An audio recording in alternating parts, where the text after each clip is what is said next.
side effect of feeling connection with the avatar and the Guru. Shakti are the powers which are the source of enlightenment. Siddhis are the powers that manifest through intense tapas or penance for enlightenment. They are on the path to enlightenment.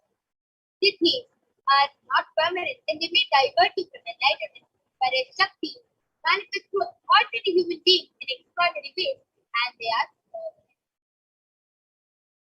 So who is the source of all these? Let us learn about who is the source of all these. Paramashiva is the primordial divinity in Hinduism, the ultimate reality and cause, the self-indulgence. Prakasha, all-pervading, unchanging beyond time, space, form, and causality. And as the fundamental base of Avyakta, the manifest, and Vyakta, the manifest, he performs the Panchakriya. The five cosmic acts of Srishti, Sthiti, Samhara, Prabhava, and Anugraha. His creation, sovereign rulership and maintenance, rejuvenation, pulling out of delusion, and liberating days for all living entities. And Paramashiva himself had come down in the form of the supreme quantum of Hinduism, Jagat Guruvaha Sannidhanam, with divine holiness, Bhagavan Nithyananda Paramashivam. As the 1008th incarnation, the living incarnation of Paramashiva, the representation of Kailasa, the ancient enlightened civilizational nation, which is the great cosmic religion. And Swamiji has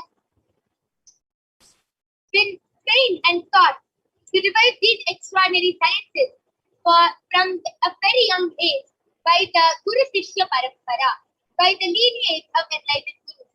You can see here Annamalai Swamigal, Kanchi Paramacharya, Vitiri Swamigal, and Yogi Raj Yogananda. So many of these Gurus, the Guru Parampara, these enlightened Gurus who have initiated Swamiji into these sciences.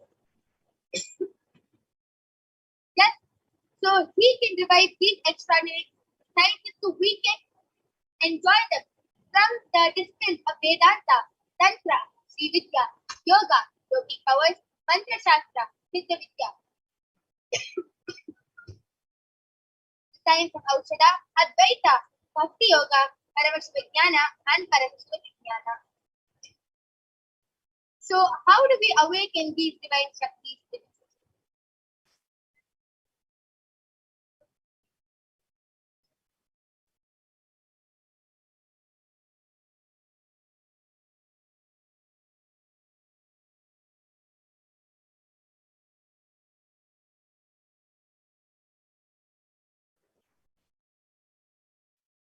Just when every ultimate truth, jnana, gets mapped into our consciousness, prajna, we start manifesting powers and the possibilities.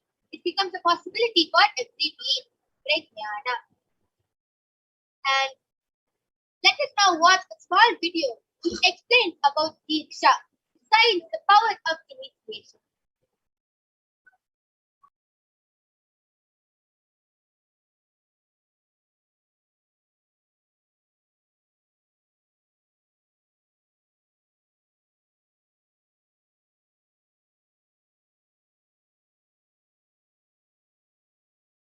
सामपि दीक्षानां मुक्तिः फलमखण्डितम् अविरोधात् भवन्त्येव प्रासङ्गस्तु भुक्तयः.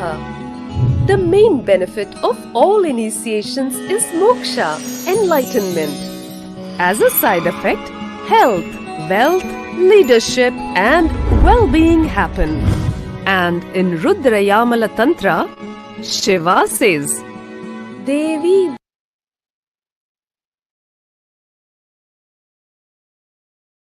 Diksha Vihinasya na siddhihi na cha sadgatihi tasmat sarva prayatnena guruna dikshito bhavet. The one who is not initiated does not attain liberation nor a better future. So by all efforts, one should get initiated by Guru. What is the science of initiation? Neuroscience has proved that the process of initiation floods the brain with energy. This is the superconscious energy of Kundalini, our own highest inner potential energy. As the Kundalini flows from the thalamus, it sets up a powerful energy loop within the brain, which awakens the latent non-mechanical parts which we have never used before. With increasing levels of coherence, the whole brain comes alive, turning into a superconductor of conscious energies that heal, empower, transform our lives, bliss and fulfillment. Initiation creates high awareness, visualization, creativity. It also slows the aging process and improves the immune system. Kundalini awakening, healing experience, levitation, teleportation, materialization. Experience the power of initiation through a range of exclusive programs conducted at the ashram. Nithyananda Nagar, Birdi, Bengaluru. Contact 97422 03311 82774 90091. Visit www.nithyananda.org.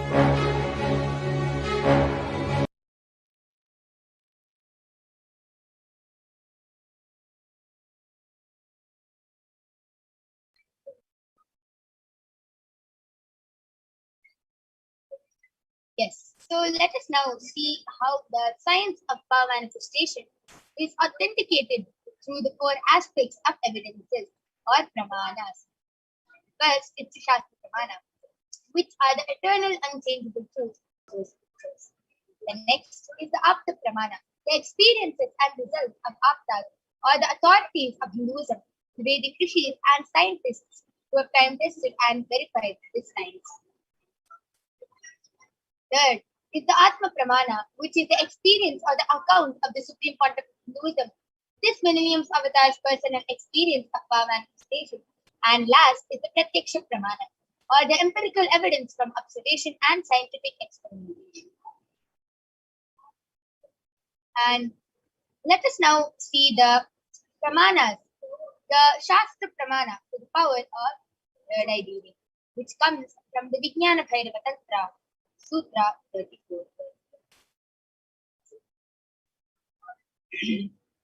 Kapalantarmanonyasa Ishtannilitalochanaha Kramena manasodatyat Lakshaye lakshyamuttamam.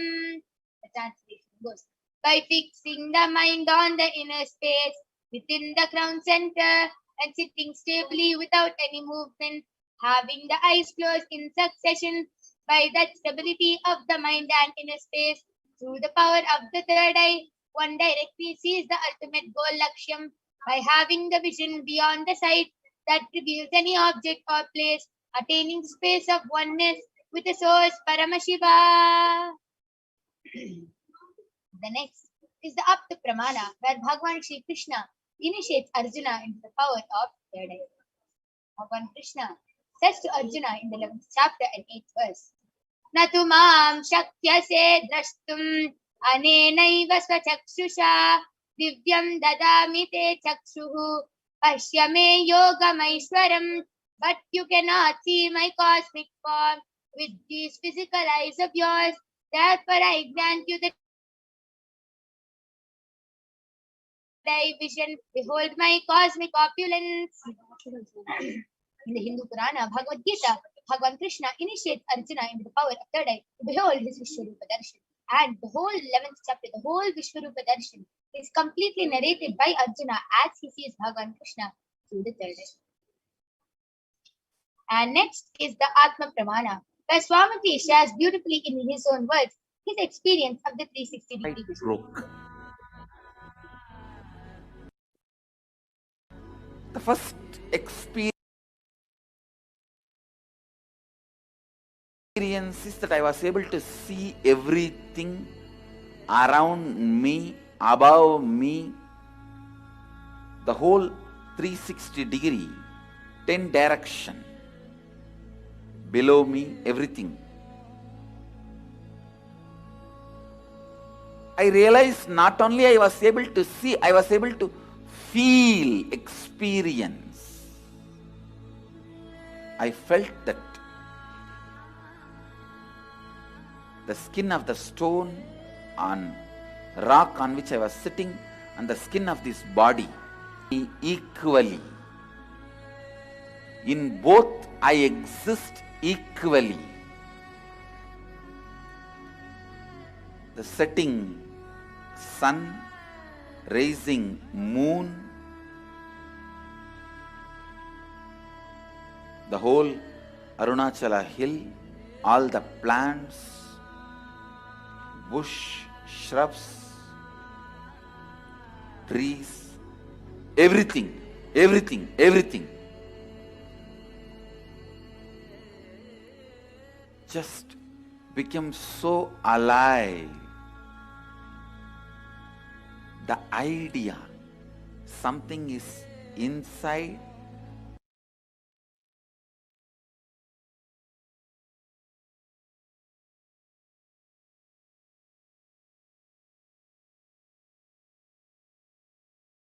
And last is the Pratyaksha Pramana, the empirical evidence from observation and scientific experimentation.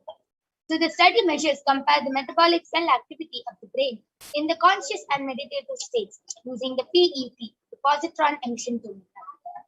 It says when doing daily activities, high activity is measured in the brain where the third eye is located, and when in the deep state of samadhi, only the third eye region is active and almost 90% of the rest of the brain is at peace. So let us now witness the live Sakshi Pramana, the experiences and results of this extraordinary manifestation happening through the initiated disciples of Swamiji. So we'll be back right after a short break with the Balasins of the Nithyananda Gurukul who are going to be demonstrating this explanation.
Yes, so I'm back with an extraordinary Balasan of the Nithyananda Gurukul, Maniti Virajananda, who is going to be demonstrating this extraordinary Shakti to all of you today.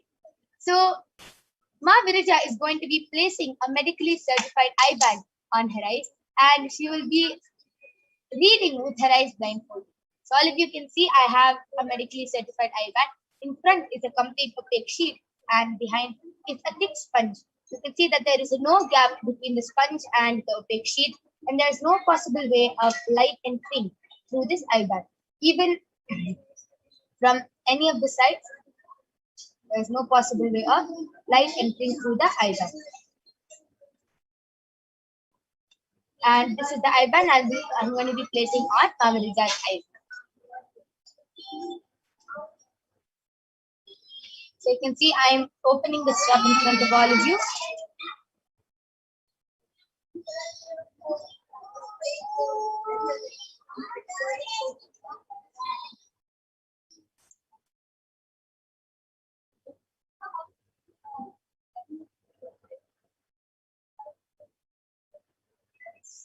Samavirija, are you comfortable? Yes. Yes, Samavirija is comfortable. And now I request the YouTube comments to be projected.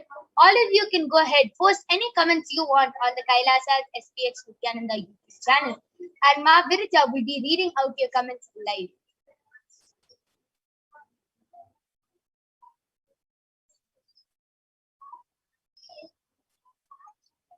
I request the YouTube comments to be enlarged.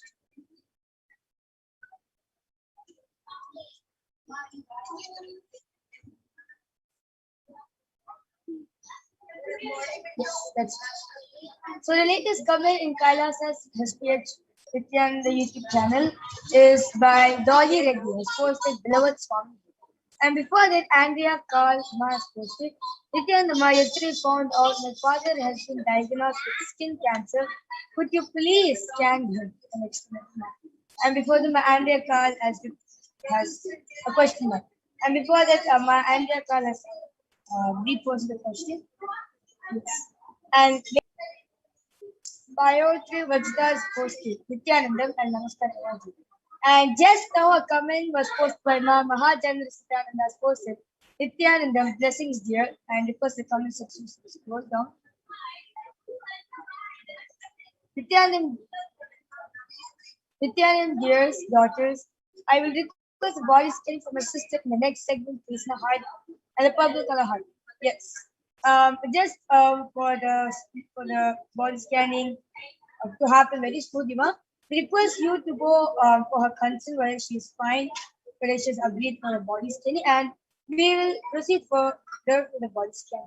Yes, so Andrea Skal, Dolly Reddy, and Mama Hajalandra Nithyananda, we will definitely be doing a body scanning. Just stay tuned, as in the next segment we will be having more Balasins joining with us, and we'll be manifesting the power of body scanning. So stay tuned, and you can get a body scanning. And just so Dolly Reddy has posted given permission. So thank you so much for the confirmation. And in the next segment, we will definitely do a body scanning for you, my Dolly. Yes, Ma'am Bahadjan Nithyananda has posted. Yes, yes. Permission granted as always. A heart with a bow, pink color, purple color heart, and a heart with a bow. And Dolly Reddy has posted, please scan Perumal and heal his eyes and skin problems on legs. Yes, Dolly Reddy will surely be doing a body scanning for Perumal, but please do get his consent and permission, as it is our integrity to get the permission and the consent of the person before doing a body scanning. Anyone else can go ahead and post a comment, and even if it's a body scanning, Lucas, you can go ahead and post it, and surely we'll be doing a body scanning for you in the next segment.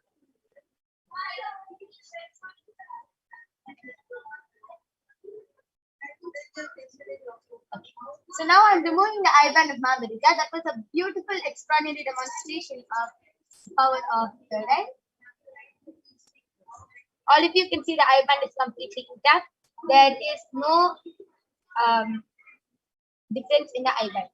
Okay, so Andrea's Carl has posted. How can you see with your eyes closed? That's amazing. See, Aya, just one thing. Just with Diksha from the Avatar. Diksha is the science of initiation. Just take an example. If you have 5 lamps in front of you, if all of these 5 lamps have oil, have wick, have everything, it just has to be lit. If even one of those lamps is lit, you can light all the rest of the lamps, right? Same way. Swamiji is that one lit lamp. All of us have the capability. Swamiji beautifully tells, if you have a head, you have a third eye. All of us have a third eye. It just has to be awakened. So Swamiji is that awakened, is that lit lamp. And he is lighting all of us and initiating all of us into this power. So you don't even need to do tapas for 50 years or anything. All you have to do is just with one word, touch, or just one look from the avatar, and you can feel it is. And it is not that only we can manifest this power, even you can manifest this power, Aya. Just stay tuned, and by the end of this program, you will actually see breakthroughs from your third eye. And yes, Melissa Cook has posted a request for a body scanning, and Dolly Reddy has posted, please do healing on my chest. shingles. Yes, we'll anyone who is requesting for a body scanning and a healing right now will surely be doing it in the next segment, which we'll be moving on to. Andrea Stahl has posted. What do you guys think about all the suffering happening in the world? Why do some suffer and others not? See, Andrea Saya, it is just about suffering is not actually a real thing. It is just a cognition. It is the way you take a situation. Same situation of me falling down. Example, if I fall down, the same thing can happen to Mahavija. But the way we take it can be different. If I get the same amount of wounds as she got, I can still think, okay, it's a positive way. And she can maybe think it in a negative way. That can be suffering for her. It is just the way you see a situation, the way you cognize and perceive a situation. Suffering is just a cognition. It is not something which happens, Aya. So anyone can consciously choose and manifest the life they want. It is a conscious decision. We are just manifesting order. Swamiji says very beautifully that we are the co-creators of the world. So if you really want to suffer, want to have a full life, obviously not many of us, all of us in the world does not want suffering to be part of our life. But there's somewhere in our life where we actually have cherished something inside our life. That's why we are manifesting out as suffering. So somewhere we have cherished that attention or that suffering part of us. That's why we keep manifesting. Like if you fall sick, obviously your family members will give the utmost attention to you, and you would have loved them, and you wanted the same attention again and again. So directly, indirectly, maybe with the same reason, different reason, but causes a suffering. Yeah. Swamiji beautifully tells, be your own boss. You can be your own boss and decide your life, and you can live the way you want. But that is just how you decide. It is your conscious decision. So yes, so this is what we have learned from what Swamiji has taught us. This is a powerful cognition we hold about suffering. It is just a cognition. You can manifest the life you want. And even though it's not too late, also you can still manifest your own life. It's not that, oh God, I have wasted 50 years. I can't change my life right now. It's hardly too late. No. Even now, if you decide to change your life, you are given the opportunity to change it right away. Right. And you'll be learning much more about this in the further segments. And so please stay tuned for this whole program. You will be learning so much.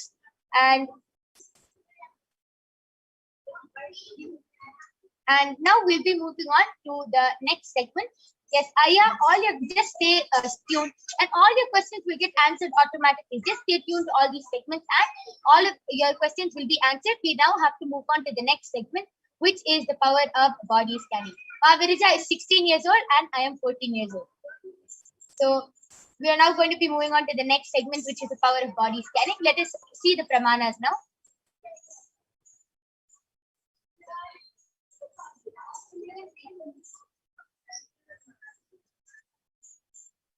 So let us start chanting the Shastra Pramana, which comes from the Vijnana Bhairava Tantra for the power of body scanning. Swadehe jagato vapi sukshma sukshmatarani cha tattvani yani nilayam dhattvante vyajyate para. Bhagavan Paramashiva says, cognize deeply that from the subtle to the subtlest constitutive principles of your whole body, Swadeha, or of the whole universe, simultaneously consists of the essential reality.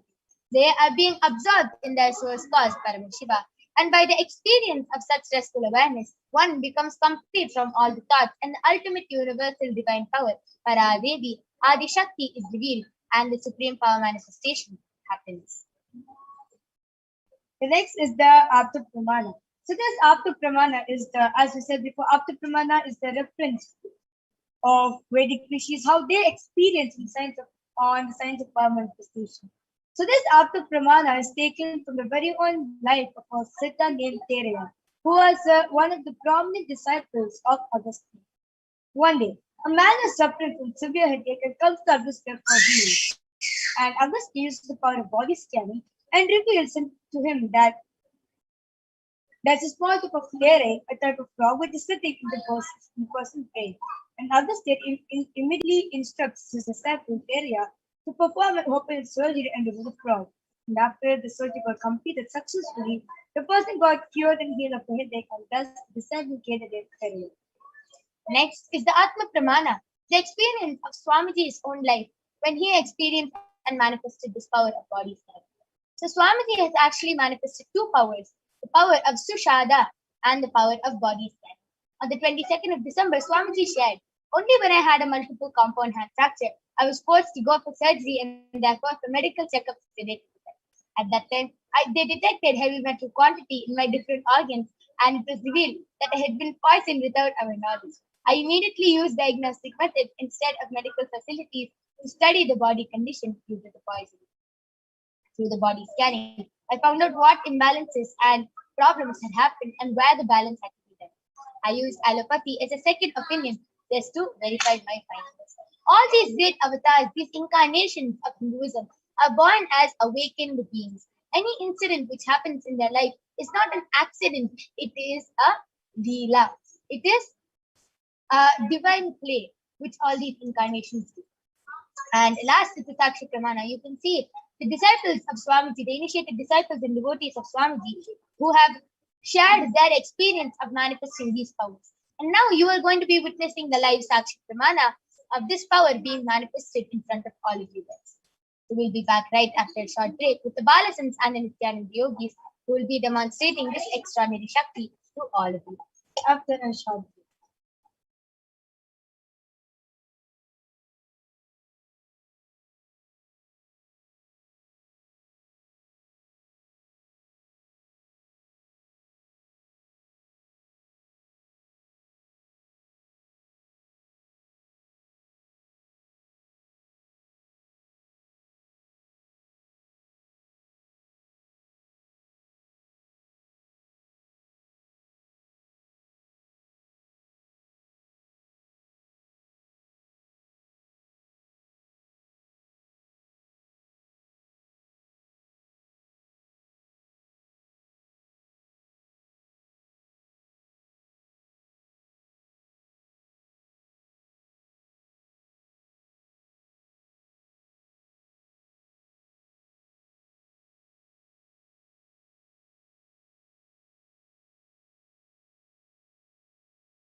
Yes. So I'm back with the Balasins of the Nithyananda Gurukul, Manitya Brahmayogananda and Ma Soni, who are going to be demonstrating this extraordinary Shakti of body scanning to all of you today. So I request the YouTube comments to now be predicted. Okay. So meanwhile, Ma Brahmayoga, Ma Mahajalandhara Sthitananda has requested a body scanning for her sister and she has gotten her permission and consent. So please go ahead and do a body scanning for Ma Mahajalandhara Sthitananda's sister. And Ma Soni, please go ahead and do a body scanning for Dolly Reddy's. I request the comment section to be scrolled up more. A little down. I request the comment section to be scrolled up more.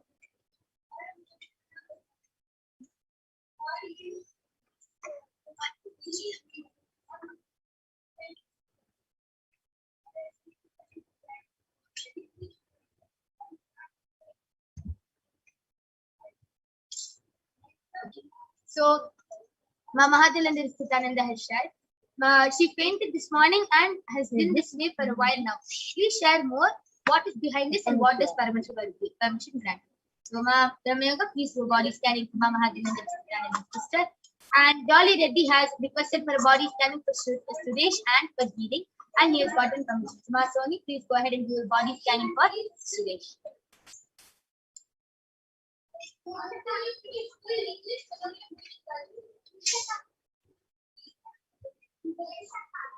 I request the comment section to be scrolled up a little more up. So Andrea Skull has requested for a body scanning for his father who has been diagnosed with skin cancer today. Yes, Aya, surely will be doing a body scanning for your dad. So now all of us are going to be chanting the Mahavakya 3 times and we will be connecting to Paramashiva and revealing whatever Paramashiva reveals to the third eye. Om Nithyananda Paramashivoham. Om Nithyananda Paramashivoham. Om Nithyananda Paramashivoham.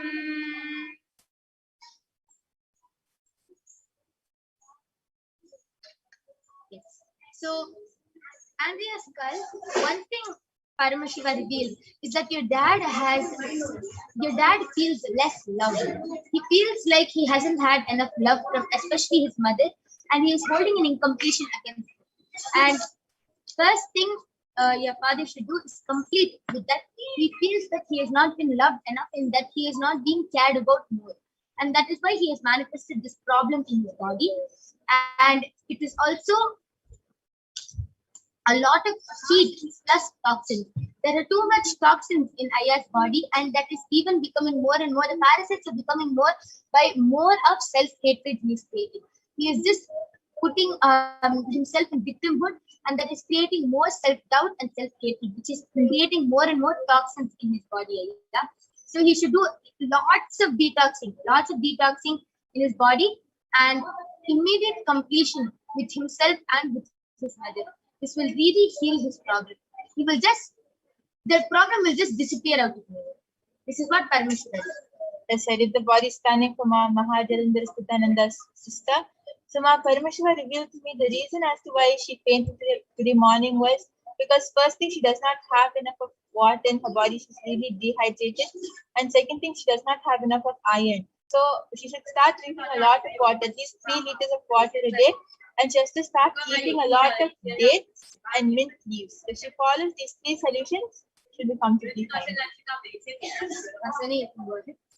Just before that, Pyotr Vajra has posted, can I have a body scanning, please, towards my spine and right knee? There is uncomfortable pain. Please see.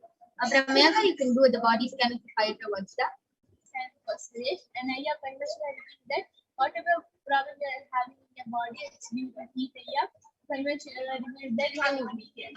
your body more and more full by water and also Paramashiva revealed that for the past 2 days you have been feeling that your body is becoming more heavier and heavier day by day. So Paramashiva revealed the solution as to cleanse your body more and more by taking haritaki, castor oil, neem juice, and even panchakriyas to cleanse your body. Okay, amazing. Beautiful scanning for Suresh Aya. So Dolly Reddy, I request you to get back in the chat section. Mama Nithyananda Nithyananda, I request you to get back in the chat section. And Andrea Skull, I request you to get back. Yes, I have done the body scanning for Pyotr Vajra. Just before you go ahead, sorry. Ma Jnana Pradayini has posted, I will have operation on my ear on Tuesday. Please scan me, need healing, your blessings and protection. And so, Ma Soni, you can go ahead and do the body scanning for Ma Jnana Pradayini. Yes, so Pyotr Vajra, Paramashiva revealed that the reason as to why you're having the knee pain and the lower back pain is because you're not moving your body enough and you're not doing enough of yoga. So what you should do is you should just take warm castor oil and massage those 2 areas every day in the morning, and right after that do the Prathama Vinyasa Krama. Just continue doing this for 1 or 2 weeks and the pain will slowly start healing. But after that also you should not stop, continue following the solution. Just do a massage with warm castor oil and then immediately after that do Prathama Vinyasa Krama. This will really help you get a fit body. Beautiful. Beautiful scanning done by Ma Brahmayoga for Pyotr Vajra. I requested to get back. Ma Mahajalandhar Nithyananda has posted. Thank you, Ma Brahmayoga. Appreciate it. Yes, thank you, Ma. Just tell your sister to follow the solution. She will be completely free. And Ma Melissa Cook has posted, Nithyanandam, please can I have a body scanning for my mental and spiritual health? Ma Brahmayoga, you can go ahead and do the body scanning for Ma Melissa Cook. Nithyanandam, I did the body scanning for Ma Jnana Pradayini, and now Paramashiva revealed that you should go for the surgery, and Paramashiva revealed that it will be successful. Plus, when the operation is going on, you play Mahavakya till the operation gets over. Beautiful solution. And Ma Jnana Pradayini, as Paramashiva has scanned you Don't be scared. Just drop all your fear at the feet of Paramashiva. He will take care of the rest and follow the solution which Ma Sony revealed. Payata Vajra has posted, yes ma, thank you very much. I will follow the solution. Yes, Aya, thank you for getting back. Vigyan Chapakin has posted, please scan my wife. Aya, I request you to get the consent of your wife as it is our integrity to get the permission of the person before doing a body scanning. And Dolly Reddy has posted a request for a body scanning for Dhanas Sagiran. And yes, I'll be doing the body scanning for you, Aya. Yes, so I have done the scanning for Melissa Cook, and Ma Paramashiva reveals to me that in this Chaturmasa time, which is still like till Vijay Dashami, Paramashiva reveals that you should really focus on like spiritually evolving yourself. You should start listening to a lot of satsangs, start reading Upanishads, Bhagavad Gita, Guru Gita, all start doing this, and it will really help you. To really help you evolve, and you'll see that you'll be really strong. Like after the Chaturmasa gets over, also whatever happens, like whatever you face, you'll be able to deal with it really easily. And all of this which you'll learn right now will help you at that time. If you learn this, your spiritual health and your mental health both will really improve and really evolve. Okay, beautiful solution from Ma Melissa Cook. I request you to get back, Ma. Vigyan Chapakin has posted she is asleep. Then Aya, you can definitely come back every day at 2 a.m. IST and 4 p.m. IST, and you can get the body scanning. But as it is our integrity, we will be doing the body scanning after you get the consent. So you can definitely come back tomorrow also for the body scanning. We'll be having the Balasins joining with us every day and eagerly doing the body scanning for all. And Dolly Reddy, Paramashiva has revealed the scanning for Dhanas Sagiran. And Paramashiva has revealed that he is actually starting to do a lot of negative things, Aya. He's mixing with the wrong people and getting wrong cognitions in him. He's starting to have a destructive thought current, means a very violent thought current. Anything he sees with anger, with complete anger, if he gets angry, he wants to destroy it. This is the cognition which is getting fed into him slowly. And Paramashiva reveals it has to immediately be stopped, and it is something consciously which is being aware of it, and it is something which is consciously doing is what Paramashiva is revealing. So please immediately tell him and make sure he starts reading the Living Enlightenment book, and make sure he starts reading the Living Enlightenment book, and just say the Mahavakya while he's sleeping, and he will be healed from this. This is the only thing which Paramashiva does. And Ma Mahajalandhar Nithyananda has posted, she has been looking anemic, Ma. And even though she has enough of water, I don't think it's being observed properly. Yes, Ma, surely Ma Brahma Yoga is doing the body scanning for her right away. And Ma Melissa Cook has posted, thank you, Ma, for that. Really needed the guidance. Yes, Ma, sure. As it is our integrity to spread Paramashiva's mission, we will gladly be doing the body scanning for anyone who requests the body scanning. And Paramashiva will definitely do this.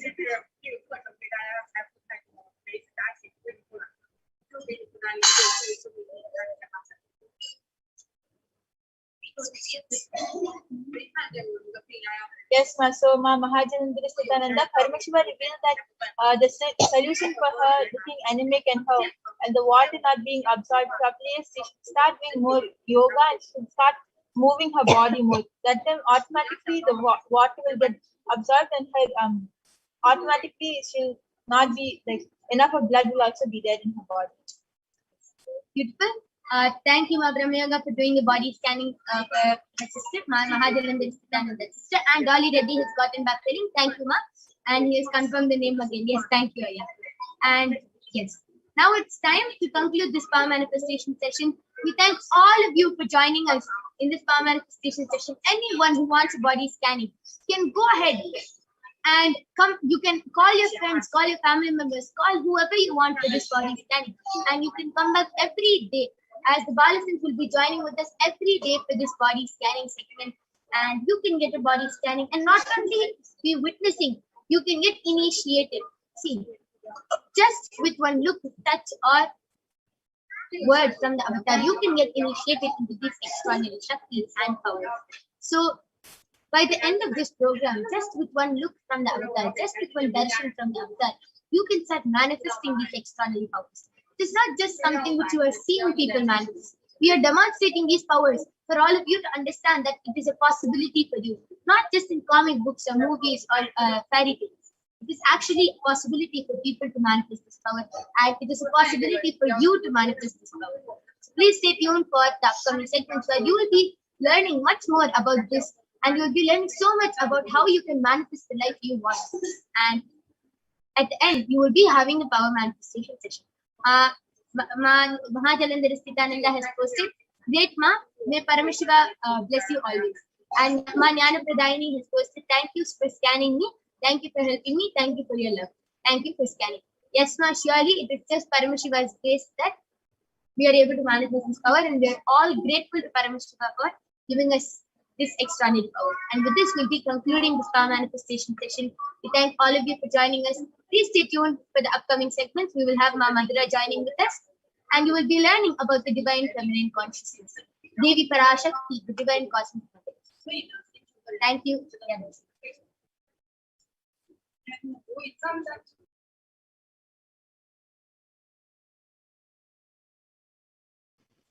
Yes, thank you, my Ma young Madhura, you brother. should go ahead.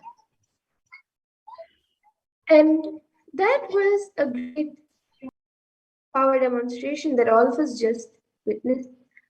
And with that, we'll now be moving to the next segment of this program where we will be learning about the divine feminine consciousness, which is none other than Devi Parashakti. So we'll be first looking at the Dhyana Shloka of Devi Parashakti,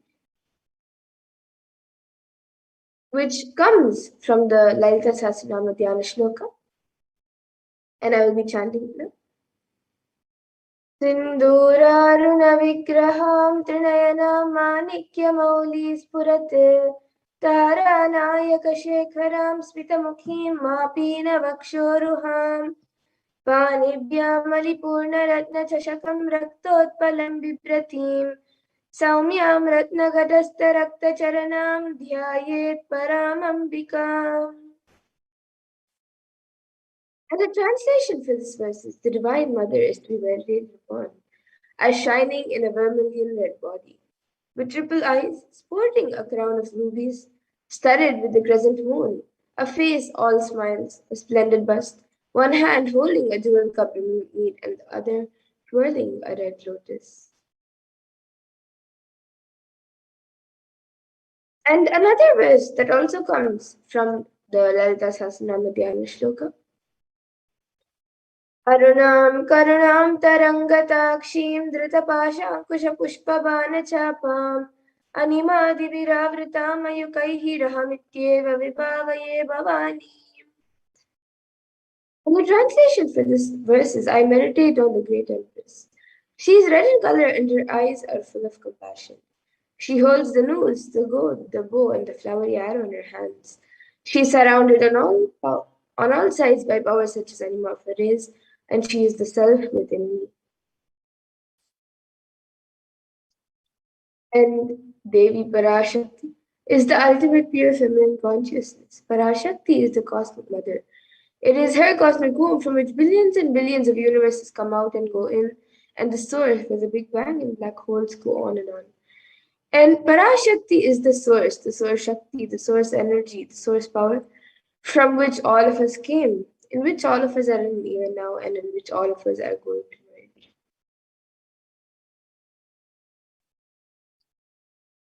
And out of her extreme love and compassion, Devi Parashakti herself is manifesting through the embodied form as the Nijavatara of the Supreme Pontiff of Hinduism, Jagadguru Mahasannidhanam, His Divine Holiness Bhagavan Nithyananda Paramashivam, gracing us, answering all of our questions, attending to our prayers, giving boons, healing us, revealing our past, present, and future, delivering profound spiritual truths, and ultimately giving us the experience of Paramashivoham itself. And Devi Parashakti beautifully reveals how she manifests as the Nijavatar of the Supreme Pontiff of Hinduism. And in her own words, she says, raising as Omkara, expressing as Vedas and Agamas, blossomed as Hrimkara, filled as Parashodasi, living in 40 triangles, the Kailasha Swamini who is in Kailasha, Sri Parachintamani, Parashodasi, sitting as part of Paramashiva, Parameshwari who rules the world, Paramashakti, Manonmani, Meenakshi, as Nithyananda I took Nijavatara here, to give good boons to everyone, to bestow on goodness. Hiranya Garbha Swarupini, Brahmanda Yoni, Shami, Chandramaudi, Rapala, Aparna, Uma, Parvati, Savitri, Navayavana, Samrajya Lakshmi, Parameshwari, Parashodasi, Meenakshi. Taking the form of Nithyananda, I came here as Nijavatara. With great compassion and blessing, listen people, to do good to all of you, I took the form of Nithyananda and came down as Nijavatara.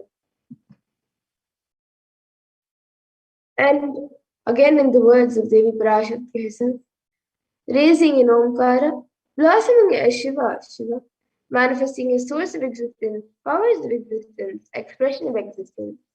From the oneness of Om, blossoming into two as Prakriti and Purusha, blossoming as three Shaktis, Icha, Kriya and Jnana, growing as four Vedas, expanding as five Panchabhutas, beyond six chakras, filled as gotras of seven rishis, expanding as eight directions, existing as nine grahas, being blossoming as 10 indriyas, being as 11 rudras, creating all the worlds, bringing life to tell and make truth blossom and to do good. Parashodasi, Meenakshi, in the form of Nithyananda, I came to bless every one of you. And now let's see how we can receive Devi Parashakti. So literally we're seeing Paramashiva and Parashakti at that moment. She is there on your screen. So always receive her very traditionally. You can keep 2 beet leaves, 1 banana, 1 beetle nut, and a coin in front of the screen as you watch Devi Parashakti. And for those of you who might be wondering what exactly a coin is considered as or why is it kept, what is its importance? So a coin in the Hindu tradition is actually considered the traditional dakshina, the traditional offering made to God. It can be the lowest value. In India, it can even be just a paise, and in the US, it can even be just a cent. Swamiji says, I'm not trying to monetize. Keep even 1 cent, it is okay. So for 100 days, if you have darshan, it will add up to $1. In India, even 1 paise is okay. And you can offer that to Devi Parashakti. And once the darshan is over, you can do namaskar and eat the banana, the beet leaf, and the beetle nut, taking Kris Prasadam immediately.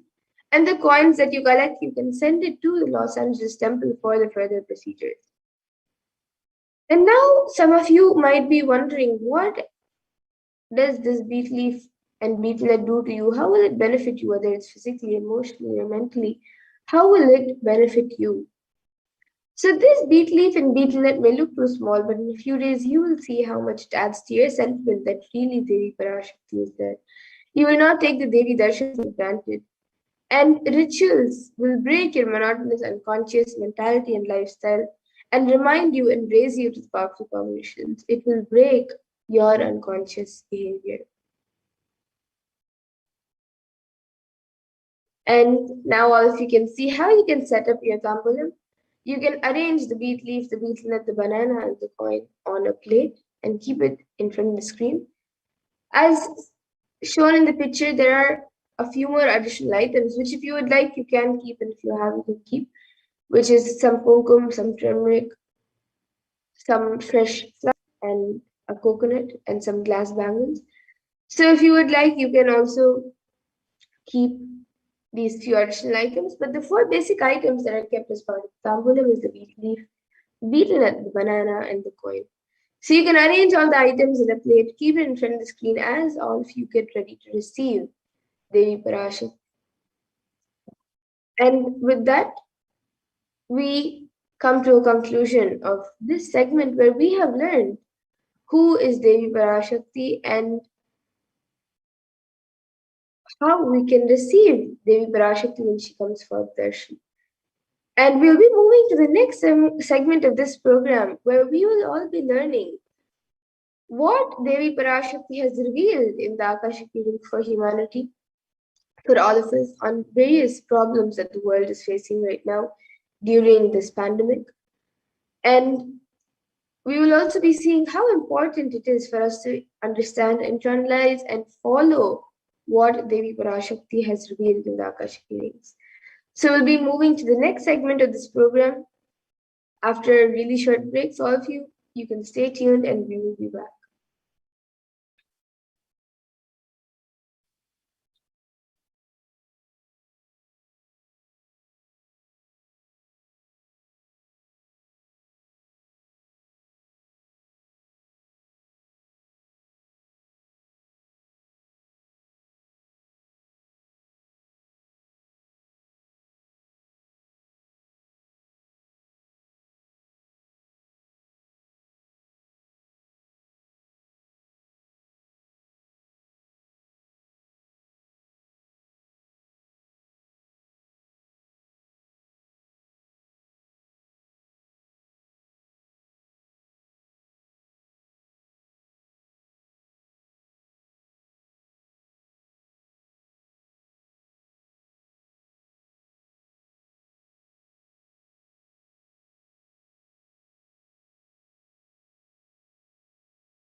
காளியின் ஆட்டத்தை ஆனந்தத்தை ஆனந்தத்தொடு ஆடிய ஆட்டத்தை கண்டோர் உயிருக்குளெல்லாம் இறங்கி குண்டலினி உயிர்ப்பிக்கச் செய்து மாய மனத்தின் இருளை அகற்றி மாயம் அழித்து மங்களம் தந்து குரு பக்தியும் சிவ பக்தியும்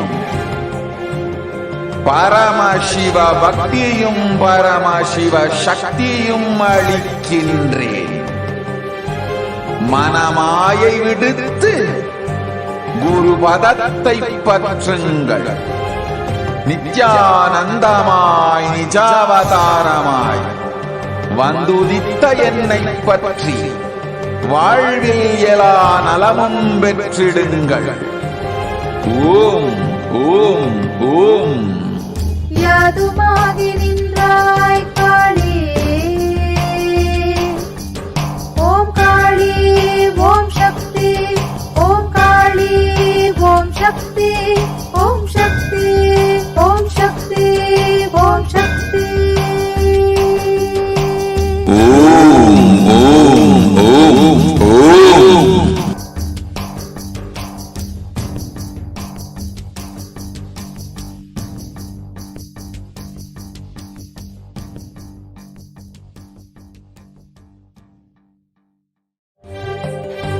காளியின் ஆட்டத்தை ஆனந்தத்தை ஆனந்தத்தொடு ஆடிய ஆட்டத்தை கண்டோர் உயிருக்குளெல்லாம் இறங்கி குண்டலினி உயிர்ப்பிக்கச் செய்து மாய மனத்தின் இருளை அகற்றி மாயம் அழித்து மங்களம் தந்து குரு பக்தியும் சிவ பக்தியும் பரமசிவ பக்தியும் பரமசிவ சக்தியும் அளிக்கின்றேன். மனமாயை விடுத்து குரு பதத்தை பற்றுங்கள்.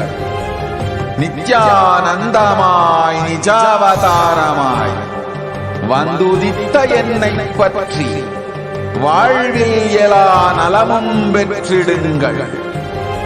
ஓம் ஓம் ஓம். யாதுமாகி நின்றாய் காளி, ஓம் காளி ஓம் சக்தி, ஓம் காளி ஓம் சக்தி, ஓம் சக்தி ஓம் சக்தி ஓம் சக்தி.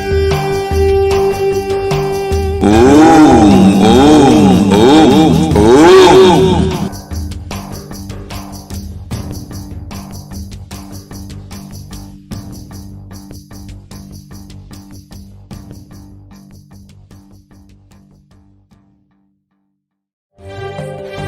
காளியின் ஆட்டத்தை ஆனந்தத்தை ஆனந்தத்தொடு ஆடிய ஆட்டத்தை கண்டோர் உயிருக்குளெல்லாம் இறங்கி குண்டலினி உயிர்ப்பிக்கச் செய்து மாய மனத்தின் இருளை அகற்றி மாயம் அழித்து மங்களம் தந்து குரு பக்தியும் சிவ பக்தியும்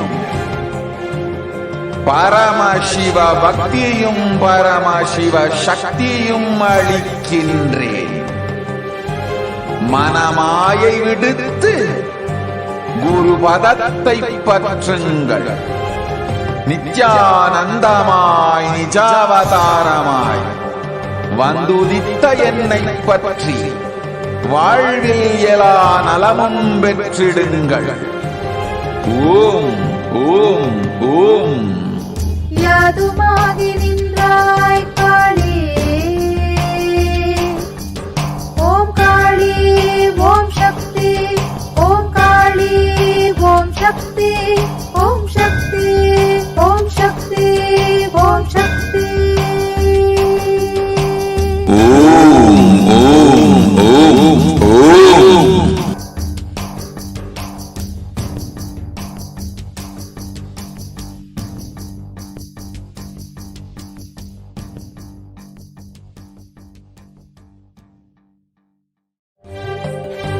காளியின் ஆட்டத்தை ஆனந்தத்தை ஆனந்தத்தொடு ஆடிய ஆட்டத்தை கண்டோர் உயிர்கி குண்டலினி உயிர்ப்பிக்கச் செய்து மாய மனத்தின் இருளை மாயம் அழித்து மங்களம் தந்து குரு பக்தியும் சிவ பக்தியும் பரமசிவ பக்தியும் பரமசிவ சக்தியும் அளிக்கின்றேன். மனமாயை விடுத்து குரு பதத்தை பற்றுங்கள். நித்யானந்தமாய் நிஜாவதாரமாய் வந்துதித்த என்னை பற்றி வாழ்வில் எல்லா நலமும் பெற்றிடுங்கள். ஓம் ஓம் ஓம். யாதுமாகி நின்றாய் காளி, ஓம் காளி ஓம் சக்தி, ஓம் காளி ஓம் சக்தி, ஓம் சக்தி ஓம் சக்தி ஓம் சக்தி. ஓம் ஓம் ஓம் ஓம்.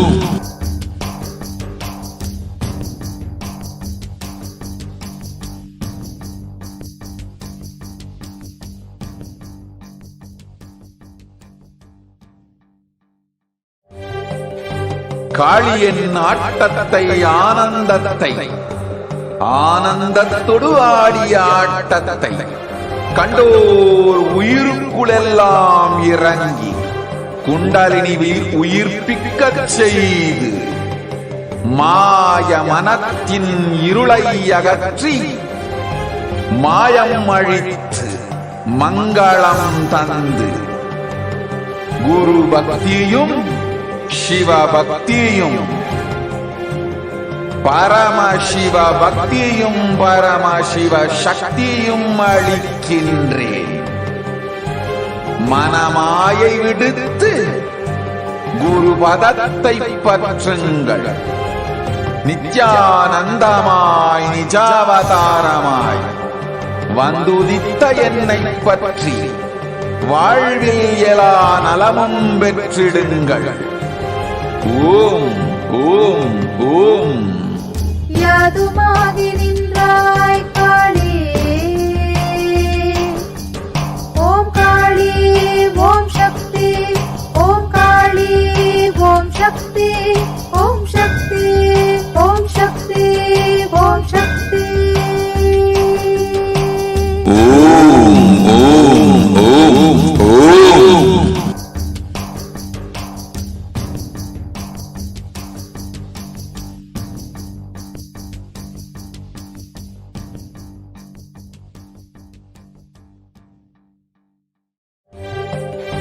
காளியின் ஆட்டத்தை ஆனந்தத்தை ஆனந்தத்தொடு ஆடிய ஆட்டத்தை கண்டோர் உயிருக்குளெல்லாம் இறங்கி குண்டலினிவில் உயிர்ப்பிக்கச் செய்து மாய மனத்தின் இருளை அகற்றி மாயம் அழித்து மங்களம் தந்து குரு பக்தியும் சிவ பக்தியும் பரமசிவ பக்தியும் பரமசிவ சக்தியும் அளிக்கின்றேன்.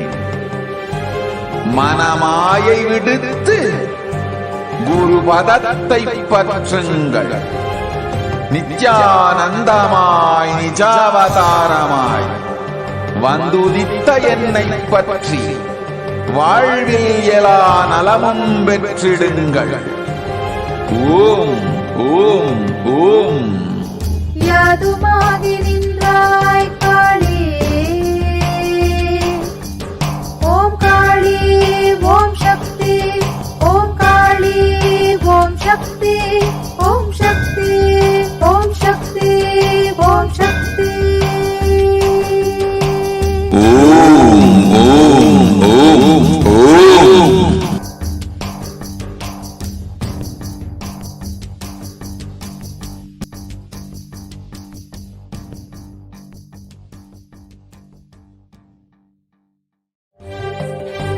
காளியின் ஆட்டத்தை ஆனந்தத்தை ஆனந்தத்தொடு கண்டோர் உயிருக்குளெல்லாம் இறங்கி குண்டலினிவில் உயிர்ப்பிக்கச் செய்து மாய மனத்தின் இருளை அகற்றி மாயம் அழித்து மங்களம் தந்து குரு பக்தியும் சிவ பக்தியும்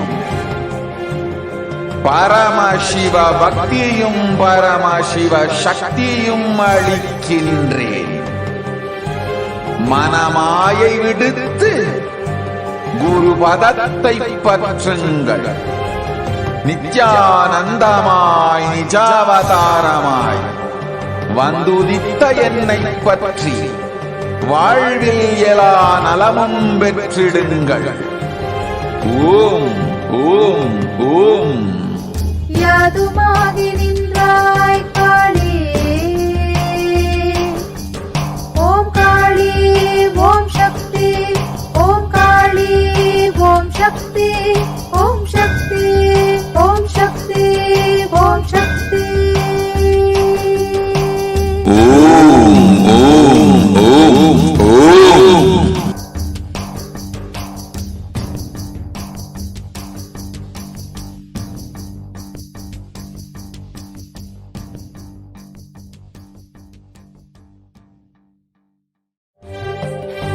காளியின் ஆட்டத்தை ஆனந்தத்தை ஆனந்தத்தொடு ஆடிய ஆட்டத்தை கண்டோர் உயிருக்குளெல்லாம் இறங்கி குண்டலினிவில் உயிர்ப்பிக்கச் செய்து மாய மனத்தின் இருளை அகற்றி மாயம் அழித்து மங்களம் தந்து குரு பக்தியும் சிவ பக்தியும் பரமசிவ பக்தியும் பரம் அளிக்கின்றேன். மனமாயை விடுத்து குரு பதத்தை நித்யானந்தமாய் நிஜாவதாரமாய் வந்துதித்த என்னை பற்றி வாழ்வில் எல்லா நலமும் பெற்றிடுங்கள். ஓம் ஓம் ஓம். யாதுமாகி நின்றாய் காளி, ஓம் காளி ஓம் சக்தி, ஓம் காளி ஓம் சக்தி, ஓம் சக்தி ஓம் சக்தி ஓம் சக்தி. ஓம் ஓம் ஓம் ஓம்.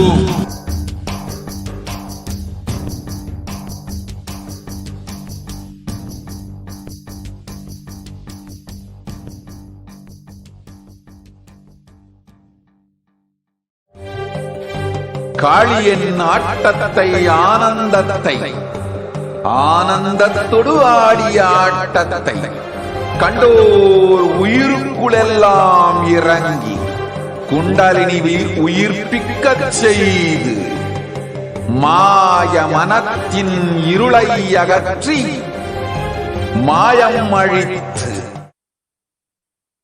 Nithyanandam, welcome back, dear viewers. Let us now enter into the next segment and understand some of the various revelations Devi Parashakti has made for humanity to guide us through this pralaya, to ensure that we are staying safe and protected, and to, of course, give us the superconscious breakthrough ultimately. Let us understand what Devi has revealed about the sacred secrets of Hindu birth on the 31st of May, 2021.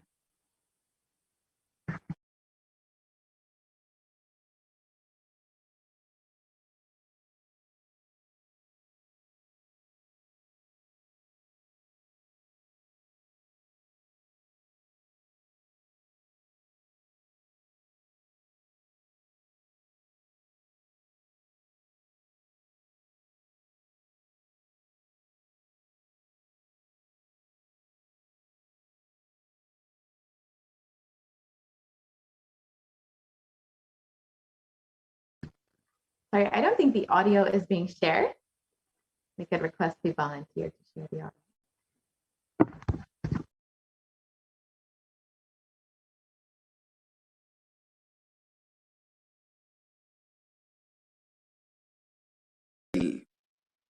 எண்பத்து 4,000 யோனிகளாய் கேட்டு நன்றாய் கேட்டுக்கொள். உன் கேள்விக்கு உன்மூலமாய் உலகெங்கும் இருக்கும் இந்துக்கள் எல்லோர்க்கும் அளிக்கின்றேன் உத்திரம். கேட்டு வாழ்ந்தால் உங்கள் வாழ்க்கை பத்திரம். நன்றாய் கேளுங்கள்.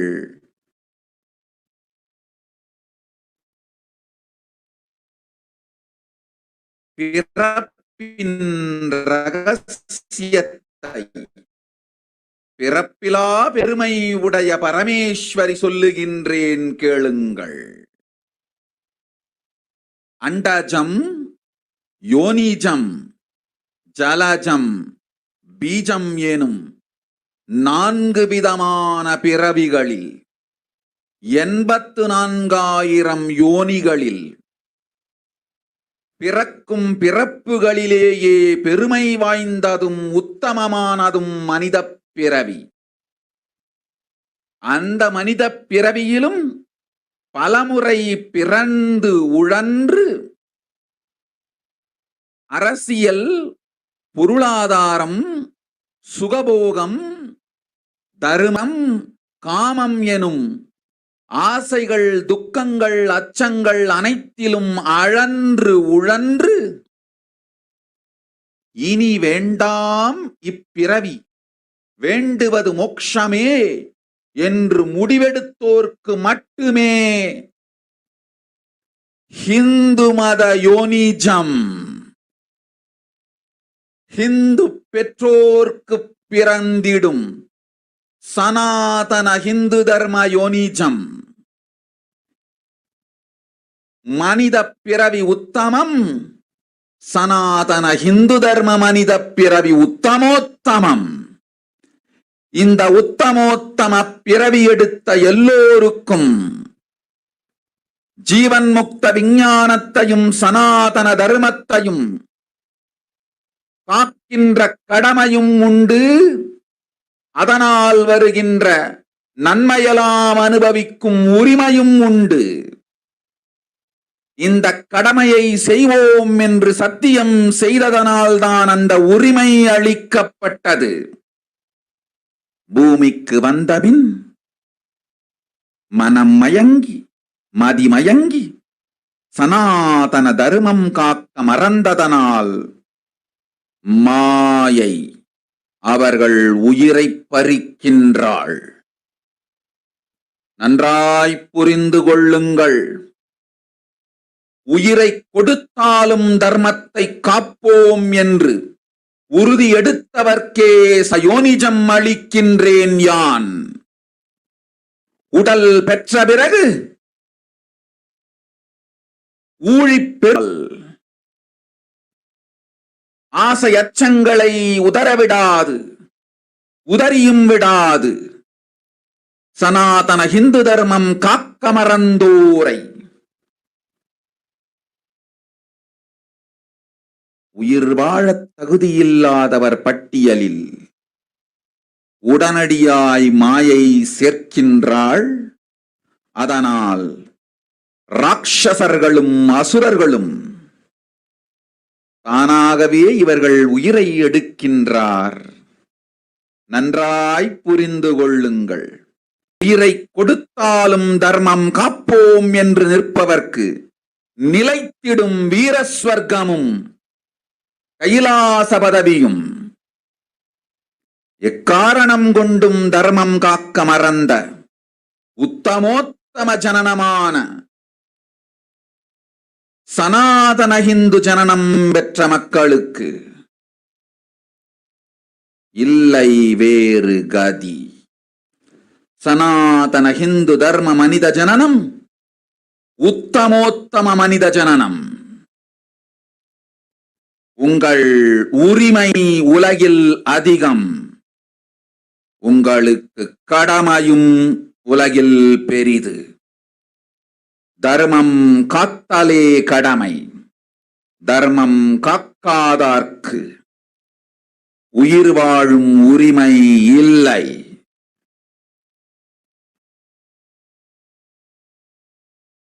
நன்றாய் புரிந்து கொள்ளுங்கள்.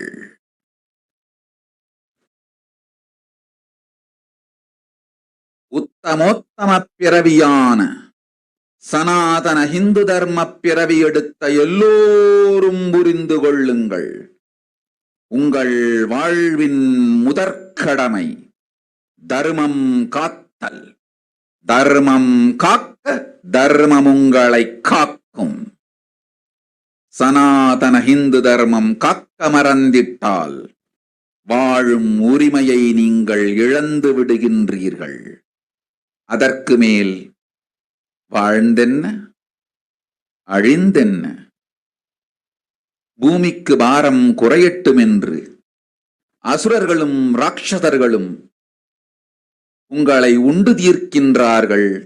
அதையும் மாயை கண்டு சும்மாவிருப்பாள். பிரபஞ்ச ரகசியத்தை, பிறவியின் ரகசியத்தை உலகிற்கெல்லாம் உத்தரமாய்ச் சொல்லிவிட்டேன். புரிந்து வாழ்வில் நடந்து உயிரை பத்திரமாய் பார்த்துக் கொள்ளுங்கள். அன்னை சொல்லும் அருள் சத்தியம் இது. ஓம் ஓம் ஓம். Yes, let us understand what Devi Parashakti has. Let us understand. Listen, Andajam, Yonijam, Jalajam, Bijam, like this, in 4 types of births, in 84 lakh yonis. In all these births, the most greatest birth of them all is the human birth.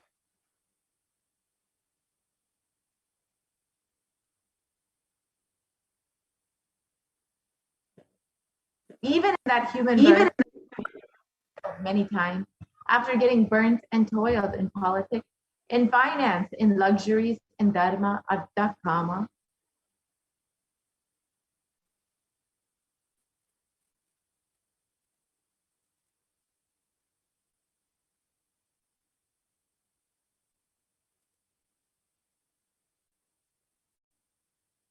We can move to the next slide, please.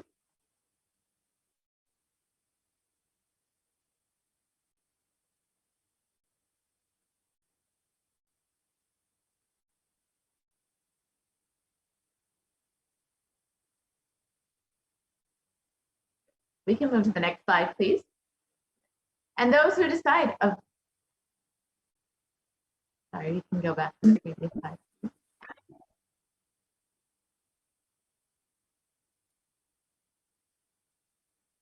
We can go back to the previous slide, please. And those who decide of not wanting this birth, wanting only moksha, Only those will have Hindu Dharma Yonijam, the Sanatana Hindu Dharma Yonijam of being born to Hindu parents.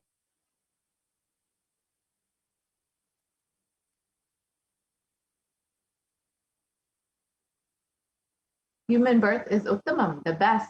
Sanatana Hindu Dharma human birth is Uttamottamam, the best of the best.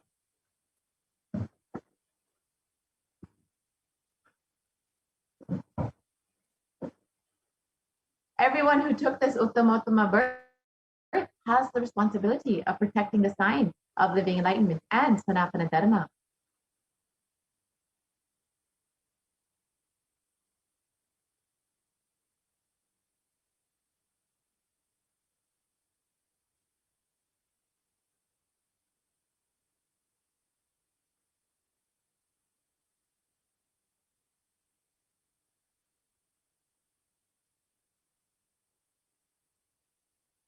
We can move to the next slide, please.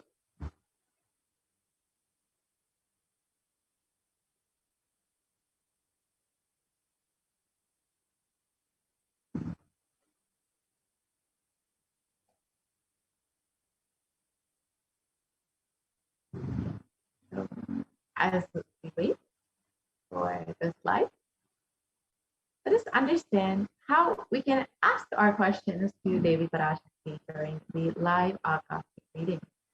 So you can ask any of your questions in the YouTube comments below, and you can get your questions directly answered by Devi Parashakti. You can receive blessings and boons directly from Devi Parashakti during the live Akashic reading. You can put your comments in the YouTube comment section, and you can also ask your questions in Facebook, WhatsApp, Twitter, Instagram, and through the online form. So all of those are projected in the scroll below.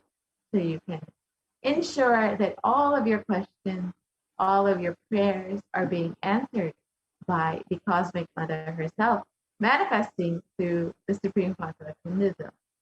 So we've heard from many devotees and disciples all over the world sharing about how they have experienced miraculous healing, miraculous wealth manifestation just from one blessing from Devi Parashakti. So you too can experience this with the blessing and grace of Devi Parashakti. It's a very simple process, and Devi will directly attend to you. She sees all of the questions and will directly attend to you. Whether your questions are answered or not directly, you will know that Devi Parashakti will be attending to you and your life. So with this,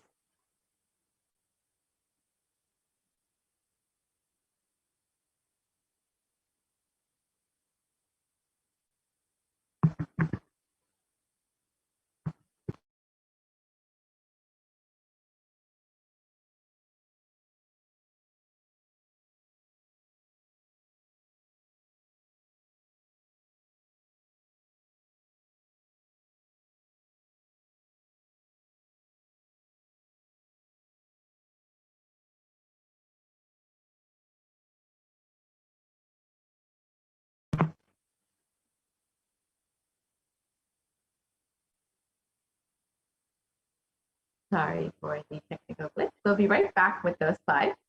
And as we are getting that sorted out, you can also take this time to share with your family and friends about this opportunity to ask Devi Parashakti directly for their boons and blessings. You just take a moment to share about this on all of your social media platforms, whether it's Facebook, Instagram, Twitter. You can even share on WhatsApp and all the other social media platforms that you are using.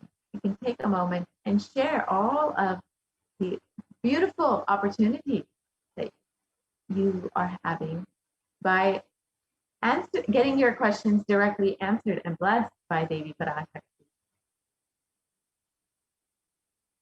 So if you would like, you can take a moment to do this. And this is a very beautiful beautiful opportunity for each and every one of you to enrich all of your family and friends about the Supreme Personalism, about all of the blessings that you've received from Devi Parashakti. So as we wait, you can take a moment to go ahead and share with all of your loved ones about this opportunity to experience Devi Parashakti yourself.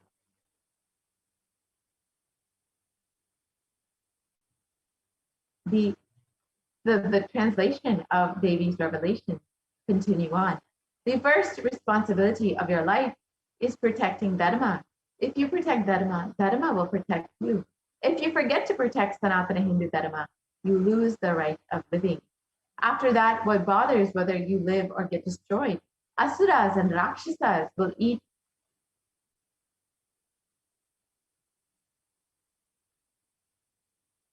We can go to the next slide, please.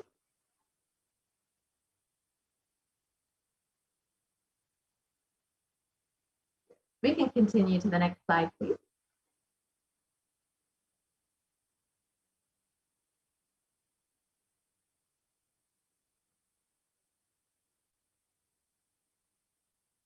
Yes, please.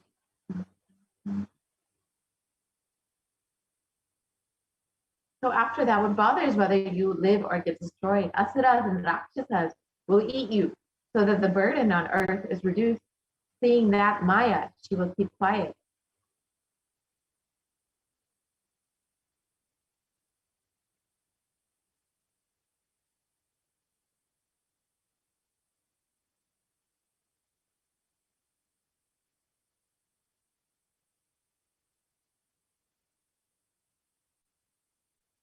Yes, we can continue to the next slide, please.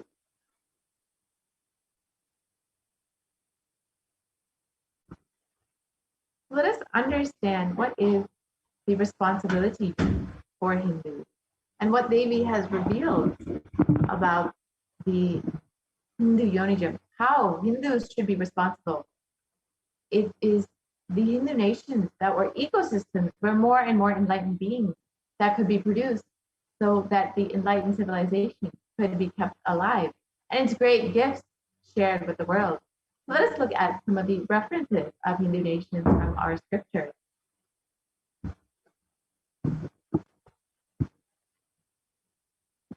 Sorry for the technical glitch.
Sorry for the technical glitch. We'll be right back with those slides.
sorry for the technical glitch.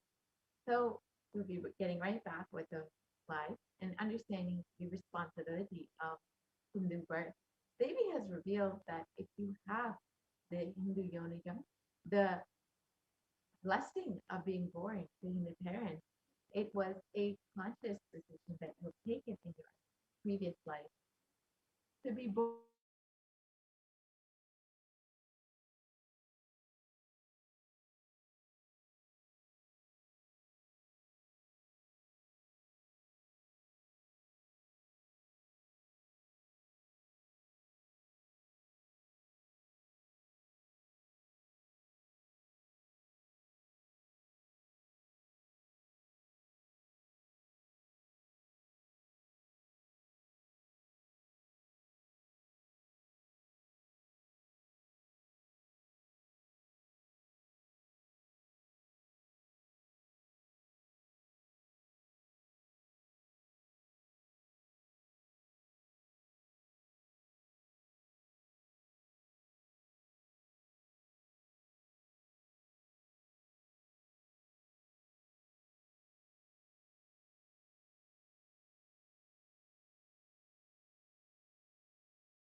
So sorry for the technical glitch. We will be right back with the slide. And as we wait, let us understand what Devi has revealed about the Sanatana Hindu Dharma Yonijam, the birth of being born to Hindu parents. And this is considered the Uttama birth, the most best of all the birth, the best of all the birth that you can take. And this is what you have taken when you have decided to have moksha as the only goal. However, if you end up taking this birth and forgetting this goal, you end up getting deluded and forget the purpose of this birth itself. If you get toiled into the other aspects of life, like dharma, artha, you will lose the purpose of your life. When you have chosen the Hindu Dharma Yonijam as the birth take for ensuring that you reach moksha. And when you lose this purpose of your life, you fall into delusion, and Maya will simply keep you there. She will ensure that you are getting lost in all of the day-to-day happenings and forgetting for what you took this birth. And it is the responsibility of Hindus to ensure that they protect Sanatana Hindu Dharma, that they ensure that they give the science of Sanatana Hindu Dharma to the world. The science of Hindu Dharma is to bring enlightenment to the world, all of the gifts of enlightenment to the world. And this is how we can ensure that we are keeping this, keeping Hinduism alive and keeping our responsibility as Hindus. So let us understand, what is the responsibility of Hindus? Devi has revealed that it is our responsibility to protect Hinduism and all the great gifts that Hinduism has to offer to the world. And we all know, as Hindus, Hinduism has offered so much to the world in every field, whether it's science, art, music, culture, every field, Hinduism has contributed something. The fundamental aspect of Hinduism is about contribution. The fundamental cognition of Hinduism is all about contribution. And Hinduism has continuously been contributing to the world. And the Supreme Concept of Hinduism has been reviving all of the wonderful contributions that Hinduism has given to the world through Kailasa and through the various initiatives of Kailasa. And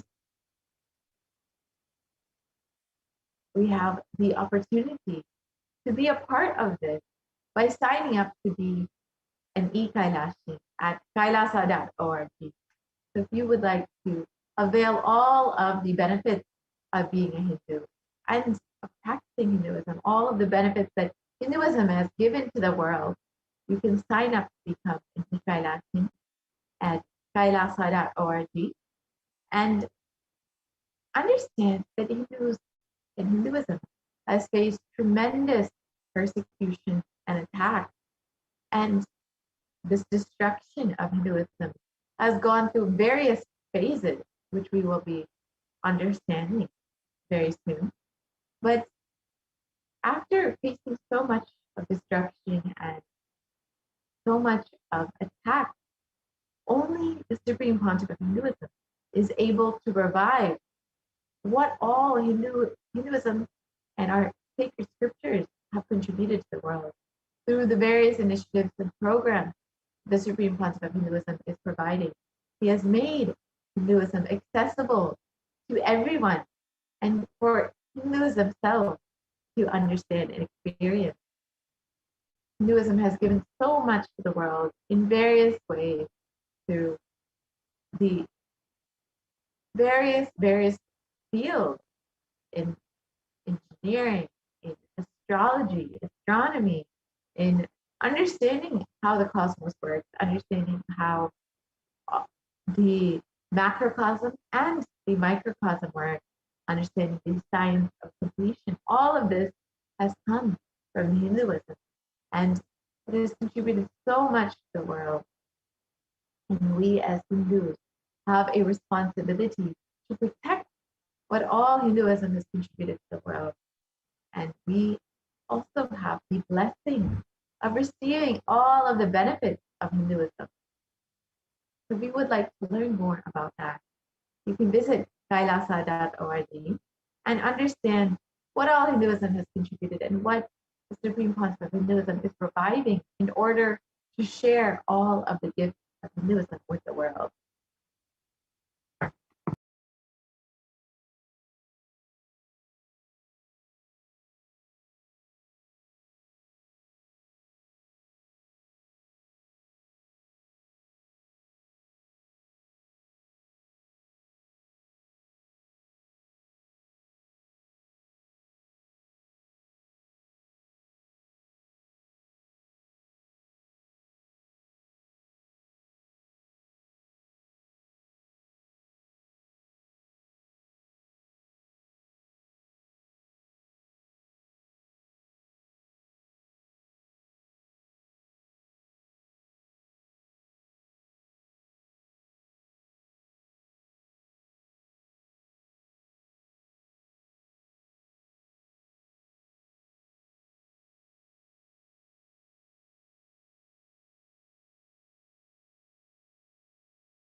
So Hinduism represents the most ancient yet progressive indigenous spiritual tradition.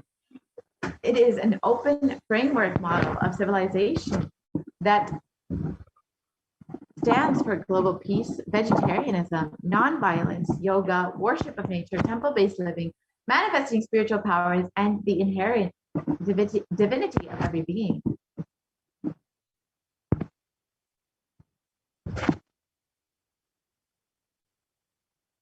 The Hindu nations were ecosystems where more and more enlightened beings could be produced, so that enlightened civilization could be kept alive, and its great gifts shared with the world.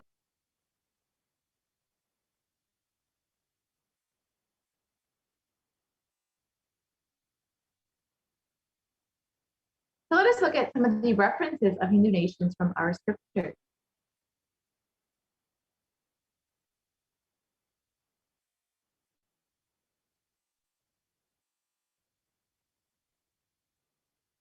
The first is the Ramaraja, the Hindu nation ruled by Bhagavan Rama, and it was described in Valmiki Ramayana.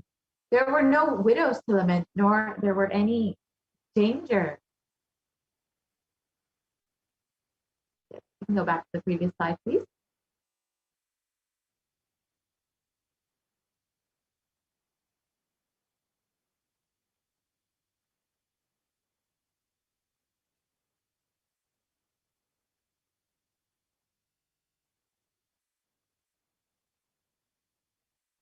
So the description of the Ramarajya, there were no widows to lament, nor there was any danger from wild animals, nor any fear born of diseases.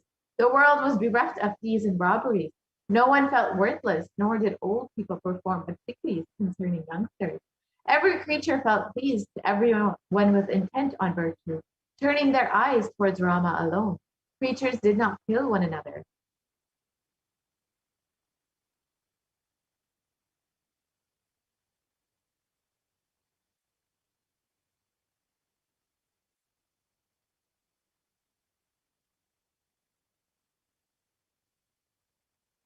People survived for thousands of years with thousands of their progeny, all free of illness and grief. The trees there were bearing flowers and fruits regularly, without any injury from pests and insects. The clouds were raining in time, and the wind was delightful to the touch. Every caste was performing their duties, satisfied with their own work, and bereft of any greed. People were intent on virtue and lived without telling lies. All the people were endowed with excellent characteristics. All were engaged in virtue.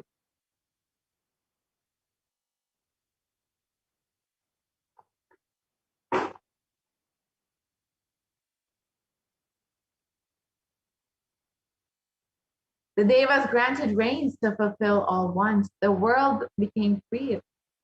This is the description of the Hastinapur kingdom, ruled by Yudhishthira, and it was described in the Srimad Mahabharata. Devas granted rains to fulfill all wants. The world became free of all diseases. There was no hunger or thirst anywhere. There was no mental suffering. Those without livelihood were given livelihood. There was abundance all around. There were no worldly worries left for anyone, and there was no cause for fear either. And let us understand some of the contributions of Hindu nations. Hindu nations had and have so much to contribute to the world in every field. If we can go back to the previous slide, please.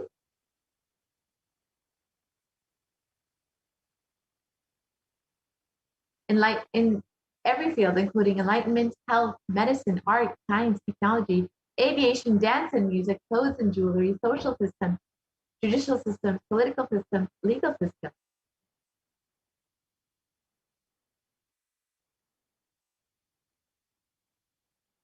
So how were Hindu nations destroyed? The first phase of the destruction of the Hindu civilization was the Islamic invasion between 800 and 1700 AD. And this was the physical destruction of the Hindu civilization. And Will Durant, a famous historian, describes the Mohammedan conquest of India is probably the bloodiest story in history. The Islamic historians and scholars had recorded with great glee and pride the slaughter of Hindus, forced conversions, abductions of Hindu women and children to slave markets, and the destruction of temples carried out by the warriors of Islam during 800 to 1700 AD. Millions of Hindus were converted to Islam by sword, and during this period, millions more were raped and murdered and dismembered.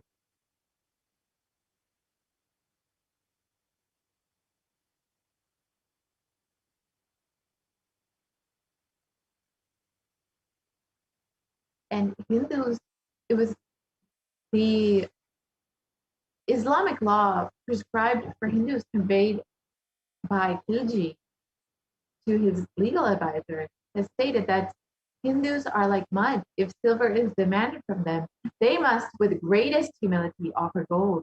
If a Mohammedan desires spit into a Hindu's mouth, the Hindu should open it wide for that purpose. God created Hindus to be slaves of the Mohammedans. The Prophet hath ordained that if the Hindus do not accept Islam, they should be imprisoned, tortured, and finally put to death, and their property confiscated. To keep the Hindus in abasement is especially a religious duty, because they are the most inveterate enemies of the Prophet. And during the Islamic invasions, over 200 million Hindus were slaughtered by Muslim invaders, over 100,000 temples were destroyed, and over 1 million deities and sculptures were destroyed. And it was described, the conquering armies burnt villages, devastated the land, plundered people's wealth, took Brahmins and children and women of all classes captive, flagged them with thongs of rawhide, carried a moving prison with them, and converted the prisoners into obtuse Turks.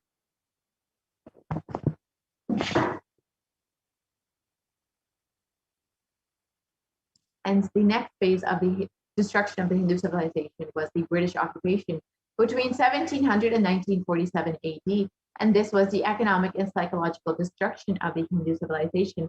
And again, Will Durant describes, I have seen a great people starving to death before my eyes, and I am convinced that this exhaustion and starvation are due not as their beneficiaries claim to overpopulation and superstition, but to the most sordid and criminal exploitation of one nation by another in all recorded history.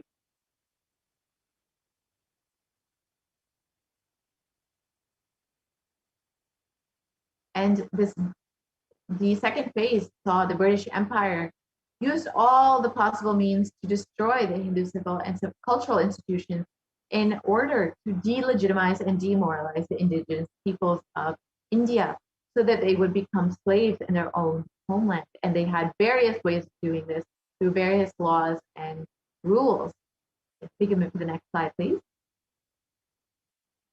And the British occupation saw the destruction of over 680 native Hindu kingdoms, and over 45 million Hindus were put to death due to famine and imposed poverty, and over $45 trillion was looted from Hindus during this time. And Sajid Arora of the Indian Parliament has described the British came to one of the richest countries of the world, and over 200 years of exploitation, looting, destruction, reduced it to a poster child of third world poverty.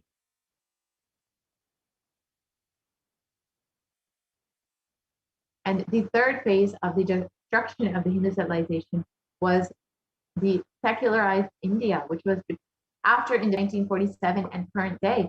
And this was ruled by brown faces British attitudes and policies towards Hindus. And the Nehru has described what a disgusting, savage people we are. Politics, progress, socialism, communism, science. Where are they before this black religious savagery? India can never be a Hindu republic.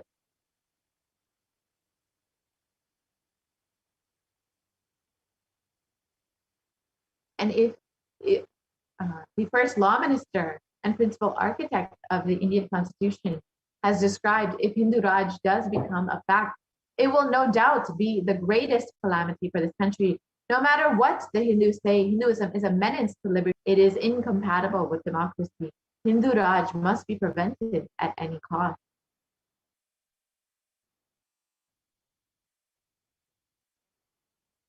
And the secular India was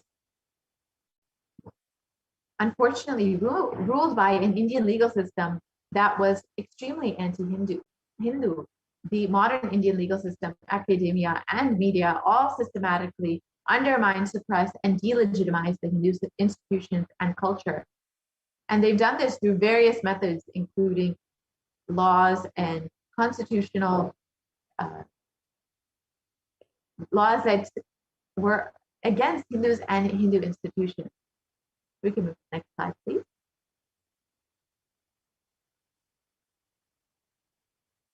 And the phase 3 was also included media narratives that were used to stereotype and demoralize Hindus.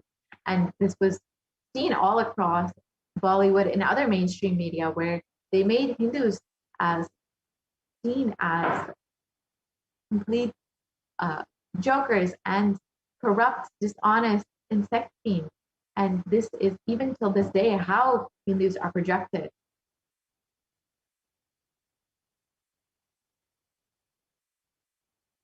Yes, we can move to the next slide, please.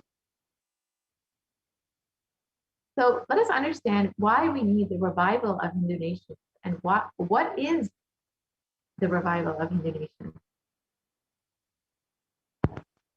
So let us understand the vision for the Hindu civilization revealed by the Supreme Concept of Hinduism.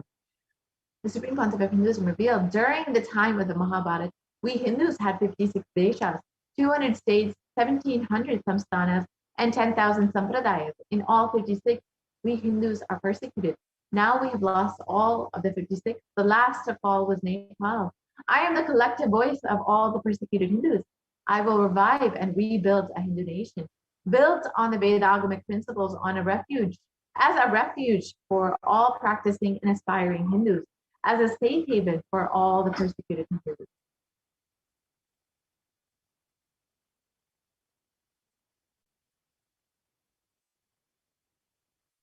And the revival of Kailasa, reviving the whole life of enlightened civilization and all the great things that have legitimacy to all the offerings of Sanatana Hindu Dharma, and sharing it with the whole world, is the purpose of this Kailasa, the Hindu nation.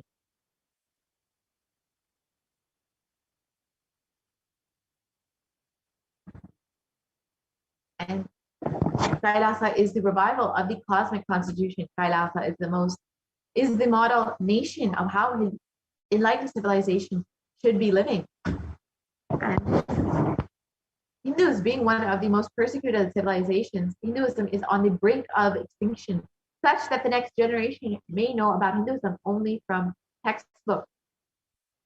And today, Hinduism is a political orphan. The preservation and restoration of Hinduism's spiritual and cultural heritage is impossible without a national identity. So what can we do to save Hinduism? Let us reclaim our Hindu identity.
Sorry for the technical glitch.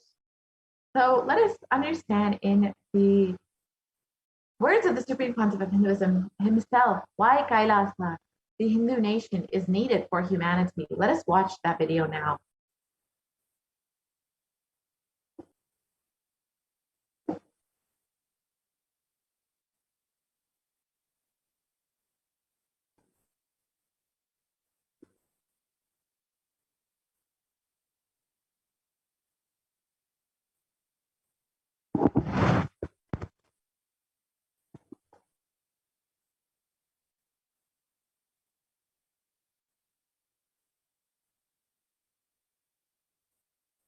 Contribution.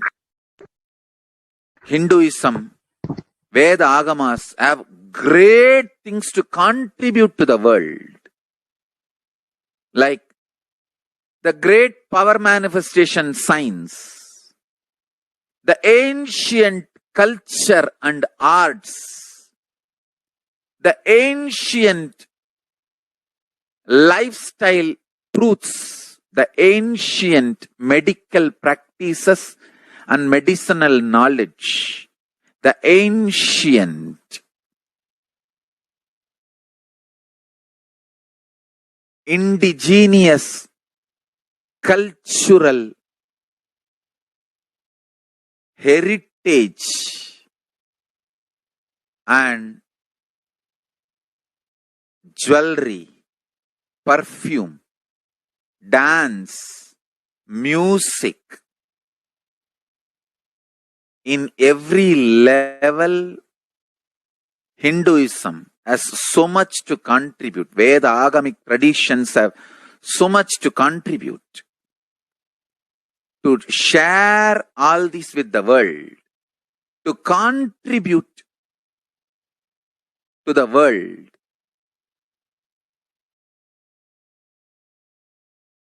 Hindus need to tell the world what they are contributing in every level. The brand of Hinduism itself is enriching and empowering and enlightening. Hinduism is all about enlightening the world. Empowering, enlightening, enriching the world. Contributing.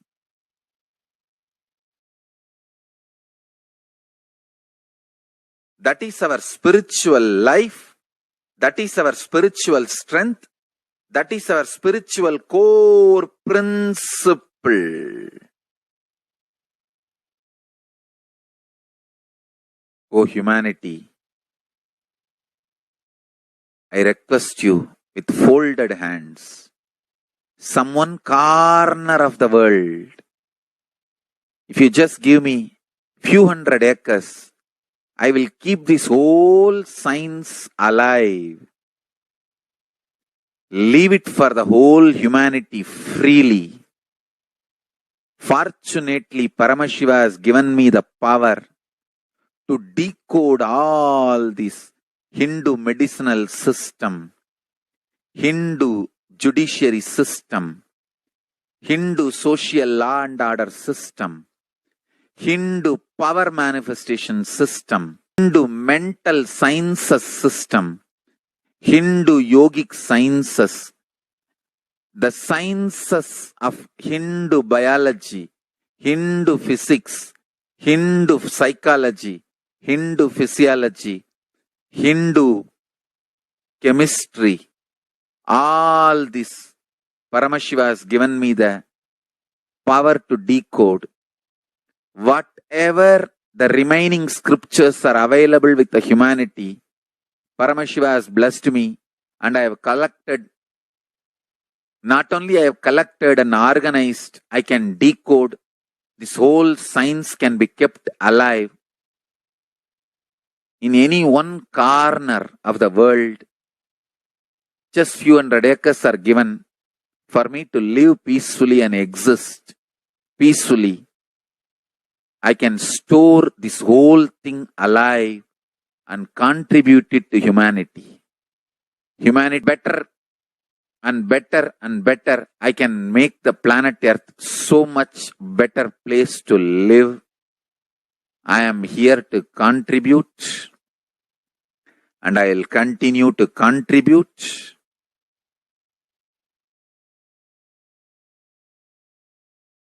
as long as I am allowed to live. I will contribute. I have collected all the remaining available scriptures, maybe 2 crore books. 2 crore means 20 million, I think, books on Hindu physics, Hindu chemistry, Hindu biology, Hindu physiology, Hindu psychology, Hindu law and order, Hindu social system, the power manifestation sciences of Hinduism, yogic sciences of Hinduism. I have collected, and Paramashiva has given me the blessings and power to decode. I have decoded and continuing to decode them. If the humanity, somebody is kind enough to give me few hundred acres in one corner of the world and let me live peacefully, I can keep all these scriptures there and go on sharing with the world, revealing these whole sciences to the world, and go on contributing. I don't need anything other than 1 cup of curd rice every day, that's all. A cup of curd rice per day, over. I can go on be giving this to the world. Add to the world. I can make the world better place to live. That's all I have to say.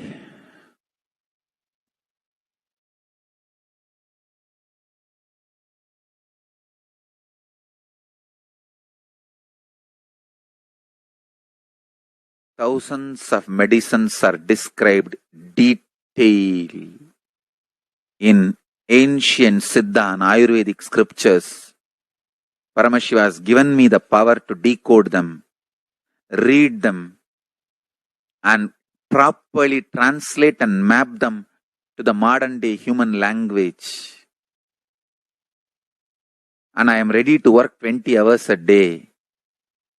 I just need few hundred acres where I can sit peacefully and keep this library, run a Gurukul where thousands of people can learn this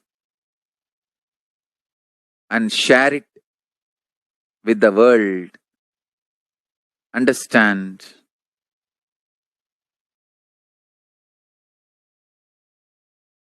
I am only interested in contributing.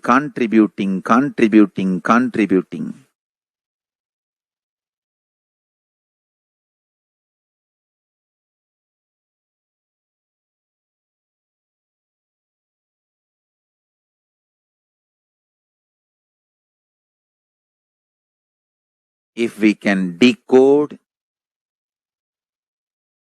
all this great knowledge, whole world can prosper from this knowledge.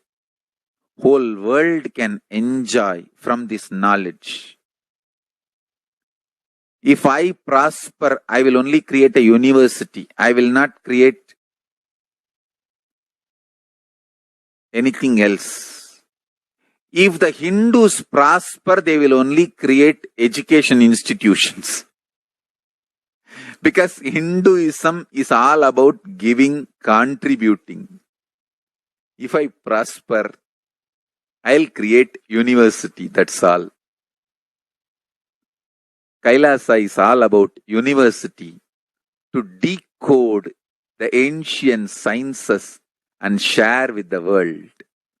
Understand?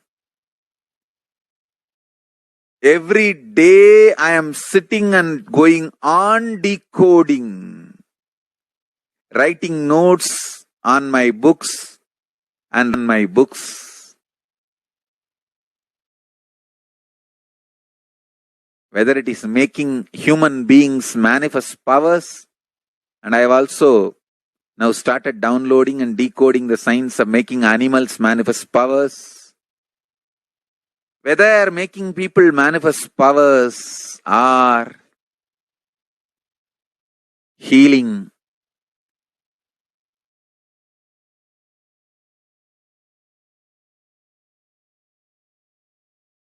in every level, life is all about contribution, contribution, contribution.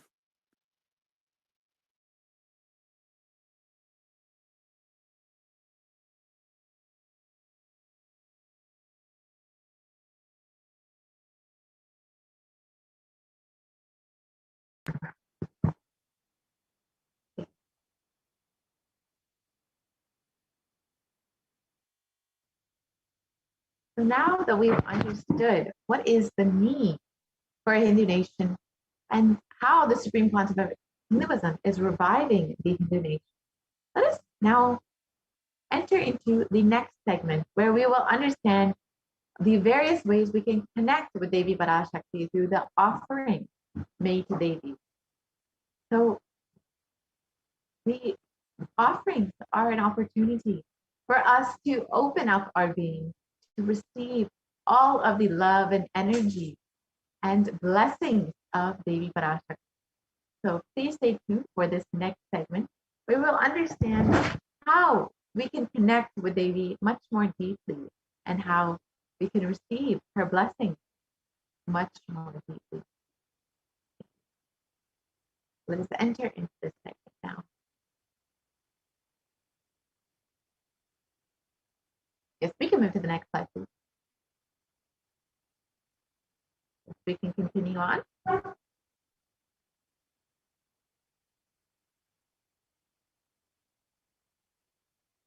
Yes, we can continue on to the next slide, please.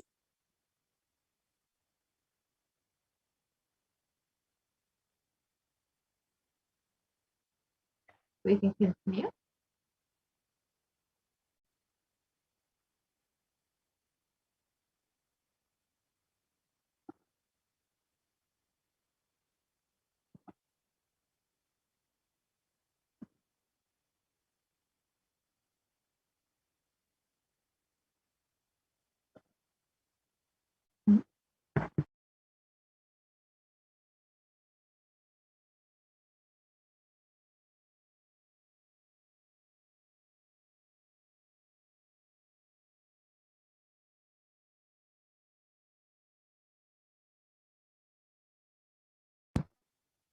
So Devi Parashakti is both the complete manifestation of both the masculine and feminine. And the masculine and feminine, both consciousness have to be expressed equally by every human being to be enlightened.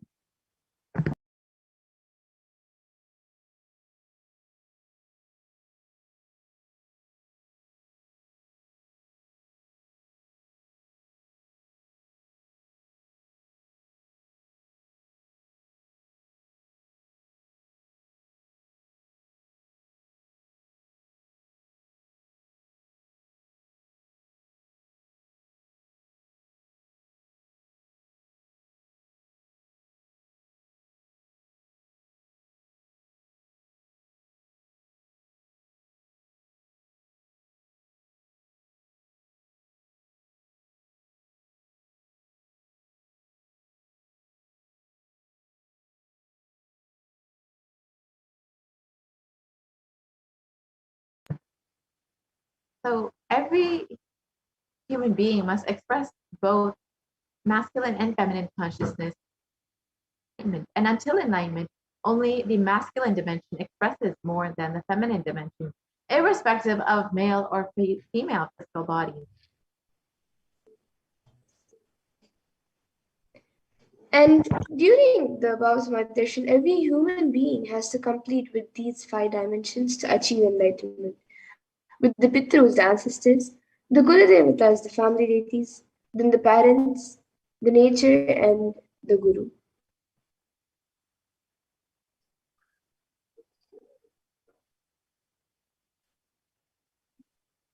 So incompletions are life negative in adharmic cognition, and in the 5 dimensions lead to misconstrued karana and karya, the cause and effect, and they further lead to suffering and pain and calamities in the individual, personal, and collective and global levels.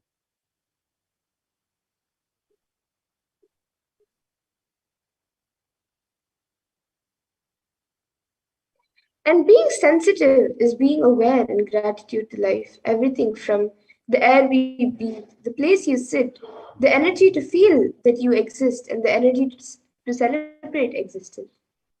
The, the energy that you celebrate to that you exist.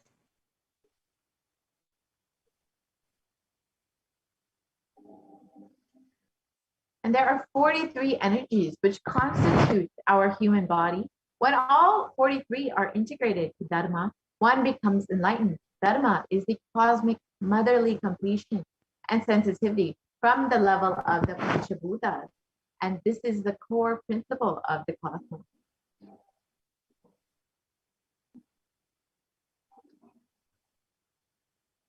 And awakening the sacred feminine is the key to enlightenment. When awakened, man expresses the sacred feminine consciousness and he becomes a great revered leader. When awakened, woman expresses sacred feminine consciousness and she becomes Devi, the cosmic mother expressing powers.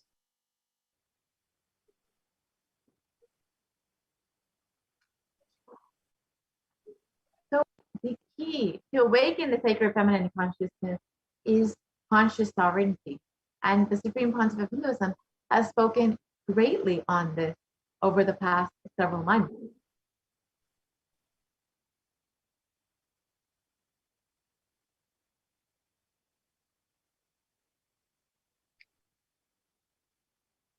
And out of millions of paths, the easiest, sweetest, and the most beautiful path to enlightenment is connecting with the cosmic mother, Devi Parashakti, the cosmic feminine consciousness.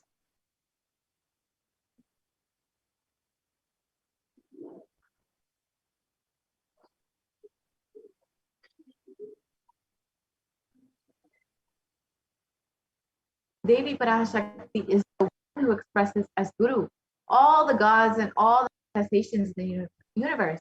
She can straight away deliver enlightenment by connecting through the cosmic umbilical cord.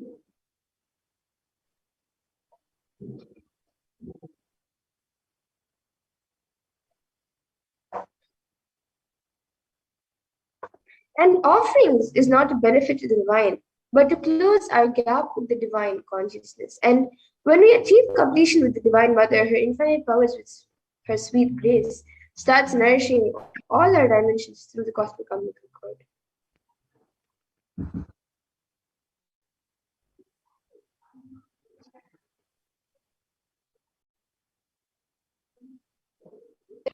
Too small or too big one can offer to connect with the Divine Mother. It has to be from a space of love, of a child looking at a mother and handing her what it has to share with her out of deep love and gratitude. It can be a cup of milk, a flower, or it can be a precious jewel to adorn her smiling face or her beautiful hair.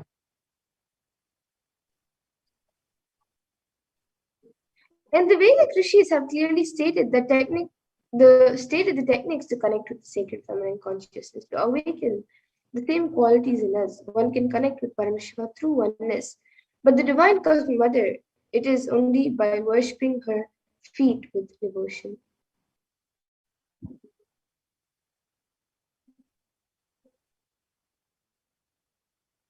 Mother worship is the most non-violent, most peace-centered, most healing, soothing, and sweetest path to enlightenment among all the traditions of planet Earth. Worshipping Mother includes contemplating, meditating through sacred offerings of mantras, oblations at her feet. And Mother worship is the most non-violent, most peace-centered, soothing, and sweetest path to enlightenment among all traditions on planet Earth. And worshipping includes contemplating meditation through sacred offerings of mantras and oblations at her feet.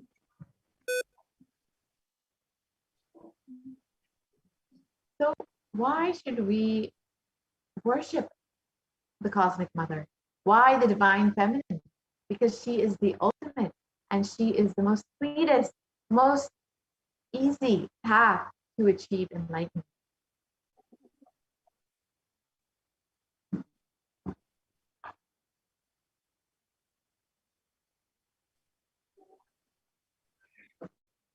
In the Shastra Purana for this says, Om Aham Rudrebir Vasubir Charami Aham Aditye Ruta Vishvadeva Aham Mitra Varuno Bhav Vibrami Aham Indragni Aham Ashwino Bihi. This translates as, I walk as the 11 Rudras, I walk as the Vasas, I walk as Vishnu and other Adityas, and all the divine forms, the Vishvadevas, assuming the form in the inner self of all the gods.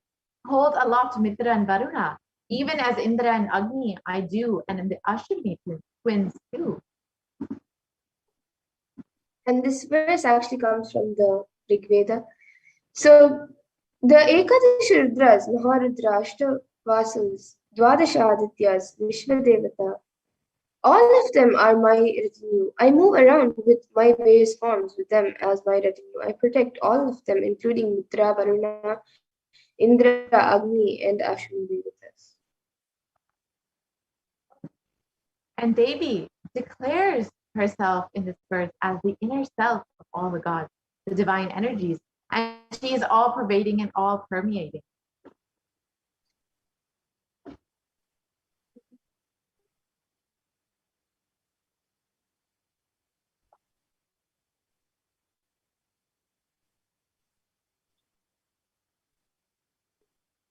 So now we will be looking at the offerings that all of you can make to Devi Parashakti. We've understood how Devi is the most sweetest, most easiest way to connect with the cosmos and to experience the ultimate. Let us decide to connect with Devi Parashakti through these various offerings.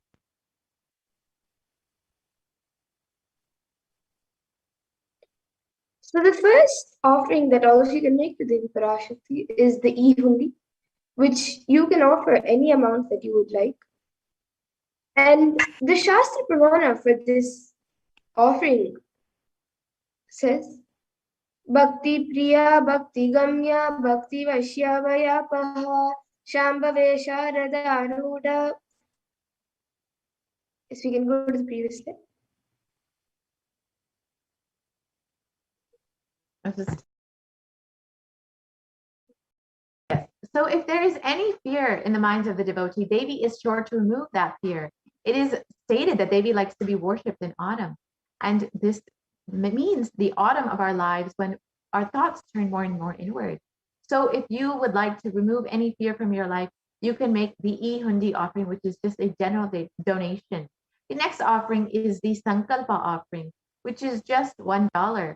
And this offering is a very simple offering that you can make, a conscious resolution that you can take to receive any blessings or guidance from Devi Parashakti.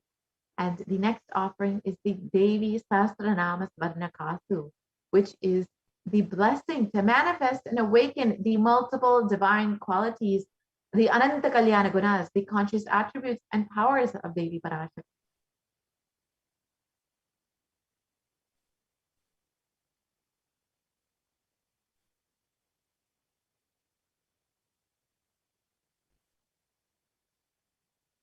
And the next offering is the Mukta Anguti, which the verse for this is from the Devi Suktam. Go ahead and read it, Ma. Yes, the Shastra Pramana for this comes from the Devi Suktam. Yes. The next offering is... So the next offering is the Swarna Padma Pushpa, which is 600 USD, 1200 USD, and 1800 USD. And the Shastra Pramana says, Siddhi Buddhi Prade Devi Bhukti Mukti Pradayini Mantra Murte Sada Devi Mahalakshmi Namostute. And the next is the Swarnamati, the offering of the golden toning. And this is 750 USD. So you can, if you would like, you can make this offering as well. And the Shastra Pramana for this comes from the Saundarya Lahari Vastu. So Lord Brahma, the creator of your, selects a dust from your feet and creates this world. And the great Adishesha with his 1,000 heads. Go back to the previous slide, please.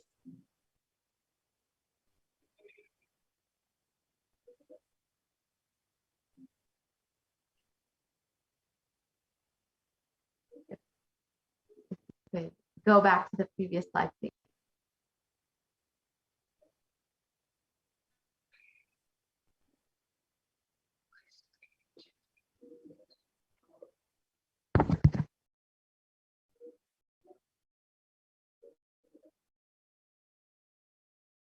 So another offering that you can make to Devi Parashakti is the Mang Tika, which is 750 USD, the hairline jewel.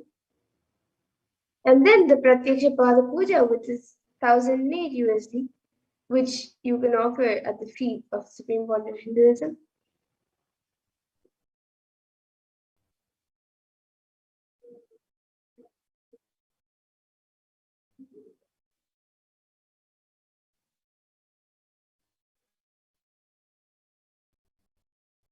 And we have so many other offerings that you can make at the feet of Devi Parashakti, as we all saw various offerings.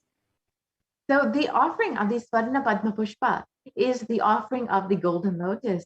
And it's stated that Devi is the one who bestows accomplishments and intellect and who showers worldly prosperity. Devi who powers the subtle missions of the universe. So you can offer this Swarna Padma Pushpa to Devi Parashakti and receive all of the blessings and auspiciousness in your life. And the Swarnameti is the golden toe ring of Devi Parashakti. And you can offer this. And it's stated that Lord Brahma, the creator of the whole cosmos, selects a dust from your feet and creates this world. The great Adishesha with his thousands of heads somehow is able to carry a dust from your feet with great effort. And the Lord Rudra takes it and powders it nicely and uses it as ash.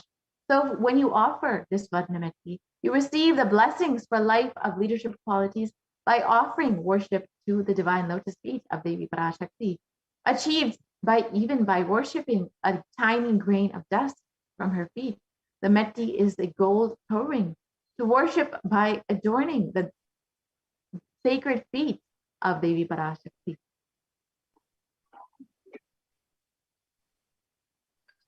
And then the Mang Tika, which is the hairline jewel, it comes from the Lalita Darshan Stotram, verse 106, Shuddha Sarabi Varshini.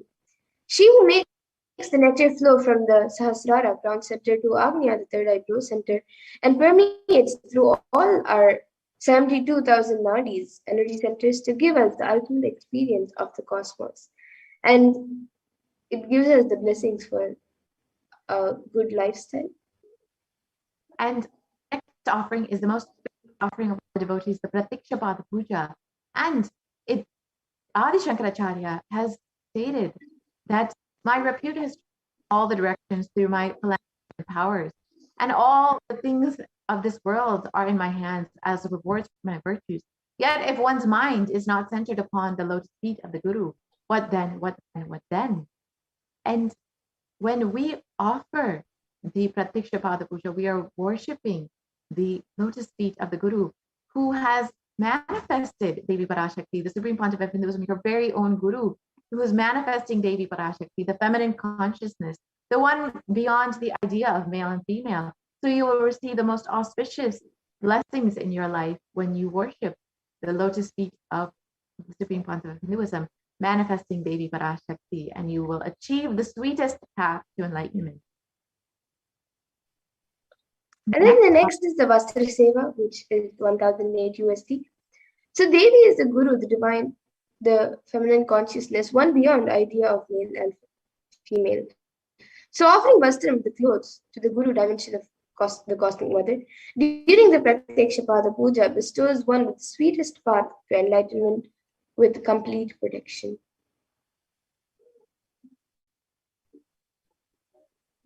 So here are the list of all the offerings that you can make. The e-hundi offering, which is the general donation you can make on the YouTube Super Chat.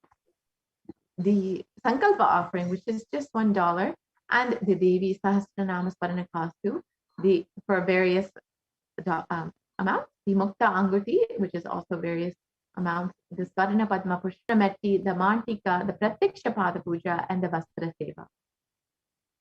So you can visit this link and at hindutemple.org, and you can choose whichever offering that you would like to make to Devi Parashakti. So you can offer your love, your gratitude, your devotion to the Cosmic Mother, manifesting through your very own Guru, the Supreme Power of Hinduism, Jagat Guru Maharaj, His Divine Holiness, Bhagavan Nithyananda Paramashivam. And you can visit the website, and this is what you will see, where you can select whichever option that you would like, whether it's the Pratiksha Pada Puja or the Swarna Padma Pushpa. You can just choose that in the drop-down menu. It's a very simple process, and you can choose how many ever you would like, whether it's 1, 2, 3. You can offer one for yourself, one for your sister, one for your brother. You can choose as many as you would like and select that option.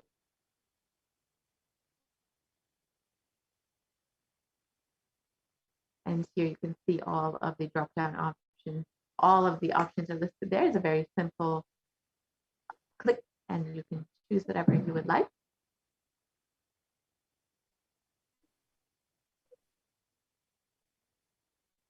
And once you've chosen this, you can move on to you can proceed to your cart, where you can make your payment. And this is a very simple process for making your payment.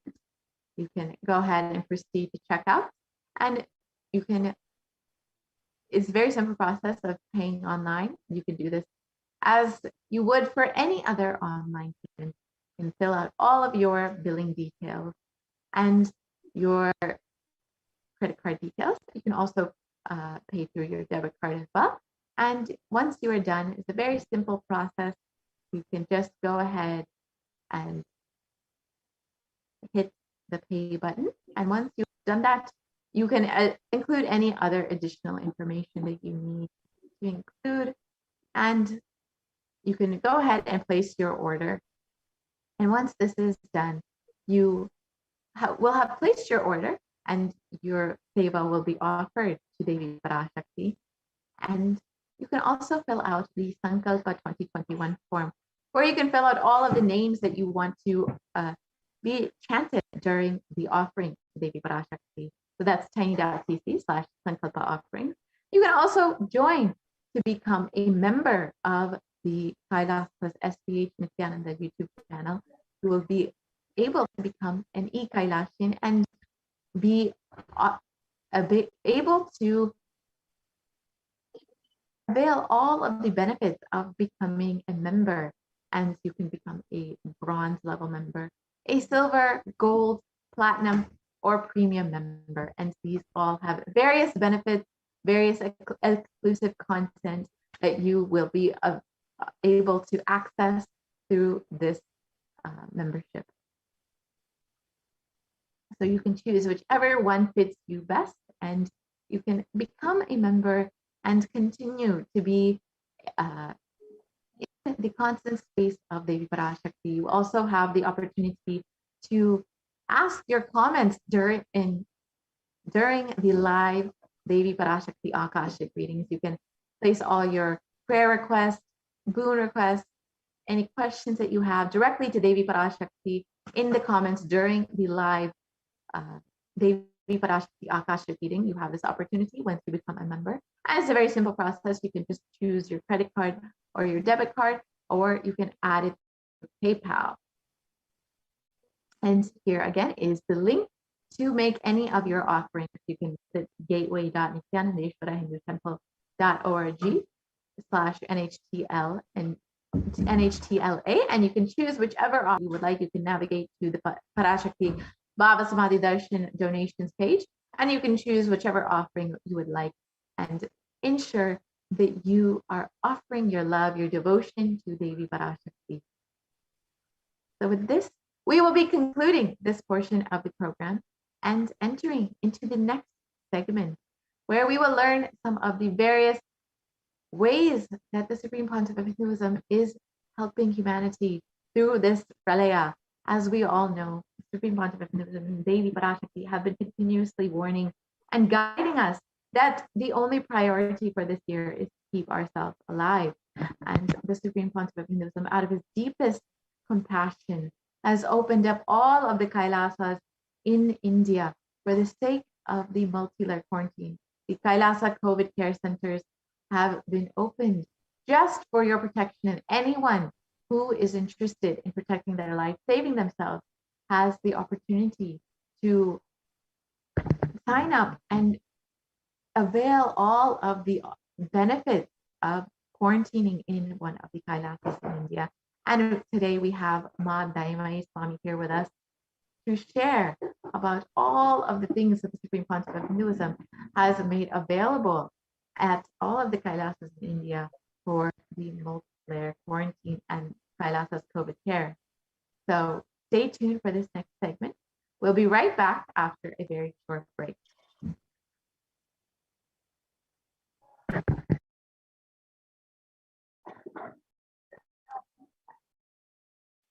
Nithyanandam, thank you very much, Ma. Welcome back to this segment. In this segment, we're going to see the Kailasa's multi-layered quarantine and the Supreme Pontiff of Hinduism's contributions, which are adding to the global peace to this COVID-19 pandemic.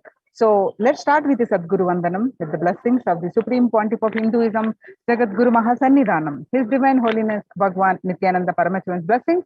Let's start with the Sadguru Vandanam.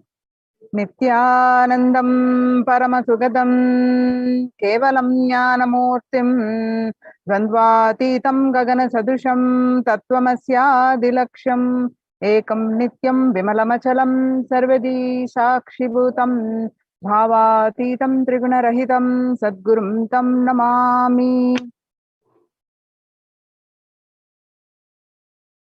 Welcome back, everyone. So, if you see some of the statistics, the current statistics, the COVID-19 made the world less peaceful. Not only their health getting affected, their economic status getting affected, the famine conditions prevail, but world is also getting less peaceful.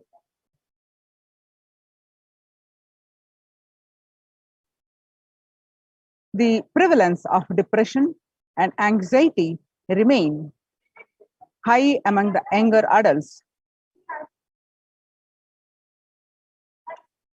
The younger adults are more likely to report symptoms of anxiety and or depressive disorder during this COVID-19 pandemic.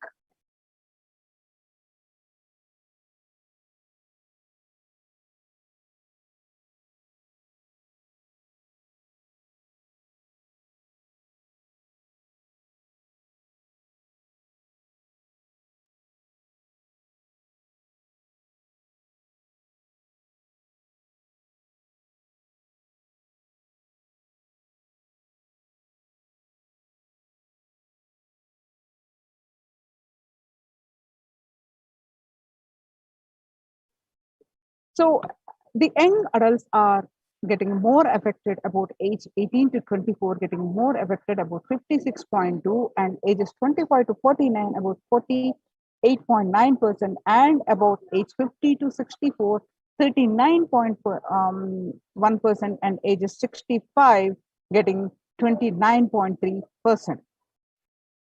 So the average share of adults reporting symptoms of anxiety disorder and or depressive disorder from what it used to be in January 2029, over the period of 6 months was 11%. But in just 1 month, in this beginning of this year, it rose up to 41%.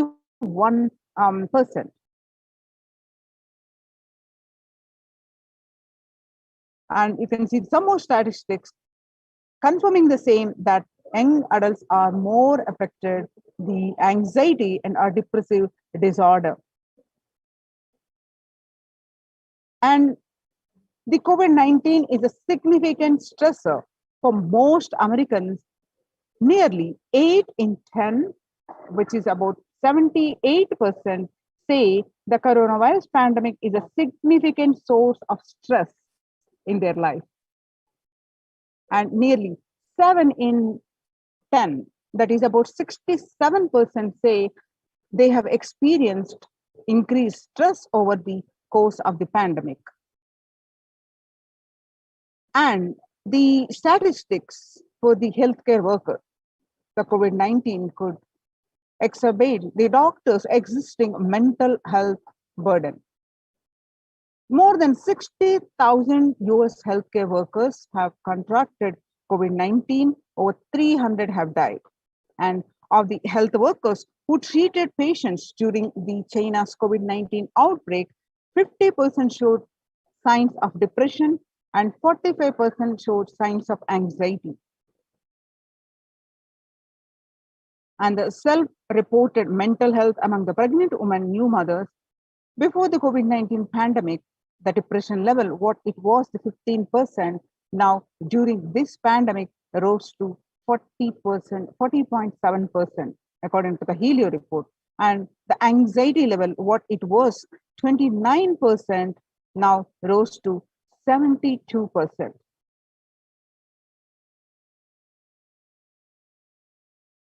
The living under stay-at-home orders, because of this, 8 in 10 students were struggling with focus on school or work and avoiding distractions. Students are interacting most with parents during the COVID-19 physical distancing. The number one reason the parents can support students is simply spending time with them, talking about COVID-19 news. The resources needed are first, for college student mental wellness, virtual face-to-face time, then for high school students, digital social media gathering.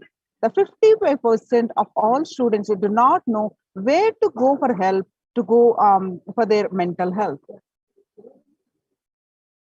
The understanding the pandemic's impact on working women, nearly 82% of women surveyed said their lives have been negatively disrupted by the pandemic. Nearly 70% of women who have experienced these disruptions are concerned their career growth may be limited as a result.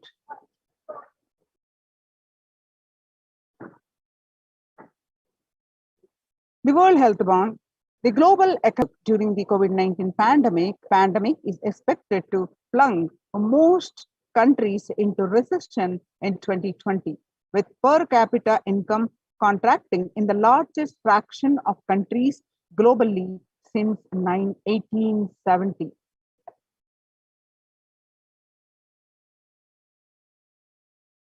The UN News, the COVID-19 threatening global peace and security. UN Chief, the General Tedros warns. While the COVID-19 pandemic is the first and foremost health crisis, its implications are more far-reaching and could threaten global peace and security.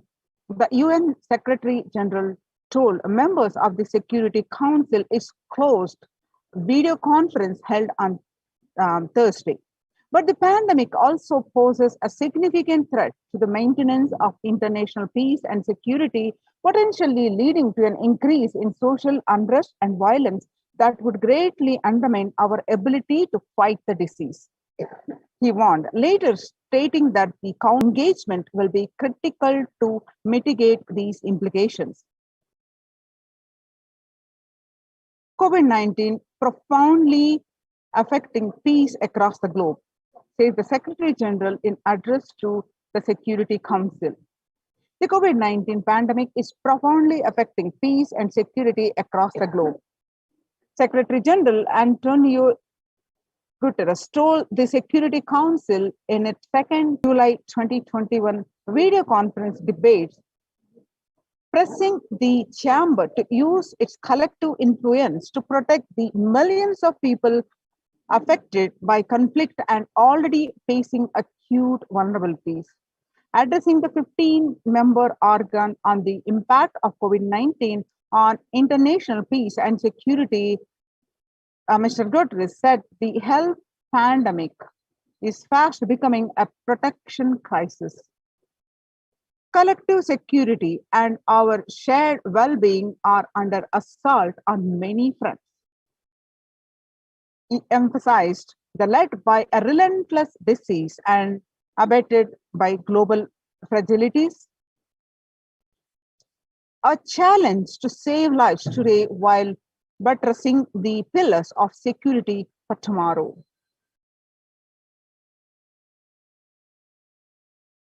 From the COVID-19 update from the UNEP, time to get serious about the climate change. On a warming planet, no one is safe. You have been telling us for over 3 decades of the dangers of allowing the planet to warm. The world listened, but it did not hear. The world listened, but it did not act strongly enough. As a result, climate change is a problem that is here. Now nobody is safe and is getting worse faster. COVID-19 is a threat to peace building in a conflict-affected and the conflict-affected nations.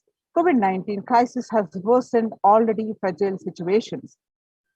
The International Labour Organization, ILO, is more aware than ever of its responsibility to promote peace and resilience in the time of this global pandemic.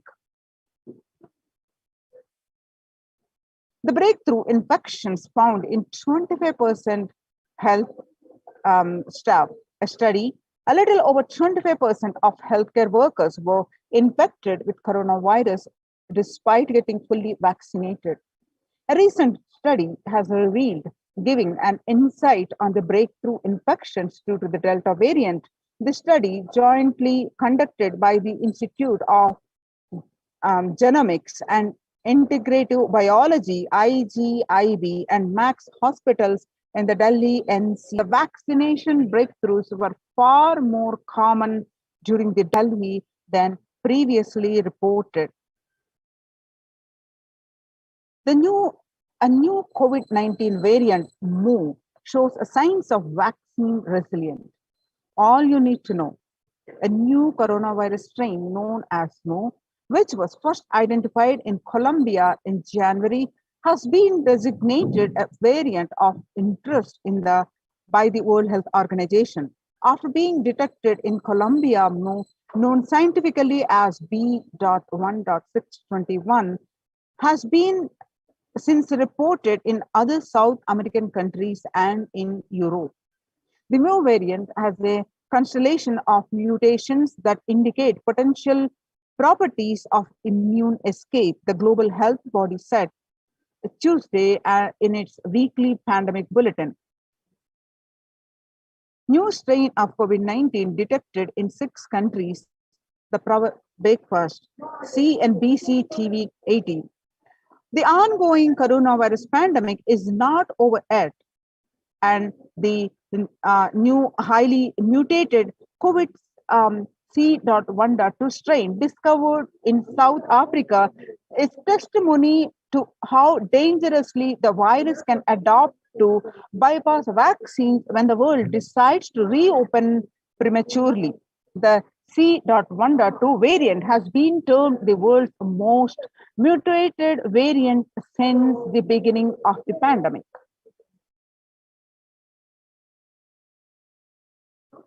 New COVID variant, the C.1.2, causes flutter. The World Health Organization says it's watching. The World Health Organization has said that to date, there are 100 sequences of C.1.2 reported globally from the earliest reports from May 21 from South Africa, and currently it does not appear to be increasing in circulation. The new variant was first found in South Africa in May. Researchers from South Africa have described the C.1.2 variant, which has 40 to 59 mutations more than the original Wuhan virus. It is spike protein. There are 14 mutations, which include the usual suspects, including the various N51Y and E48-4K. It shares T48K mutation with Delta. The spread of evolution for this variant is 1.8 times faster than average. So join the COVID care protection centers. Register now through the link below. The link is https://kailasa.org/kailasa care.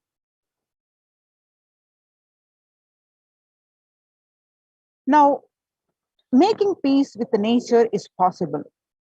If we start now, making peace with nature is possible. If we start now, even amid a pandemic, 2021 can go down as the year we made peace with nature and set the planet to healing.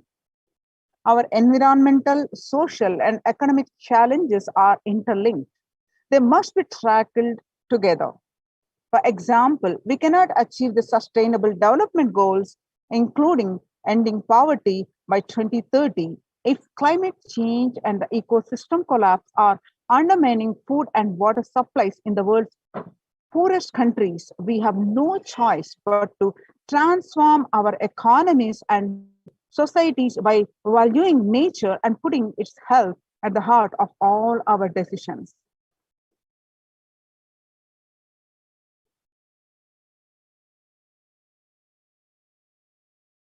The World Health Organization's Health and Peace Initiative. Health and peace are interrelated. In the words of the Director General of the World Health Organization, Dr. Tedros said, "There cannot be health without peace, and there cannot be peace without health." You can see the supporting documentation here. The individuals and groups enjoy the enjoyable access to health services, fulfilling their rights to physical and mental health, and health actors design neutral health and interventions that promote trust and dialogue, and communities are empowered to cope with a violent conflict.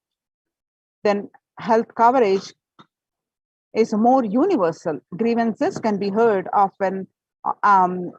and addressed to generate trust, and health emergency concerns. Affected communities are more likely to make meaningful contributions to peace and reconciliation, and to resist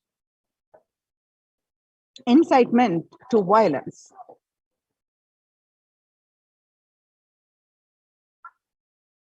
According to the United Nations, in 2021 theme, Yoga for Well-Being, the day will be marked at a time when COVID-19 pandemic continues to upend lives and livelihoods of people globally. Beyond its immediate impact on physical health, the COVID-19 pandemic has also exacerbated psychological suffering and mental health problems, including depression and anxiety, as pandemic-related restrictions continue in various forms and in many countries. This has highlighted the urgent need to address the mental health dimension of the pandemic, in addition to the physical and health aspects. The message of yoga is promoting both the physical and mental well-being of humanity has never been more relevant. A growing trend of people around the world embracing yoga to stay healthy and rejuvenated and to fight social isolation and depression are witnessed during the pandemic. Yoga is also playing a significant role in the psychosocial rehabilitation of COVID-19 patients in quarantine and isolation. It is particularly helpful in allaying their fears and concerns.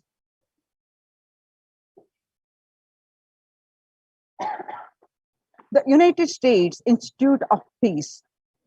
Amid COVID-19, we need enhanced international coordination to build peace.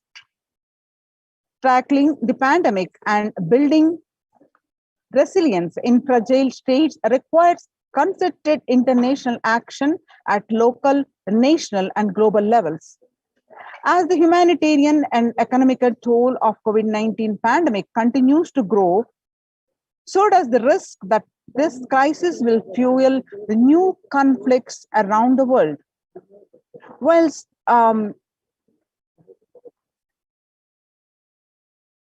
stemming prospects for resolving ongoing ones. Sustainable Development Goals. The United Nations spotlights health benefits of yoga, ancient practice that can ease stress of our modern laptop lives. Yoga is a practice that can be relevant to all ages, relevant to all cultures, irrespective of socio-economic status people represent. It can be used to unite our complex and difficult world to promote not only healthy lifestyles, but to promote peace and security in the world. But to promote peace and security in the world, said the Dr. Nata Manabde, Executive Director of the New York Office of the World Health Organization, at an event entitled Conversation Yoga for Health. The stronger health systems and universal health coverage must be priority. Remarks to the General Assembly special session in response to the COVID-19 pandemic. For the first time since 1945, the entire world is confronted by the common threat, regardless of nationality, ethnicity, or faith. A new social contract between people, government, the private sector, civil society, and more can tackle the roots of inequality with fair taxation on income and wealth, universal benefits, and opportunities for all.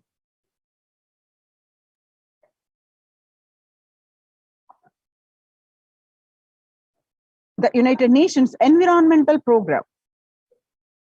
Food systems hold key to ending world hunger. Effects of the COVID-19 pandemic, the United Nations had noted a dramatic increase in world hunger. According to the state of the food security and nutrition in the world, 1/10 of the global population, as many as 811 million people, were undernourished in 2020, an increase of 180 million from 2019. According to the Eat Lancet Commission, more towards diets with a diversity of plant-based foods, low amounts of animal source foods, unsaturated rather than the saturated fats, and limited amounts of refined grains, highly processed foods, and added sugars could prevent between 19 and 24% of all adult deaths each year.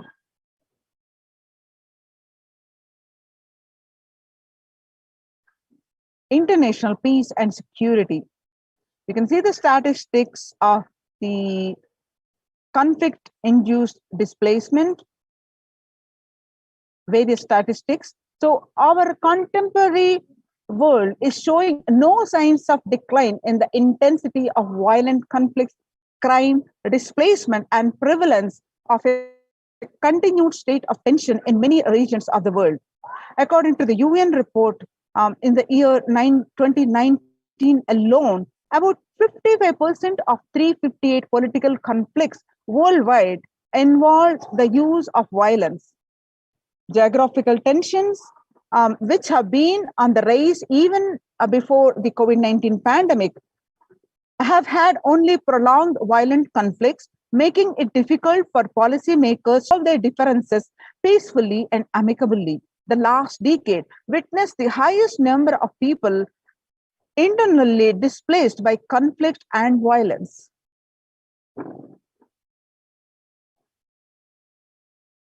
International peace and security. The Vedic tradition beautifully describes Yastu Sarvani Bhutani Atmani Ivapnapati Sarva Bhutevchu Chatmanam Tatona Vigut Pushpyate. The inner peace leads to world peace. So now let us see, as we have understood the statistics and the various, not only the health, the famine conditions prevail, and it's posing the threat to the security, along with dealing with the depression, anxiety, mental disorders. To address this, what are the Kailasa's contributions of this the Supreme Pontiff of Hinduism? With the blessings of the Supreme Pontiff of Hinduism, Kailasa's Department of Sense, self-transformation, secret to achieve global peace. The Supreme Pontiff of Hinduism says, so let's listen from his own voice.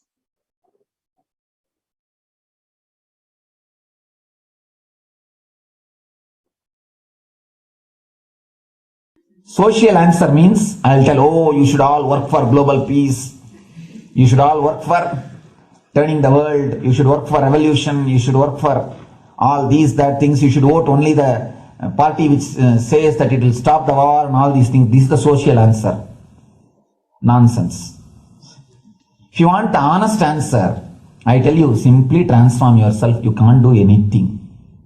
If at all you can do, you would have done it. Be honest. If you can do, you would have done it. You are raising this question because you are not able to do. Am I right? So let us be very clear. Let us be honest. We are not able to do. Socially. That's the truth.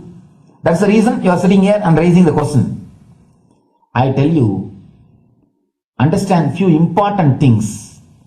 There are a lot more attached to this question. There are many things which is attached to this question.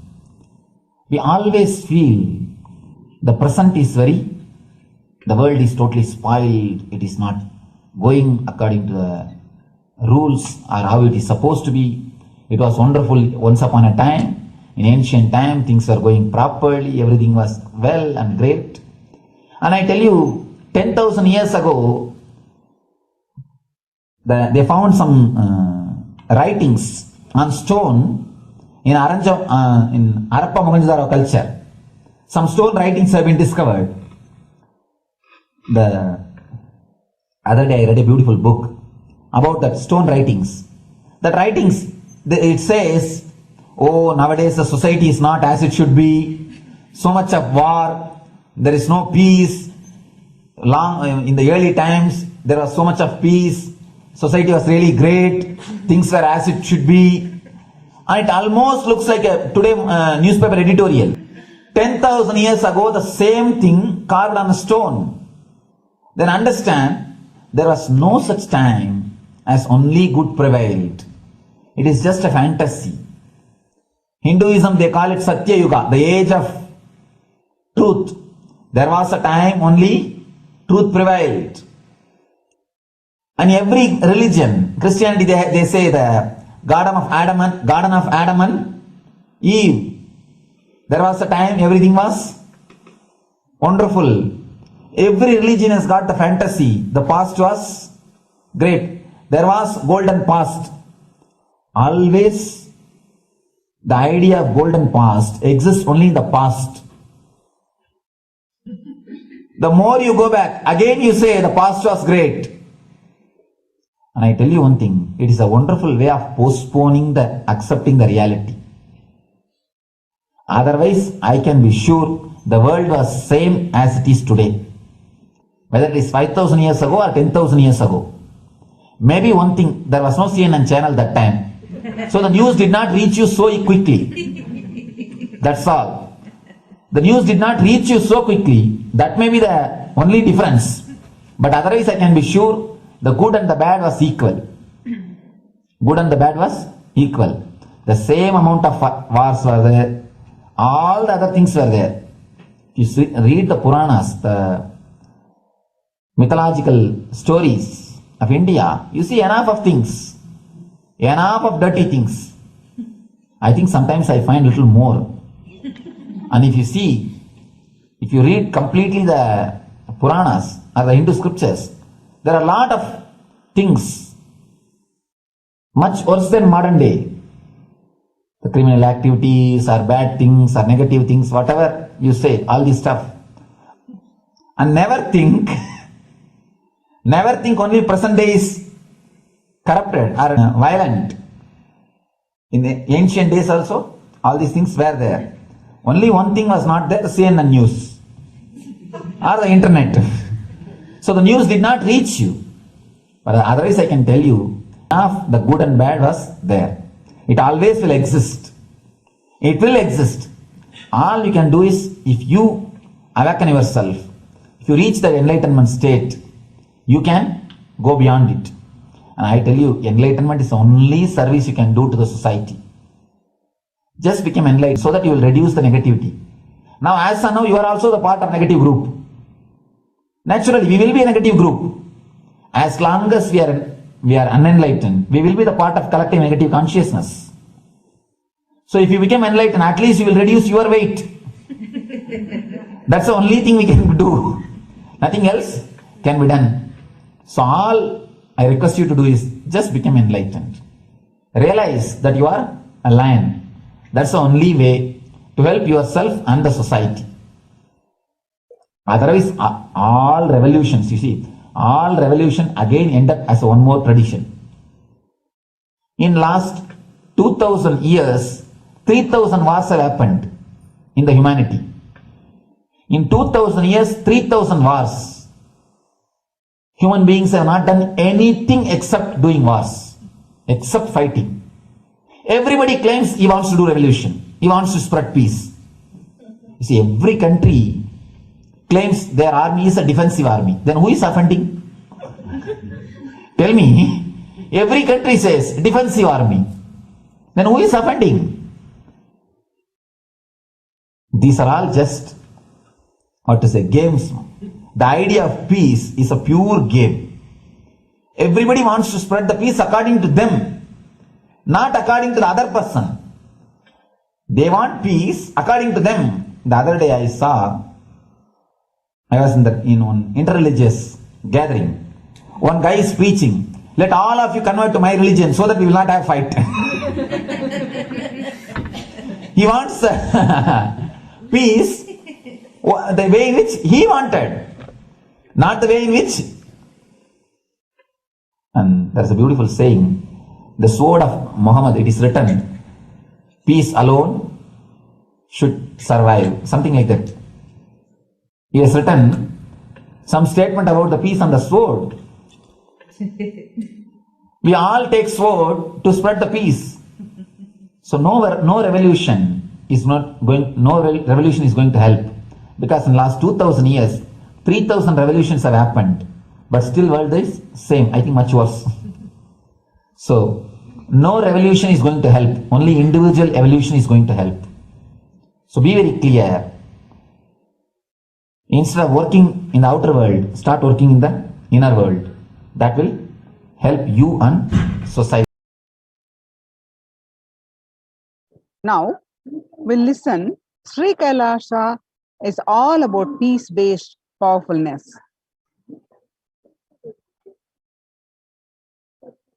Listen carefully.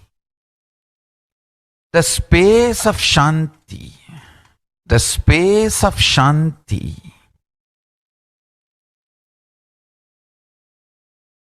is where Kailasa grows. Listen carefully.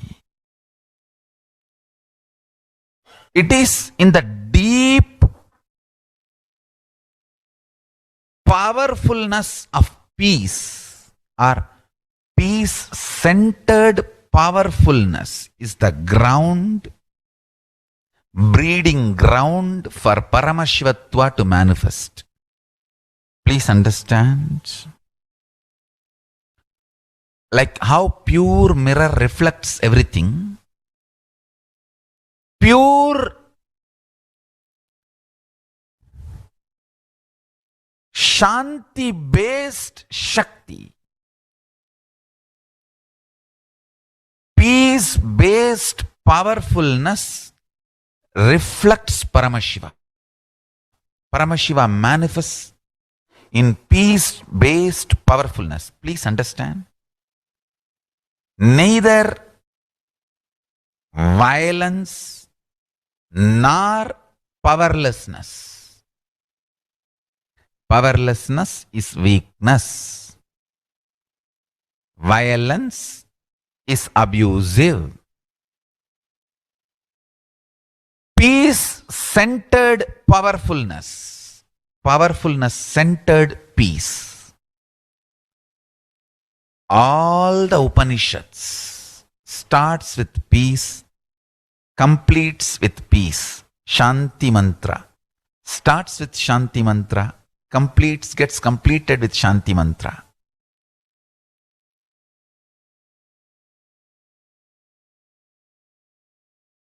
Peace-based powerfulness is a fundamental requirement for Paramashivatva to manifest. That is why people who don't want us to manifest Paramashivatva or power manifestation do not want to allow the peace in our life or do not want peace in our campus. Understand? But only if you are peaceful, which cannot be shaken even by the demons and devils and rakshasas, we can be in eternal peace. So, remember this very clearly.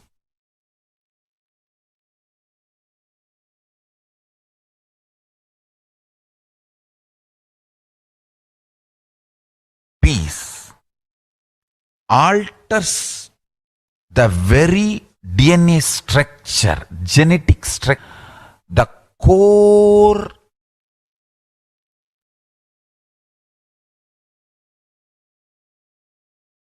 Anu Mahat structure. Understand? Anoraniyan Mahato Mahiyan. The consciousness in you is atom inside the atom, Mahat, more than Mahat. That Anoraniyan Mahato Mahiyan. That consciousness starts growing in you with more and more peace-based powerfulness developing in you. Nothing can be compared to unclutching. Spend more and more time, energy in unclutching. It will never be wasted. Time spent on unclutching is the most productive time for you in your life, because unclutching completely makes you altogether a different material. Understand? It makes your very biomemory, muscle memory, core structure, molecular structure, genetic structure, DNA structure, everything. All the 8 energy flow circuits, 7 energy flows, 1 the pure conscious explosion. So totally 8 energy flow circuits exist in you. All the 8 explodes when you unclutch. Understand? Unclutching is the space of Sri Kailasa.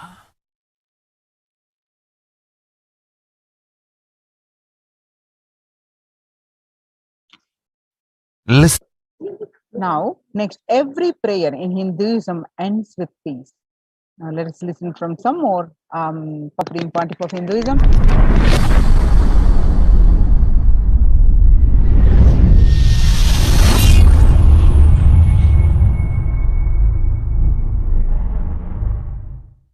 Every chanting, every prayer in Hinduism ends with Shanti, Shanti, Shanti 3 times.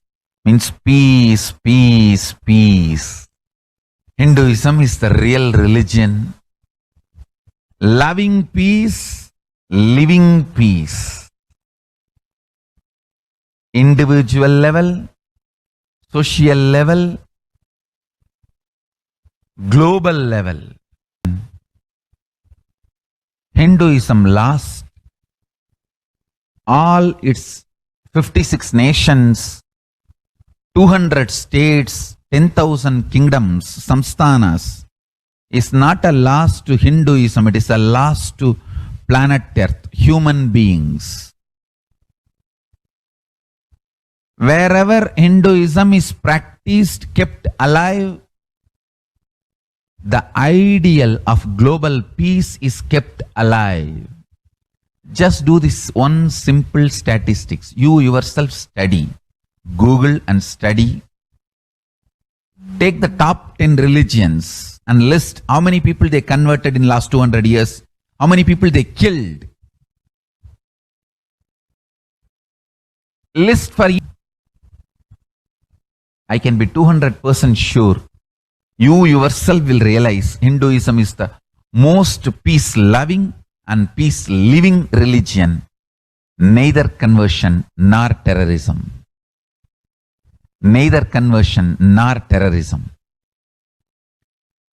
Being the supreme pontiff of the most peace-loving, peace-living religion, I give you all my blessings on this International Peace Day. Understand? It is we Hindus need to keep the global peace as a living possibility, and we need to make this global peace as reality.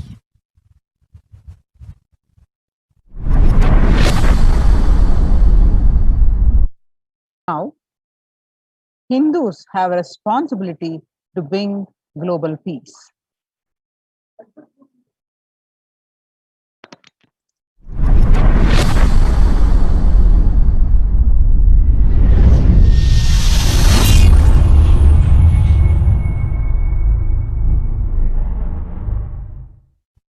Hindus have the responsibility to bring global peace. So you can also throw a challenge. See, if you are making a Hindu micronation, you can throw this challenge to each one, your friends, family, 10 people. Let them participate in the challenge and then let them send a challenge to others. So I welcome all the living and practicing Hindus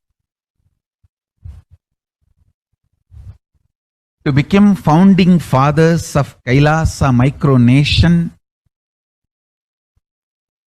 in your countries. You can also make a challenge, like how they made ice bucket challenge and all that. We can make a challenge. You form Hindu micronation and claim, I am the founding father of the Hindu micronation Kailasa. And then you can invite your family, friends for a challenge. 11 people. You form, challenge 11 people, and they also form and they spread. So let us start spreading. This project is my message on this International Day of Peace. Let us start working for global peace instead of just talking. The work we do will talk for us. The talk we do will not work for us. This is the message. The work we do will talk for us. The talk we do will not work for us. Global peace is the responsibility of Hindus. We living, practicing Hindus not only we should achieve the individual peace through unclutching yoga meditation, we should also create an ecosystem where the global peace starts manifesting. This Kailasa Hindu micronation is the enlightenment ecosystem. I request every living practicing Hindu to manifest, do it, so the global peace can manifest from these Kailasa Hindu micronations all over the world.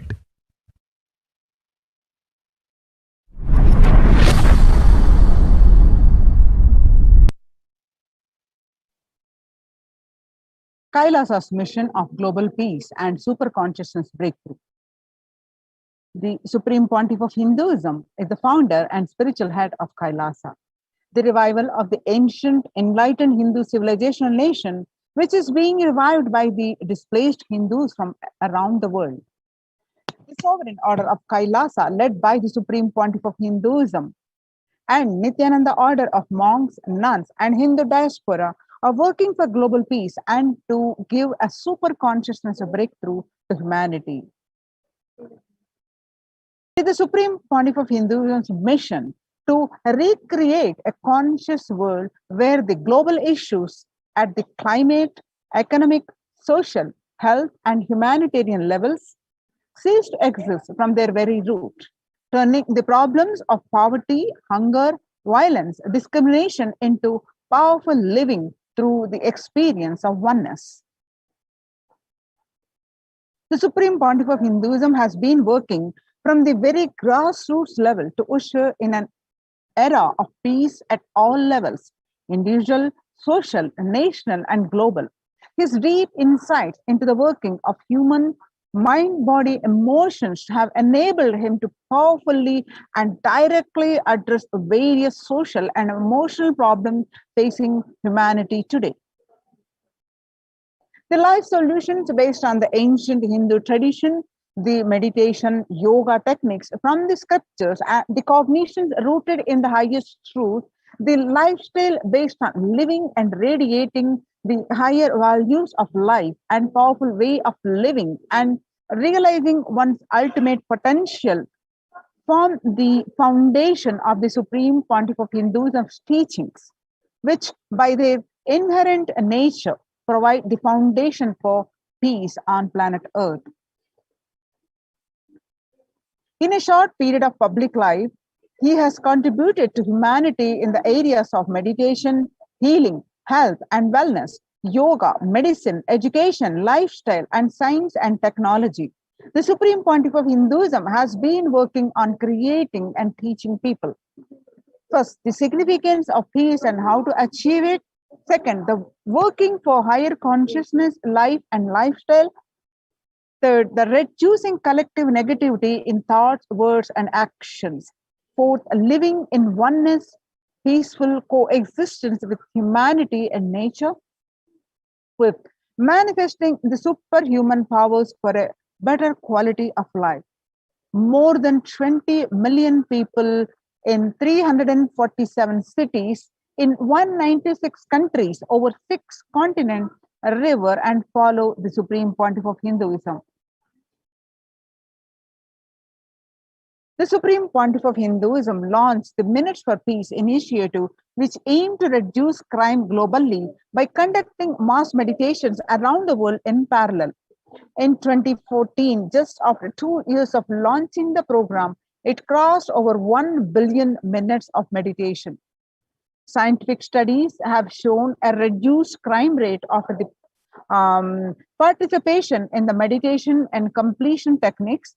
In 1976, it was found that when 1% of a community practiced meditation, pujas, the crime rate was reduced by 16% on average. The current tally on the Minutes for Peace website is more than 4.3 billion cumulative minutes of meditation logged. include all the events, programs, and festivals where people have gathered at large numbers and participated in meditations and rituals, the total count comes out to be a staggering 409 billion minutes for peace so far. You can see the about 5,000 devoted in a 48-day meditation program called Shuddhatvaitam.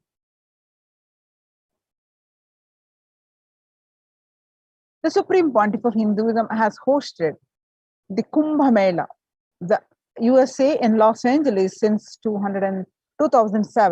Nithyananda Sangha is entrusted as the only organization to host Kumbh Mela outside India by the Akhila Bharatiya Akhada Parishad.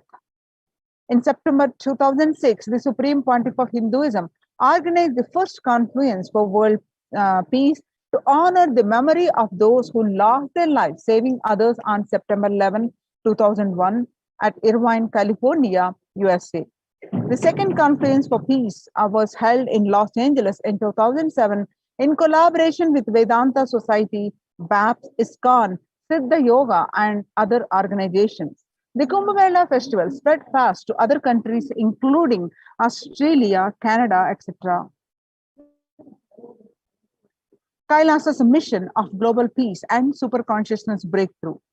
In 2009, the Supreme Pontiff of Hinduism organized a month-long peace walk crossing 1,000 kilometers and 1,000 villages to bring together in harmony, promote healing, connection, and oneness among people.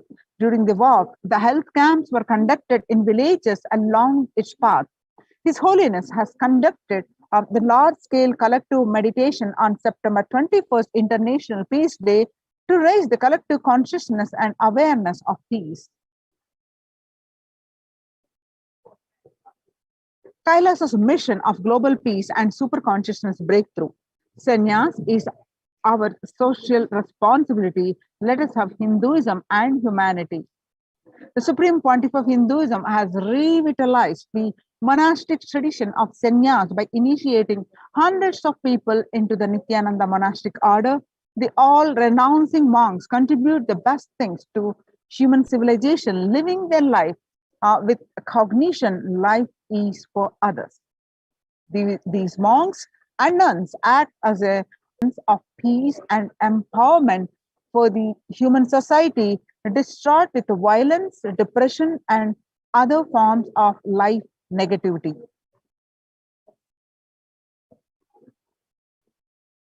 Kailasa's mission of global peace and superconsciousness breakthrough revived the ancient practice of embarking on pilgrimages. The Supreme Pontiff of Hinduism has also revived the ancient practice of embarking on pilgrimages, spiritual journeys, taking spiritual aspirants to high energy sacred spots such as the Himalayas, Kailash, Varanasi, Angkor Wat, and various powerful temples of India. Even though prevalent in India, this practice is rapidly losing its original context, turning into a recreational family vacation. Reviving the original spiritual context, the Supreme Pontiff of Hinduism has made it possible for modern-day human beings to benefit from the spiritual energy present at these centers and accelerate their journey of spiritual evolution, hence ensuring individuals and collective peace as a natural consequence.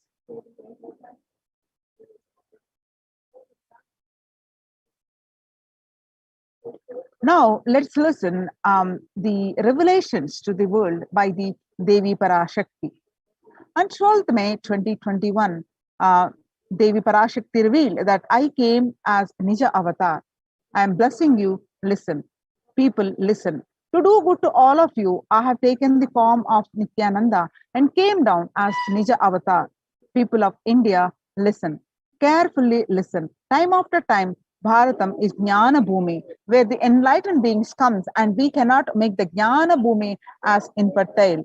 Enlightened beings have to come. They have to live and it has to flower. For few hypocrites, because they are stuck in delusion, we cannot sacrifice the world. Cosmos cannot be destroyed the ship I did to save the cosmos from being destroyed, that is called Adi Kailasa. The ship I did to protect beings from Pralaya is Adi Kailasa. Because of conspiracy of Drohis and enemies' rule, the captain has to leave the ship. Before 12 years, knowing the great deluge that is going to happen, all Aushadha, by this Guru Purnima, that Jnana Rasavadam, Navapashana is going to flower, allow people to come and take dip in Navapashana flower. People, whoever comes and dip in Vaidya Sarovar, they will not have a death, they will not have corona. Crores and crores of people will come in line every day, they will take a dip in the Ananda Lingam. On 13th May 2021, Devi further continued her revelation in Akashic reading that listen well to my words. For India, I made ship as protection. The Nithyananda Navapashana Lingam in Vaidya Sarovar, go to Adi Kailasa. O Indians, listen. All those regretting losing Nithyananda Nija Avatara, without confusion and without talking just as a lip service, go to Adi Kailasa. Crores of people will come there looking for help, Navapashana, water feast and medicine, to get health and protection and enlightenment. To protect India from great destruction, I, Parashakti, made this huge ship. Even though the captain is not there, ship is there.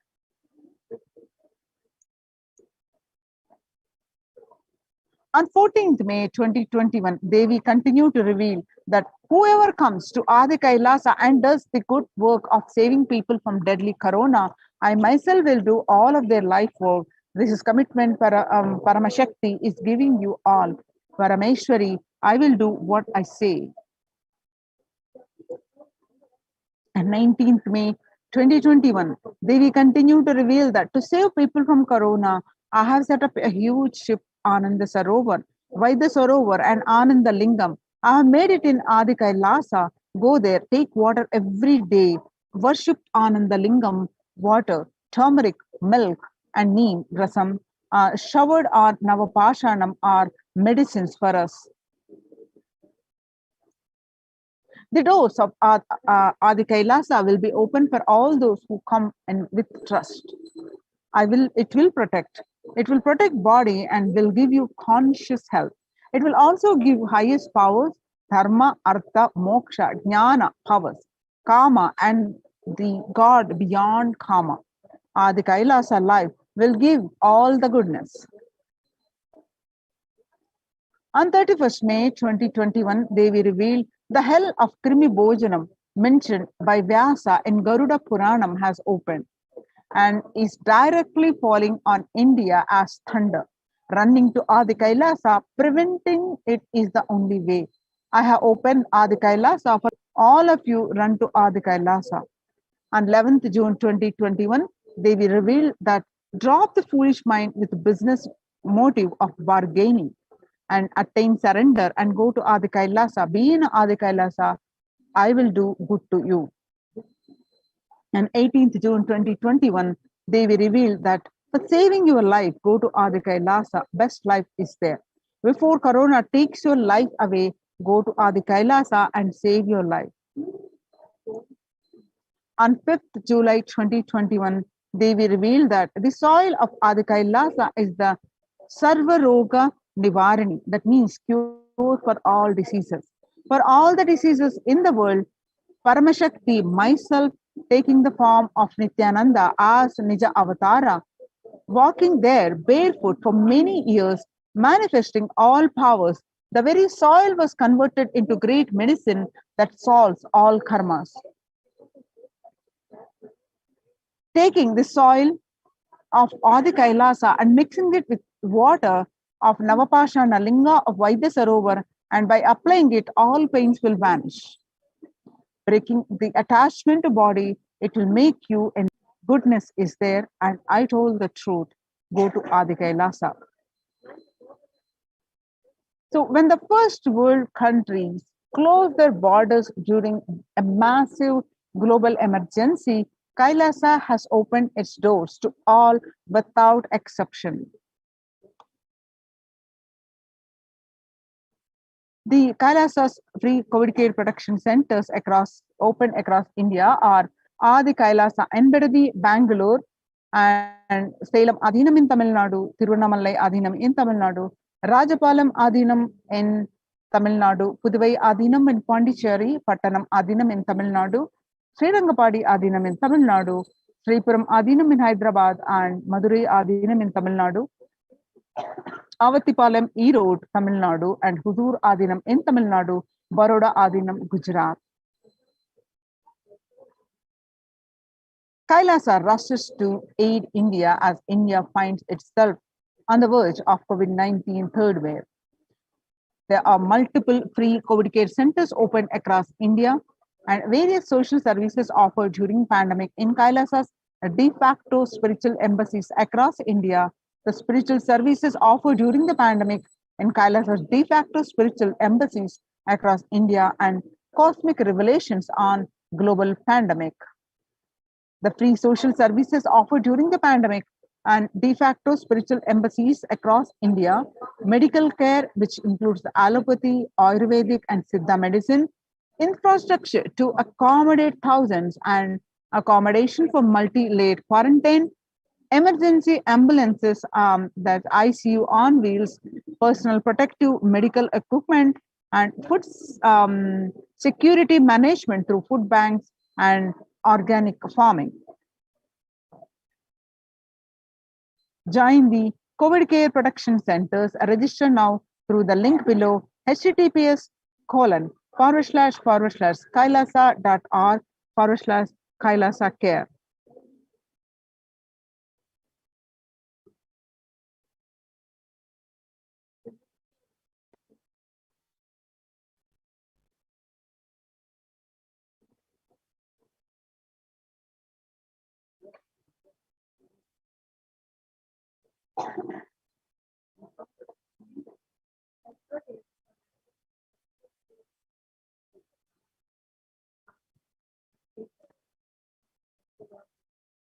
The Supreme Pontiff, by establishing the various ecosystem de facto spiritual embassies, they're mainly of temple, the revival of the temple sciences and ecosystems. By reviving these, the Supreme Pontiff of Hinduism establishing the global peace.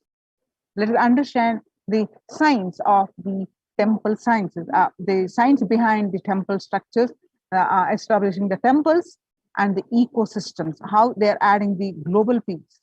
As all of you are aware, across India, many famous temples are shut down during the pandemic. Not only temples, gurudwaras, all the religious places are partially open or shut down for an indefinite period due to the pandemic. So now in the times when COVID-19 is rampant and the ancient temples are in lockdown because of the risk of the widespread corona disease, the devotees of these temples were visiting and having darshan of their gods and goddesses. And for thousands of years, at all these ancient sacred sentiments have come to an harming halt after the lockdowns have taken place. The religious fervor of the devotees is being lost due to the pandemic. The Supreme Pontiff of Hinduism reviving the e-Kailasa ecosystem and bringing all the ancient traditions of the online platforms on Kailasa TV, YouTube, and Facebook. So now let us understand some of the basics of why the Supreme Pontiff of Hinduism reviving the temple-based ecosystem and the why deity worship.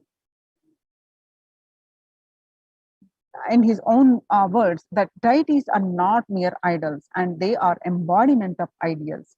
And we do not worship the idols, and we worship the ideals represented through the idols.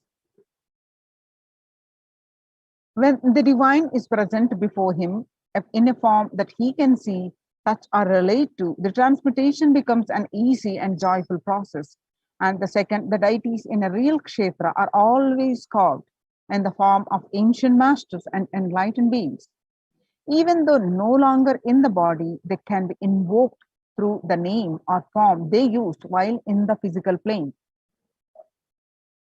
When we pray to the deity or chant its name, the corresponding divine vibration is automatically awakened and it becomes available on the energy plane to guide and bless us.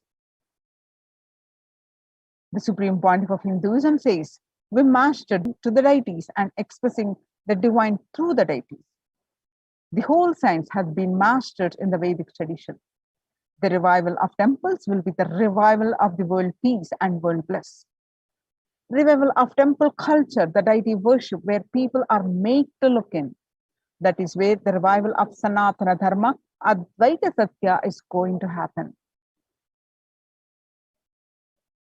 The deities, the divine has various infinite auspicious qualities. They manifest through at different times as per the call of a specific devotee, or the world is at a destruction. The divine manifests through the various auspicious qualities. For example, Shiva saved Markandeya from death, and that became an independent deity, Kala Kala. The same way he danced in ecstasy, and that action became Nataraja. Vishnu's very action of showering blessings on the world becomes Lakshmi. And Brahma's very action of constantly sharing the wisdom becomes Saraswati.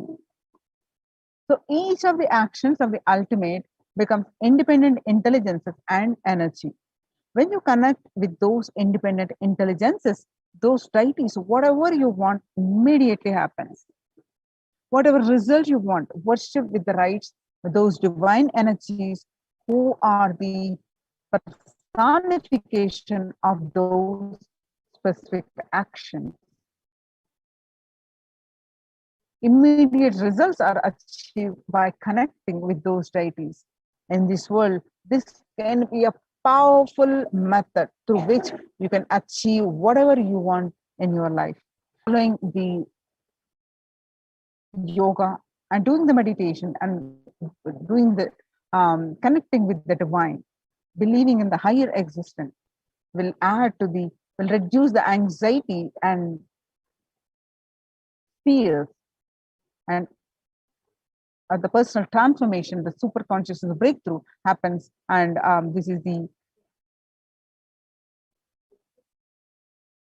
join the COVID care production centers. Register now through the link below, https://kailasa.org/kailasa-care.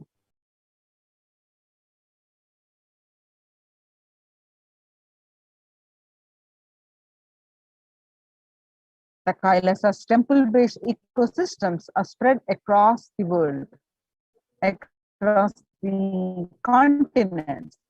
Now, Kailasa is the place where everything related to super consciousness is revived.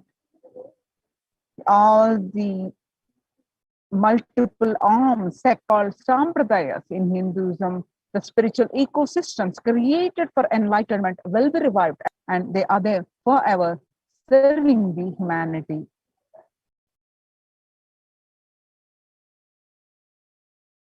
Now let us listen from the Kailasa's Hindu temple ecosystems.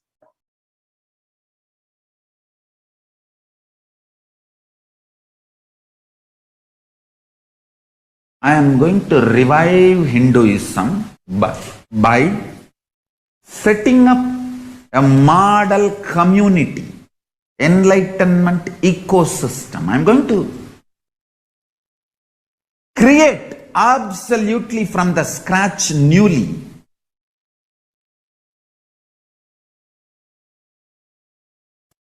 self-sustaining, temple-based Hindu ancient enlightenment ecosystem and civilization based on that. Understand? Kailasa is reviving the ancient Hindu enlightened civilization.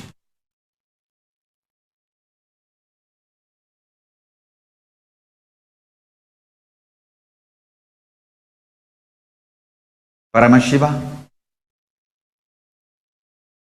himself manifested this Kailasa Mandala, the enlightenment ecosystem, and the lifestyle. I am going to revive this whole enlightenment ecosystem, Kailasa, by creating a model Kailasas all over the world.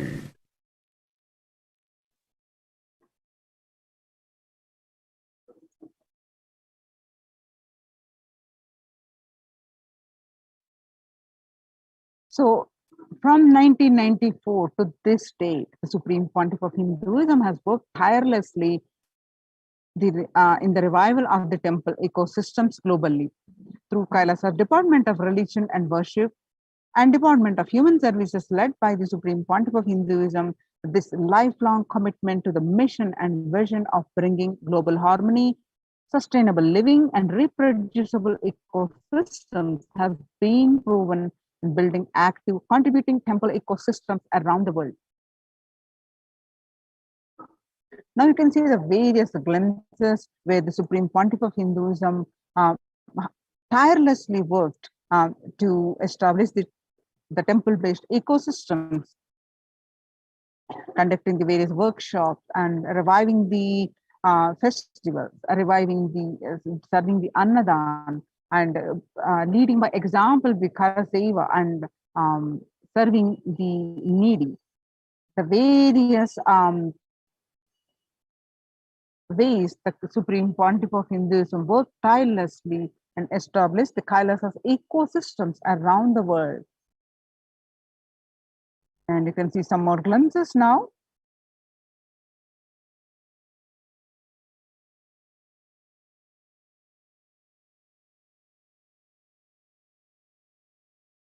The various glimpses. Not the Kailasa Department of Religion and Worship and Department of Human Services and each of Kailasa's temple ecosystems consider the right of happiness to be the highest fundamental right of all human beings, in fact, all beings. The ultimate goal for Hinduism and Kailasa, led by the Supreme Pontiff of Hinduism, is the material and spiritual well-being and prosperity to humanity.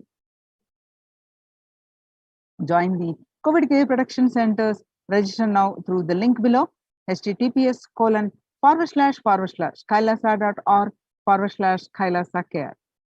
We'll moving on to the next segment of this program after a very short break.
காளியின் ஆட்டத்தை ஆனந்தத்தை ஆனந்தத்தொடு ஆடிய ஆட்டத்தை கண்டோர் உயிருக்குளெல்லாம் இறங்கி குண்டலினிவில் உயிர்ப்பிக்கச் செய்து மாய மனத்தின் இருளை அகற்றி மாயம் அழித்து மங்களம் தந்து குரு பக்தியும் சிவ பக்தியும் பரமசிவ பக்தியும் பரமசிவ சக்தியும் அளிக்கின்றேன். மனமாயை விடுத்து குரு பதத்தை பற்றுங்கள்.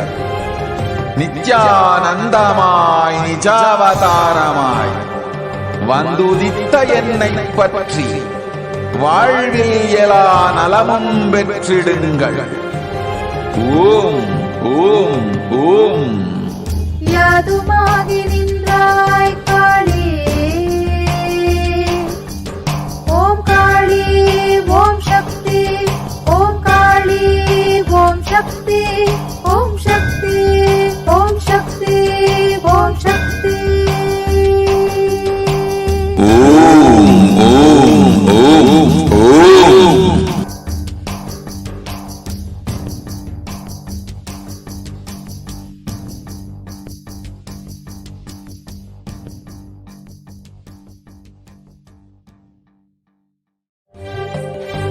காளியின் ஆட்டத்தை ஆனந்தத்தை ஆனந்தத்தொடு ஆடிய ஆட்டத்தை கண்டோர் உயிருக்குளெல்லாம் இறங்கி குண்டலினிவில் உயிர்ப்பிக்கச் செய்து மாய மனத்தின் இருளை அகற்றி மாயம் அழித்து குரு பக்தியும் சிவ பக்தியும் பரமசிவ பக்தியும் பரமசிவ சக்தியும் அளிக்கின்றேன். மனமாயை விடுத்து குரு பதத்தை பற்றுங்கள். நித்யானந்தமாய் நிஜாவதாரமாய் வந்துதித்த என்னை பற்றி வாழ்வில் எல்லா நலமும் பெற்றிடுங்கள். ஓம் ஓம் ஓம். யாதுமாகி நின்றாய் காளி, ஓம் காளி ஓம் சக்தி, ஓம் காளி ஓம் சக்தி, ஓம் சக்தி ஓம் சக்தி ஓம் சக்தி. ஓம் ஓம் ஓம் ஓம்.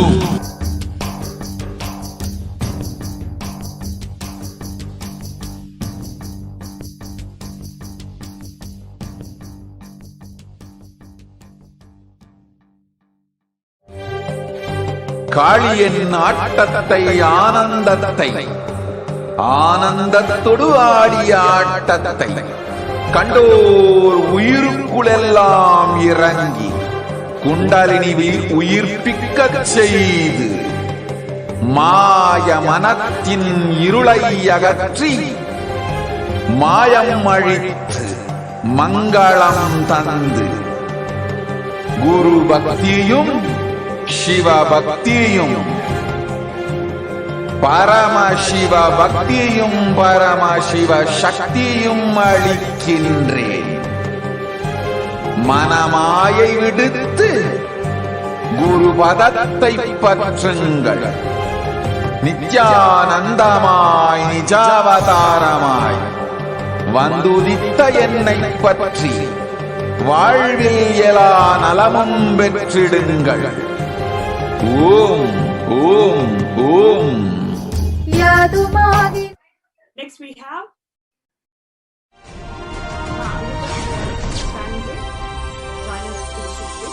welcome my Nithyananda Ma. So we're really excited to have you for the show today. Would you like to share the reading?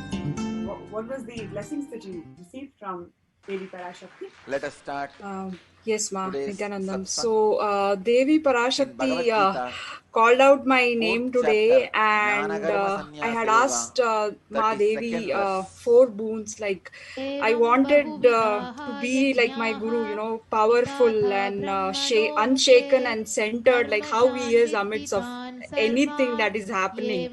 So that is something that blows Evam my mind, like how bahuvitaha Swamiji yajñaha operates amidst of vitata everything that is brahmano going on. mukhe So I asked him that, I dharmajan asked Ma vichidan Devi that sarvan I want to evam be like him. jnatva I want that vimokshase. attributes of him in me. So that was one of the boon, and Translation. another was like I Thus, wanted to worship of the be divine energies is performed I in want to various ways. contribute to Sri Kailasa In the as a beginning of karta, expansion, and I asked Ma Devi to understand that all of them show me the originate in path to action. manifest the Knowing abundance, this, and you you know, will be bless me to liberated. make it happen. So Ma Devi was like, I'm giving you all these Sri Krishna boons, is and revealing along some with of the it mystical I will give secrets. you the jnana and wealth and the powers. How various And divine I really energies felt come into existence. blessed. Like I How remember by in one of the connecting with them, satsangs, Swamiji your said that my expansion is disciples possible. will cut the cake, distribute Please it, and understand. have it too. One So example I it's the wanted to give. life of abundance. So I really Brahma, in wanted to, you know, have Hindu and stories, enjoy Hindu that Puranas, space. So Brahma everything just becomes aligned, and I have been egoistic. longing to hear it from Amma. Shiva's So it just extension came, comes and out as Kala today Bhairava I made my and first cuts Brahma's head, payment towards removes the ego of Brahma and makes becoming an Brahma enlightened. SJP Yajman. So I'm This feeling like I'm action, excited towards the Shiva path, coming out and and just removing the looking ego of forward for the Brahma journey. and making him Oh, wow. enlightened. Thank you so much, This Mama, for sharing. action Would you like to share why did becomes you Kala want to become Bhairava. an SJP Karta? So when you And connect what with made you Kala to Bhairava and start pose this worshipping as a question? See, the you could divine have asked energy so called many Kala other things in your Bhairava, life, but he what removes made you, your what ego propelled you also to and gives you ask this enlightenment. boon of becoming an SJP Karta? Same way, I think Veerabhadra, from Shiva's Swamiji's satsang energy only, he keeps sharing expanded that if you and exhaust whatever destroyed you the have, collective only negativity of then Daksha, more will be given to you. which causes And suffering for every himself and for time others. I have like Many times, contributed to him in your any pain body way, becomes it so has strong. come back to Knowingly, me you in cause multiple suffering to folds. you and to So others. but there was always like a binary logic, like, you know, Even though which you know stops you are any causing person suffering who to has you been conditioned and to societally. others, So I was but like the pain pattern is that so was stopping strong, me. But I was like, you can't escape. Swamiji, I can you see take care very of this clearly. as well. So I many really people, want to make that they jump, know if they are out of and me, you if make they it are away happen, from because me, you they say are going to that create suffering for themselves. I will shower. I But want to experience their that. ego, I want to arrogance is contribute so towards strong, your mission. I want to uh, they can't leave be me. that hand or be that instrument of They yours can't in liberate contributing me. towards your divine mission. So I think I have that seen was so many the times, reason why even I devotees, they asked for know that. if they listen to Beautiful, beautiful. Now, how my do you feel? teachings What and is the live, cognition that you are they will be out holding? of their What do you sufferings and expect in the journey torture they are doing to after themselves the and to readings? others. I think But they don't know. even like even before Daksha it's like represents I felt like the I just had negativity this which thought that I causes want to suffering to contribute yourself to and to Swamiji's others. mission as SJP or Kata. Like he will align. So wealth manifestation sessions Shiva's happened. energy He which came aligned. out and And destroyed then the now Daksha's I was like negativity very skeptical, is like, and I was Veerabhadra. like a little Understand? scared and anxious, and Veerabhadra did not kill someone Daksha. held my hand, and I He was gave able to life back make to the Daksha. payment regardless of, you know, whatever inside churning was happening. And now the cognition is like, So this I've been energy always which holding this cognition, like no matter what, destroys Swamiji your does take care, negativity but I was not of aligning my giving actions. So suffering to I feel like yourself and now to I'm others becoming more and is more called Veerabhadra. integrated. If you connect with I this think divine I'm energy feeling like, and okay, pray, I'm moving towards my feel higher self, connected, and he's there. He's holding my hand to do that. you So will I'm see actually really in happy you that that also is the pain happening, body, and the I'm patterns which excited. create suffering for Beautiful, yourself Ma, and beautiful. others will Would be you like to destroyed. share with our viewers why they should be part of this Beautiful journey of verse. becoming an SJP Yajaman or a Karta? Evam Why should they bhuvitaha become part of this yajñaha journey, and vitata what would you brahmano like to share with mukhe them? Yes, ma. I was born in a Hindu Brahmin family, and I have grown up seeing all the rituals and traditions in my family. But when I got introduced to Swamiji, that's the time I actually got connected to deities. That's the time when I actually felt that they are very much alive and they really grant boons. I think that was the first connection, like born in a Hindu Brahmin, to understand the significance of the homas or rituals being carried, and whatever festivals being celebrated in Kailasa, and how Swamiji celebrates in a very grand way. I think that was one of the things, and Swamiji's teachings, like how it has transformed me, and that he has never let me down. Every time he says things have come true, and he has been showering more and more and more, and he has like making me aware of myself, like, hey, you are a lion, you're not a sheep.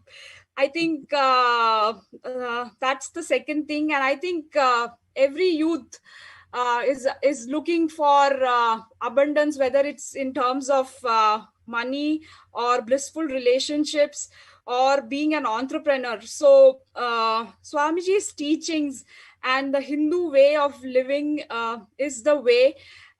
He has never let me down, or and I think that is the way to go. I have never felt like, I was being wrong or I was cheated. It was everything aligned with Shastras and Agamas and Vedas, which just felt that it was in sync.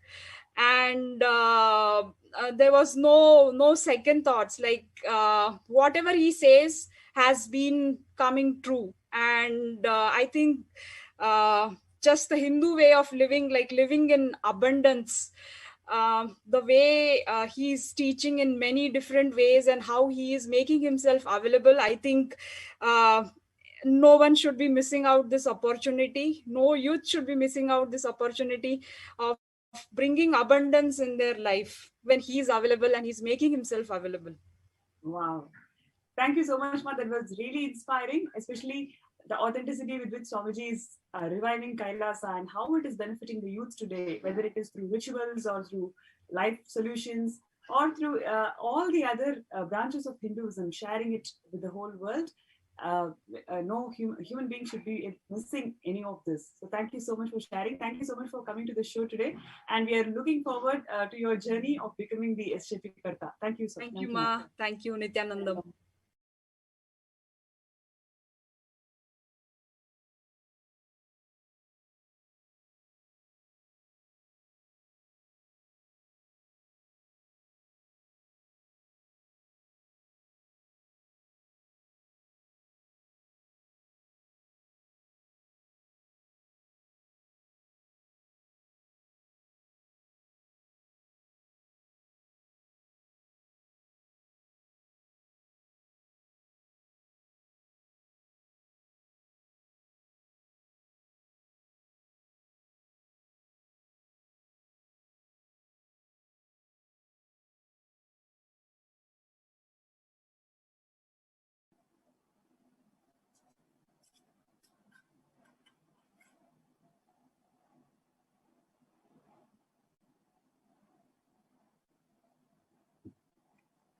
Nithyanandam, and welcome back, dear viewers.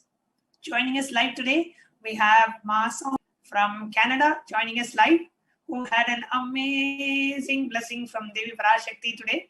So we have Ma Soumya Salai joining us. Nithyanandam, Ma, can you yourself and introduce yourself? Sure, I am Soumya Solai. I live in Toronto. Today, it was such an amazing experience for me. It's like my like whatever I wanted to hear all these days. It's even more like it's kind of overwhelming experience. I am so grateful to Swamiji and like Devi Parashakti. I have no words. I was like literally spellbound and tears of joy. Like I had such an amazing experience today. Absolutely, Ma. And if you can maybe share a little bit about how did you get to know about Swamiji? How did you get introduced to Swamiji, and when was that? How long before was that? It was around 2 years back, I guess. So it was my sister Maitreyi Sole who introduced us to Swamiji. She did Paramashivoham in 2018 December. So her life totally transformed after that. Like looking at her blossom and transform the whole family. We all got connected to Swamiji. So I used to watch satsangs with my mother when she was in Toronto. So she was following Nirahara, and we were like it all started. And When did you first come to 2018? You first came to know about Swamiji. Yes. Okay, and have you met Swamiji so far? No, I have actually not even spoken with him. I have not seen him. So yeah, so that's what, like, just watching satsangs, I got so connected, and looking at my sister and like how the way she used to be and what happened to her life after Swamiji. She like she totally transformed, like the confidence that she had in her. And whenever she talks about Swamiji, like we used to talk every day. And when after she attended Paramashivoham, like all her talks were about Swamiji. And initially, like I didn't understand that. But later on, when I gradually listened to her, I came to know it's true. It's like, it's not some, I understood that it's real transformation that she's going through. It's not some like, it's not like something which is not true. So, and then I'm also watching satsangs, like especially Tamil satsangs, I used to love them.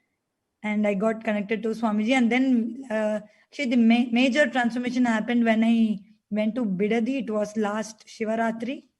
So I had been there. Like I was actually going to collect something for my sister Maitreyi. And actually we went as a whole family, like me, my sister, my mother, my father, the kids, everyone, we went there. And actually it's such an amazing place. So immediately, like all my doubts, the questions that I had, everything vanished, and I was like, I understood the real Swamiji is doing to the world, and how, like looking at the people, Adinavasis there, and the Gurukul kids, it was like such a blissful experience. Like I saw the real happiness in them. Yeah, the Kailasa, Yeah, Kailasa ecosystem, right? So the first time, yeah. So everybody were so like they were all so. Swamiji was not there, but I could see everyone connected to Swamiji. Like all they talk about was Swamiji, Swamiji, Swamiji. Like it was such an amazing space. Like they were all. Like, I really like. It was very different from the normal life, and I was totally like.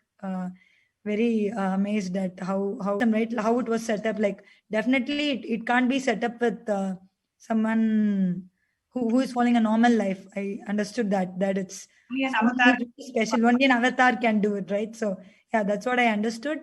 And looking at like everything there, I offered Pada Puja, and that one Pada Puja changed everything. Before that, my sister used to tell me, why don't you do Pada Puja? It will transform your life. I forgot to tell something. So I was like, I was going to have a baby. She went to, like, she came to Bidadi, and she prayed under the banyan tree to have like for me to have an enlightened baby. Who prayed, Ma? My sister, yeah, Ma Maitreyi Sole prayed under banyan tree for me to have an enlightened baby. And so like during delivery, I was supposed to have a cesarean.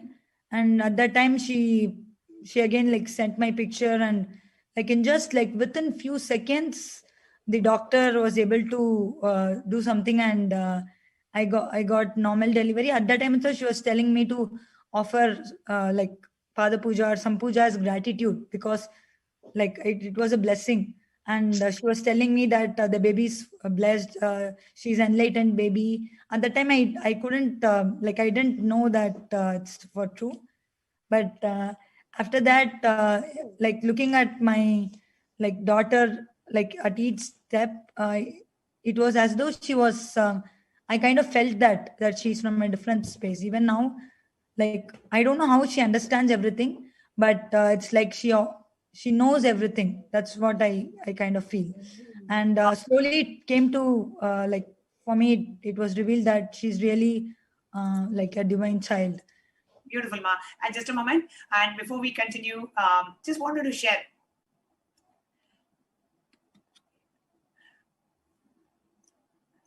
As Ma Soumya Solai was sharing about her experience, how just with the blessing of Swamiji, she had like a beautiful experience.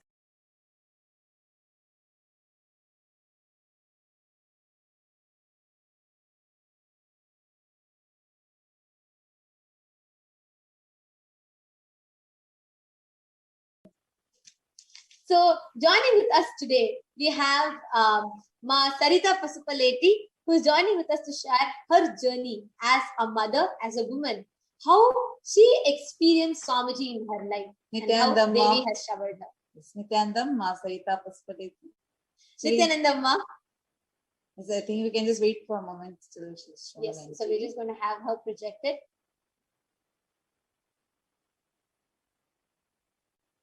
You can actually unmute and you can talk with us. Nithyanandamma, are you able to hear me? Yes. Ma, I want to tell the first thing, I'm so happy to have you here to share, because just to keep you informed, every viewer that are watching, everybody who are seeing this now, all of them are so excited. All of them are definitely they're also curious to listen to you, to share how as a mother or as a woman and as, in your life, how you have seen Swamiji's just the blessing that Swamiji showered upon you, and most importantly, Devi's blessing very recently, how that has empowered you in your life. So would you want to just introduce yourself to all the viewers? Yeah, Ma. I'm Sarita Pasupaleti. I'm in Tennessee, USA. I mean, I know Swamiji from 2007, since 2007. Like every day, it's like a miracle. Like he's taking care of me like a kid, and then day to day in my day-to-day life, he's taking care of me everything. And not only like a work side and the family and the kids, everything he's taking care. Especially Devi Parashakti blessings recently, when I asked a couple of questions. Like when she read my name, I was first shocked. Is it my name or not? Because I didn't realize she's going to read my name. Then I was listening. Then she said she's going to take care of everything for me. And she said, don't worry about the kids. Leave it to them. I'm going to take care. And whatever I asked her, she said she's going to take it. It's like amazing. No, just to add one thing. In Tamil, she told, not just taking care, she told, I will go to any extent to take care of you. I will go to anything just for you. That was the exact words of Devi Parashakti. There are thousands of people who are like, will Devi not just tell me once she'll take care of me? Here, Devi told you she'll go to any extent to just take care of you and attend to you. Exactly, Ma. Exactly. That is amazing blessings to me. And the connection also, I was from 2 days before that reading, I was connecting so much to Devi Parashakti. I was seeing her and whatever Swamiji explained, how we can connect to cosmic energies. So every day I was watching the readings. Then before the day, I felt she was so beautiful. When I watching her, I felt, oh my God, how beautiful she is. And on same day when she read my question, I felt very happy, and then the connection also be very beautiful. I felt like it's ultimate connection. And I have seen Parashakti, Swamiji, both are same. That connection happened, and when I closed my eyes, she was coming in my her form. I have seen her form. She's keep on coming. That is amazing. And sometimes when I see myself in mirror also, I am feeling, am I look like Parashakti? Parashakti. Yeah, exactly. Yeah, that kind of power. That Parashakti says, I go to any extent just for you, and the way she protected you, like the way she just told with so much of right? I Yes. watched the clipping like 4 times because, oh my God, where beings, trillions of beings. Actually, Lilita says now just before the Parashakti, it will tell beautifully how all 33 crore devatas and all the beings, all the stamana, all types of beings literally wait just for a glimpse of hers. And here she comes out of millions, she calls out your name. And not just that, she says she goes to any extent just for you. Wow. Ma, how does this blessings make you feel as a mother, with your family and with your work friend, everywhere? How does this empower you in your life? Like very strong, powerful. I mean, I cannot explain. Like every day, I'm looking myself. I'm feeling like I am the Parashakti. That kind of feeling I'm getting, even in my workplace and at home and kids, with the kids also. Because when before myself, how I was and how I am right now, because whenever the kids are coming and then disturbing me when I work, like literally I get anger. I was shouting them. Now I'm not getting that. Literally I'm looking, oh, because they are kids. Even when someone shouted me, I felt like a very bad. Now I am feeling, yeah, I am Parashakti. Why do I need to shout them? Like I feel they are my kids. I need to take care of them. See, this is real Hindu feminism. Like this is the real Hindu women empowerment. Because here you're not looking for any cerebral opportunities to be equal or something like that. Instead, you are feeling one with the divine. The divine feminine consciousness is manifesting through you, and that's empowering you from within. Real Hindu feminism. This is what Swamiji is reviving as women empowerment. So, Saritam, I just have one more small question for you. See, life before Swamiji, like right now, you have a life with Swamiji from 2007. So many years you have been connected to Swamiji. You have experienced all the powerful principles, the tattvas, the truths, everything in your life. And that has caused so many miracles. And just seeing the smile on your face, I can say how much of joy it has caused in your life. Now, how do you think these blessings from Devi Parashakti, these powerful truths, powerful revelations that Swamiji is bringing to the humanity, why do you think it is needed for other women, other people outside? There might be many mothers out there. There might be many single mothers and who are, and many people who are also working, business, everything. So what is it that you will want to tell them? How do you think this principle will enrich them in their life? Because usually has I mean, in the society has a woman or a mother, we feel, oh, everything we are taking care. We are taking care. Here we are forgetting the cosmic mother is there to taking care everybody. When we connect to her, she is there to taking care everything. Even that's a work, kids, business, family, everything. So that one I want to say, like, connect to her. So beautiful. And it's the most important point. We all forget. We are all so immersed in trying to say, we'll take care, we will do. That's the most important point that you made. Because everybody runs thinking, oh, I have to do, I'm struggling. You just forget we have a cosmic mother who is waiting to do, who's waiting to shower us with her love. Actually, many times, because we are holding on to it, she will not be able to interfere and take. But if we just unclutch, if we let, oh, Divine Mother, you take care. When we surrender, then she starts taking care of us. So beautifully shared. Thank you so much, Ma Sarita, for joining. Thank you.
Nithyanandam, dear viewers.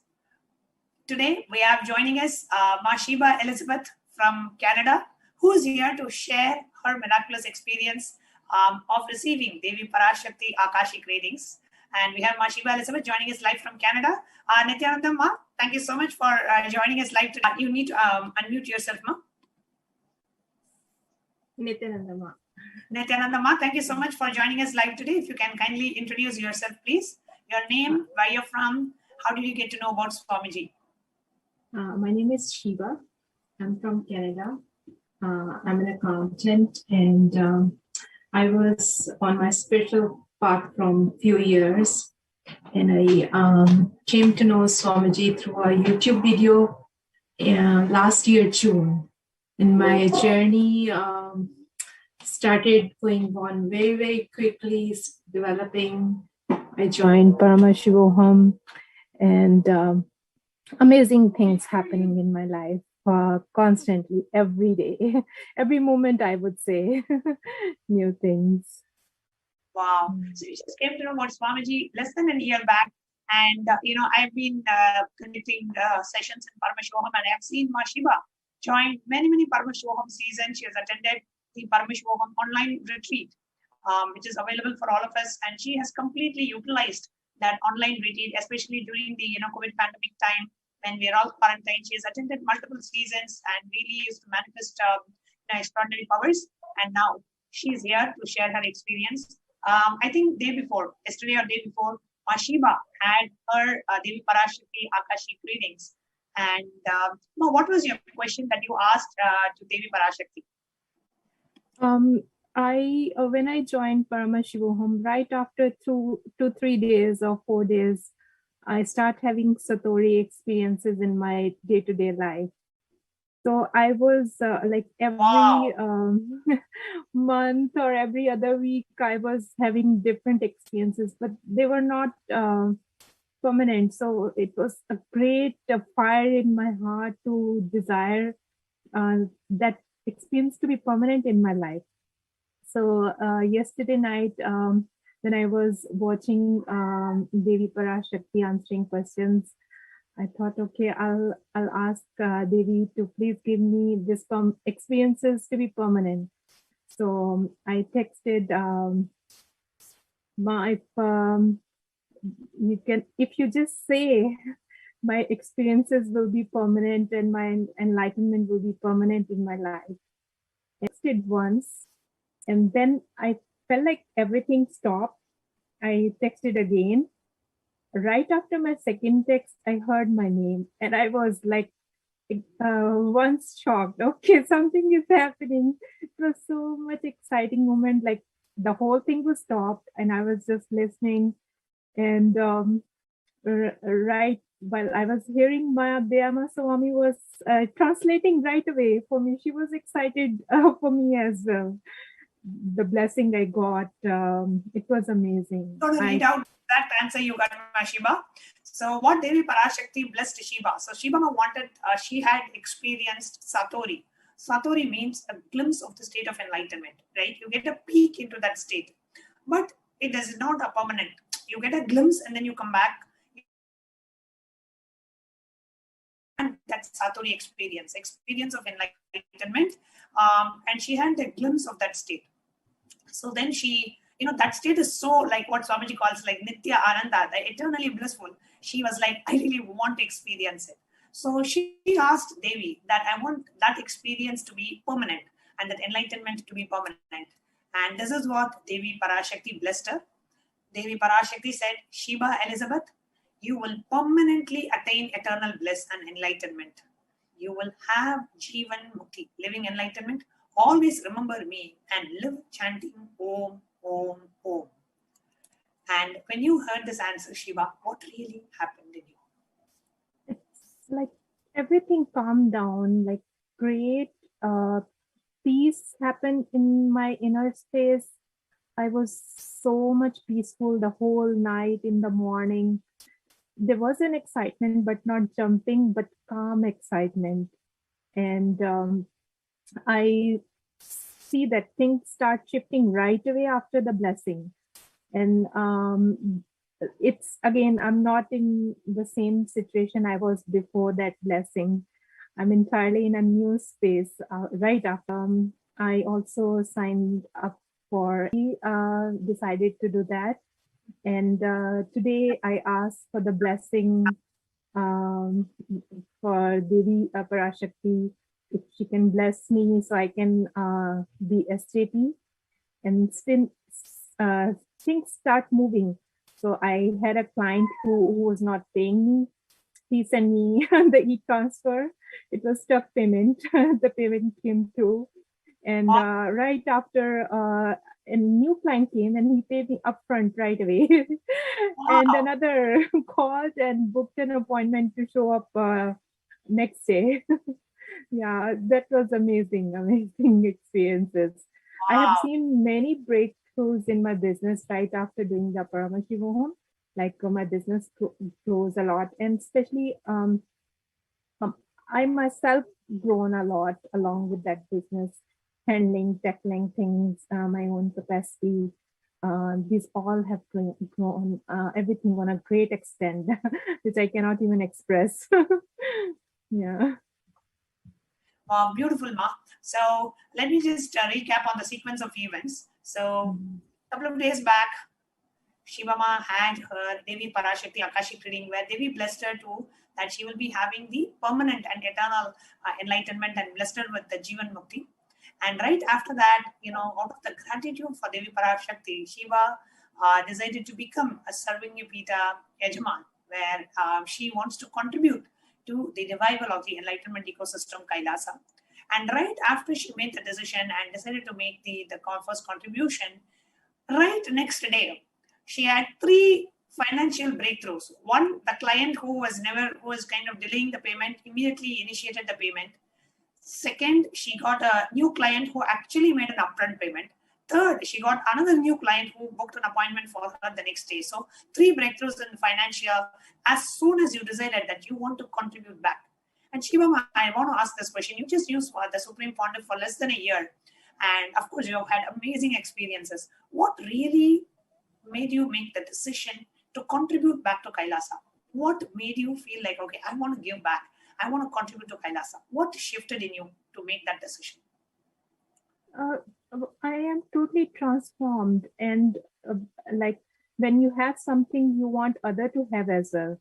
The same bliss I'm going through, I want other people to be experience that. And as much resources we have in the organization, we can make more people have this blissful experiences.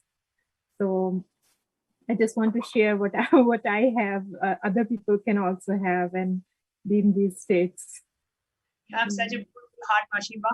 Not just you want to experience, you want to ensure, you want to keep the enlightenment ecosystem alive so other people can share and can experience the same as well. Beautiful. And now that Mashiva, you're here, I really want you to share maybe a few lines about the Paramashivoham program, because there are many of our viewers who are joined this live and who does not know about Paramashivoham, or who know about it but thinking about, oh, it takes 16 hours, it's 16 days. Do I have that kind of a time to attend the program? And I know you have attended the program even from your office, as much as you can. So what is it that you would like to tell our viewers about Paramashivoham program? It's a great blessing if someone can join that. Even 1 day or 2 day or any part of that program is transforming. When I joined, I had to run my own business, my own home. I'm single parent, so it was difficult for me to manage everything. But I decided, okay, whatever I can do, I will do. I was watching that program when I was driving on my phone, when I was dropping my son to school. Everywhere I was in touch and I was listening. And one thing, I was very, being an accountant, a person mind is trained into be very analytical mind. So I didn't know that I'll have that much big shift from mind. I am moved to intuition.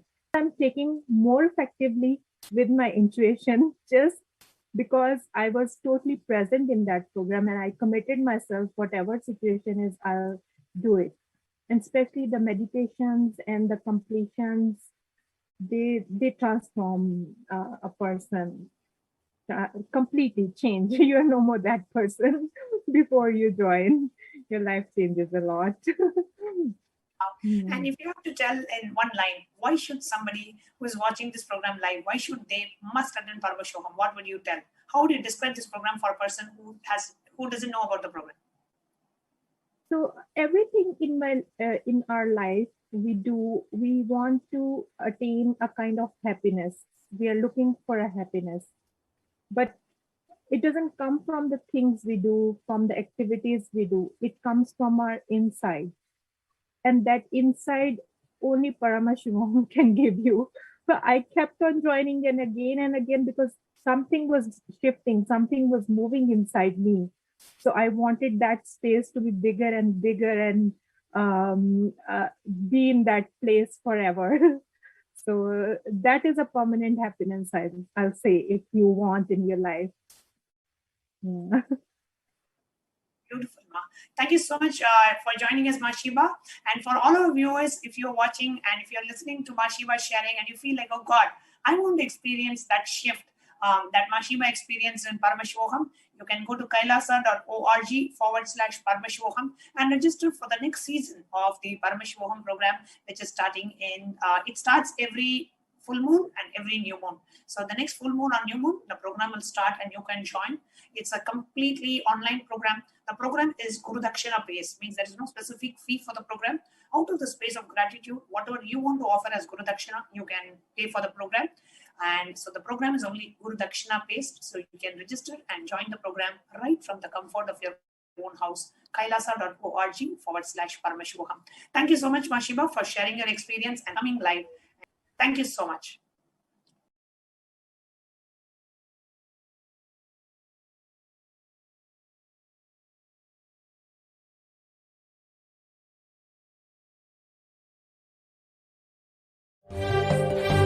காளியின் ஆட்டத்தை ஆனந்தத்தை ஆனந்தத்தொடு ஆடிய ஆட்டத்தை கண்டோர் உயிருக்குளெல்லாம் இறங்கி குண்டலினிவில் உயிர்ப்பிக்கச் செய்து மாய மனத்தின் இருளை அகற்றி மாயம் அழித்து மங்களம் தந்து குரு பக்தியும் சிவ பக்தியும்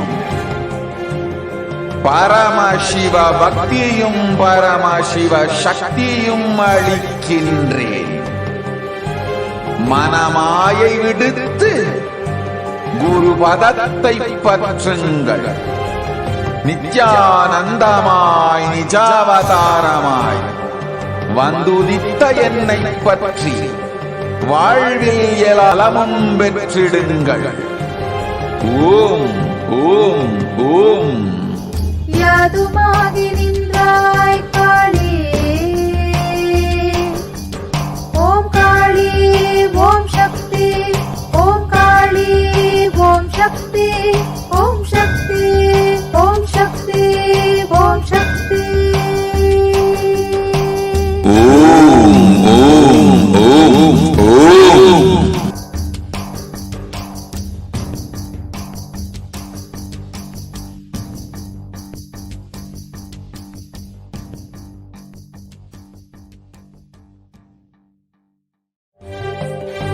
காளியின் ஆட்டத்தை ஆனந்தத்தை ஆனந்தத்தொடு ஆடிய ஆட்டத்தை கண்டோர் உயிருக்குளெல்லாம் இறங்கி குண்டலினிவில் உயிர்ப்பிக்கச் செய்து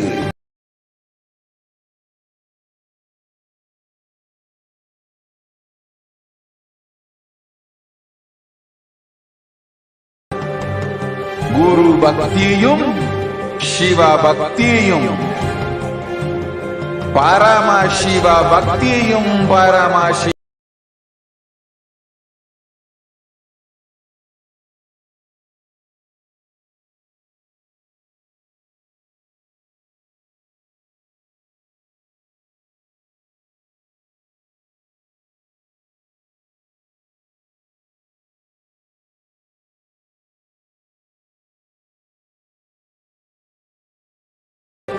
வாழ்வில் எலா நலமும் பெற்றிடுங்கள்.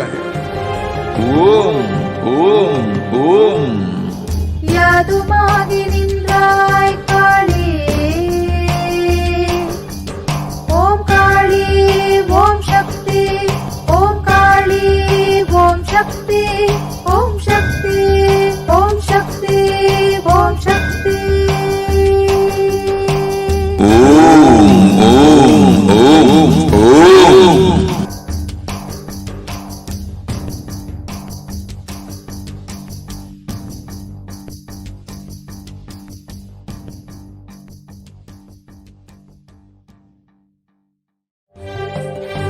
காளியின் ஆட்டத்தை ஆனந்தத்தை ஆனந்தத்தொடு ஆடிய ஆட்டத்தை கண்டோர் உயிருக்குளெல்லாம் இறங்கி குண்டலினி உயிர்ப்பிக்கச் செய்து மாய மனத்தின் இருளை அகற்றி மாயம் அழித்து மங்களம் தந்து குரு பக்தியும் சிவ பக்தியும் பரமசிவ பக்தியும் பரமசிவ சக்தியும் அளிக்கின்றேன். மனமாயை விடுத்து குரு பதத்தை பற்றுங்கள். நித்யானந்தமாய் நிஜாவதாரமாய் வந்துதித்த என்னை பற்றி வாழ்வில் எல்லா நலமும் பெற்றிடுங்கள். ஓம் ஓம் ஓம் யாதுமாகி நின்றாய் காளி ஓம் காளி ஓம் சக்தி ஓம் காளி ஓம் சக்தி ஓம் சக்தி ஓம் சக்தி ஓம் சக்தி ஓம் ஓம் ஓம் ஓம்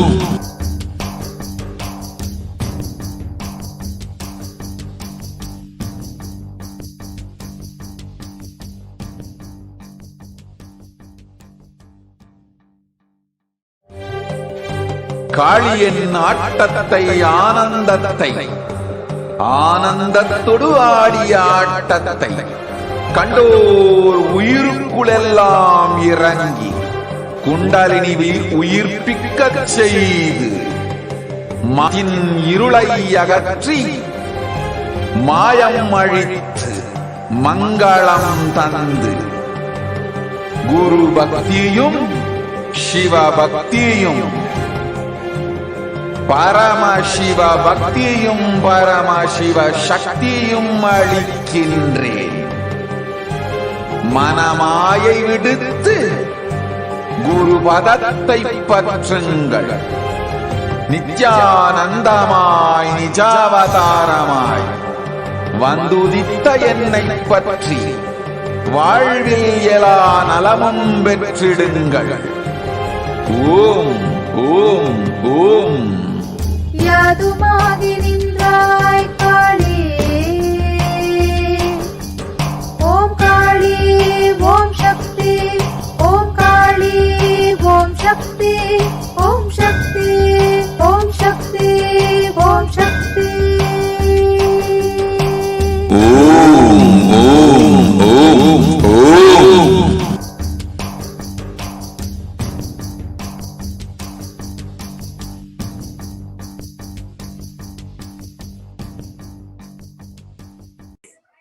Next we have Ma Amrita from San Jose joining us to the show today. Welcome, Ma Nithyanandam. Nithyanandam Ma. Nithyanandam. So we're really excited to have you in the show today. Would you like to share the readings? What was the blessings that you received from Devi Parashakti? Yes, Ma, Nithyanandam. So, Devi Parashakti called out my name today, and I had asked Ma Devi 4 boons. Like, I wanted to be like my guru, you know, powerful and unshaken and centered, like how he is amidst of anything that is happening. So that's something that blows my mind, like how Swamiji operates amidst of thing that is going on. So I asked Ma Devi that I want to be like him. I want that attributes of him in me. So that was one of the boon. And another was like, I wanted to be, I want to contribute to Sri Kailasa as a Karta. And I asked Ma Devi to, show me the path to manifest the abundance and, bless me to make it happen. So Ma Devi was like, I'm giving you all these boons, and along with it, I will give you the jnana and wealth and the powers. And I really felt blessed. Like I remember in one of the satsangs, Swamiji said that my disciples will cut the cake, distribute it, and have it too. So it's the life of abundance. So I really wanted to have and enjoy that space. So everything's aligned, and I have been longing to hear it from Amma. So it just came, and today I made my first payment towards becoming an SJP Yajman. So I'm feeling like I'm excited towards the path now, and just looking forward for the journey. Oh wow! Thank you so much for sharing. Would you like to share why did you want to become an SJP Karta? And what made you to pose this as a question? See, you could have asked so many other things in your life, but what propelled you to ask this boon of becoming an SJP Karta? I think from Swamiji's satsang only, he keeps sharing that if you exhaust whatever you have, only then more will be given to you. And every time I have like contributed to him in any way, it has come back to me in multiple folds. So, but there was always like a binary logic, like, which stops any person who has been conditioned societally. So I was like, that was stopping me. But I was like, Swamiji, you take care of this as well. I really want to make that jump, and you make it happen, because you say that I will shower. I want to experience that. I want to contribute towards your mission. I want to be that hand or be that instrument of yours in contributing towards your divine mission. So I think that was the reason why I asked for that. Beautiful, beautiful. Now, how do you feel? What is the cognition that you are holding? What do you expect in the journey after the readings? I think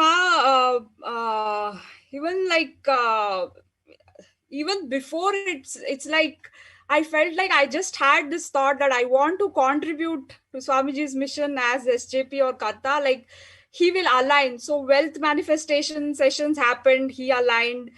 And then now I was like very skeptical, and I was like a little scared and anxious, and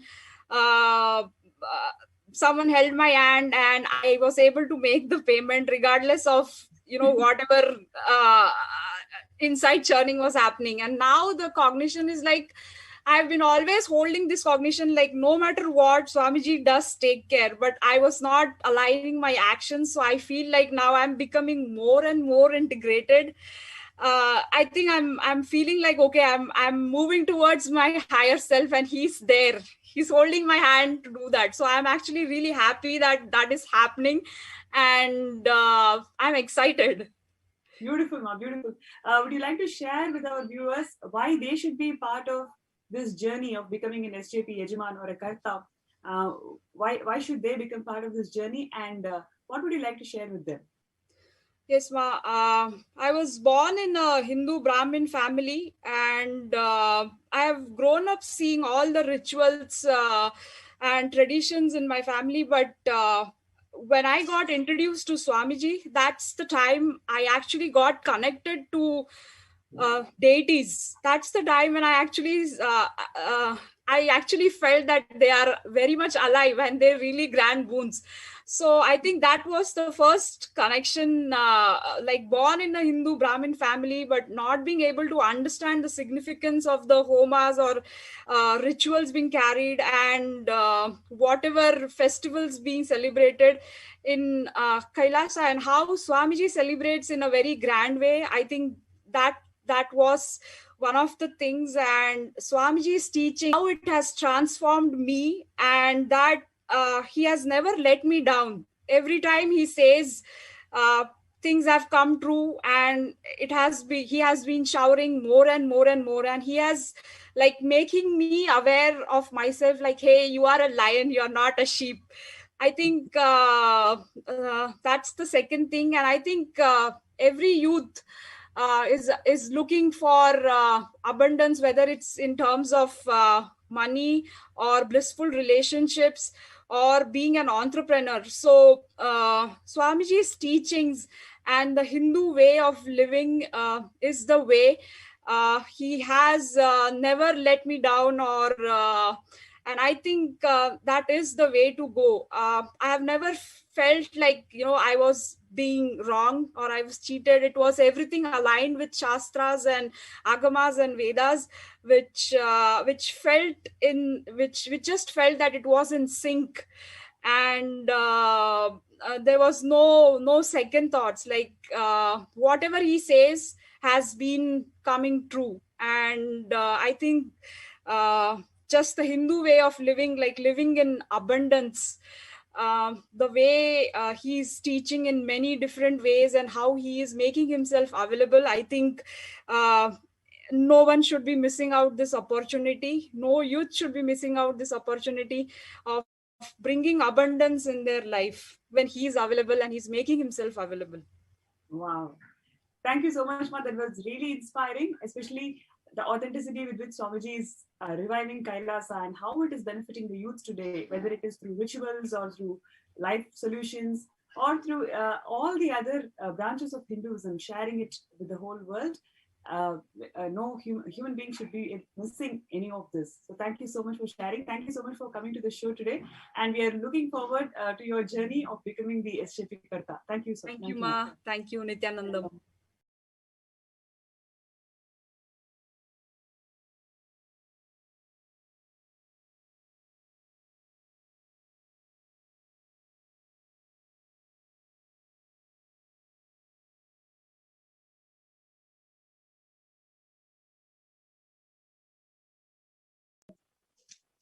So joining with us today, we have Ma Sarita Pasupaleti, who is joining with us to share her journey as a mother, as a woman, how she experienced Swamiji in her life, and how Devi has showered her. Nithyanandam, Ma Sarita Pasupaleti. Nithyanandam, Ma. I think we can just wait for a moment till she's shown. Yes, so we're just going to have her projected.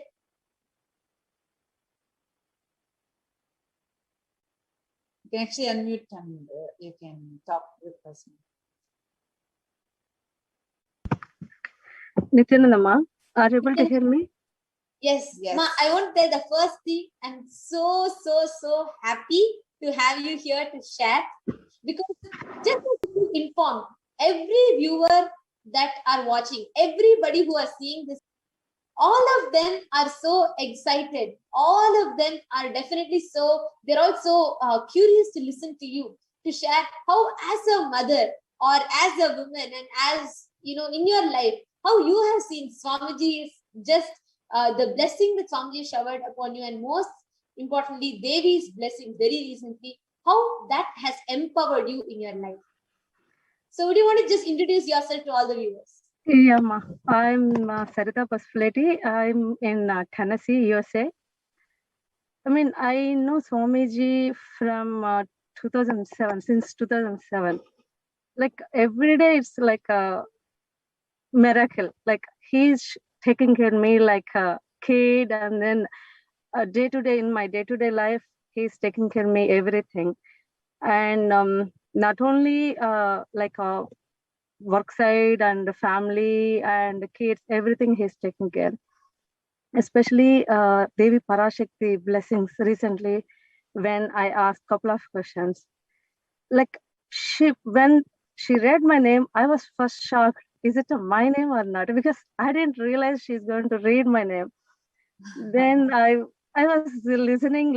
Then she said she's going to take care of everything for me. And she said, don't worry about the kids. Leave it to them. I'm going to take care. And whatever I asked her, she said she's going to take it. It's like amazing. No, also just to add one thing. In Tamil, she told, not just taking care, she told, I will go to any extent to take care of you. I will go to anything just for you. That was the exact words of Devi Parashakti. There are thousands of people who are like, will Devi not just tell me once she'll take care of me? Here, Devi told you she'll go to any extent to just take care of you and attend to you. Exactly, ma. Exactly. That is amazing blessings to me, and the connection also. I was from 2 days before that reading, I was connecting so much to Devi Parashakti. I was seeing her and whatever Swamiji explained how we can connect to cosmic energies. So every day I was watching the readings. Then before the day, I felt she was so beautiful.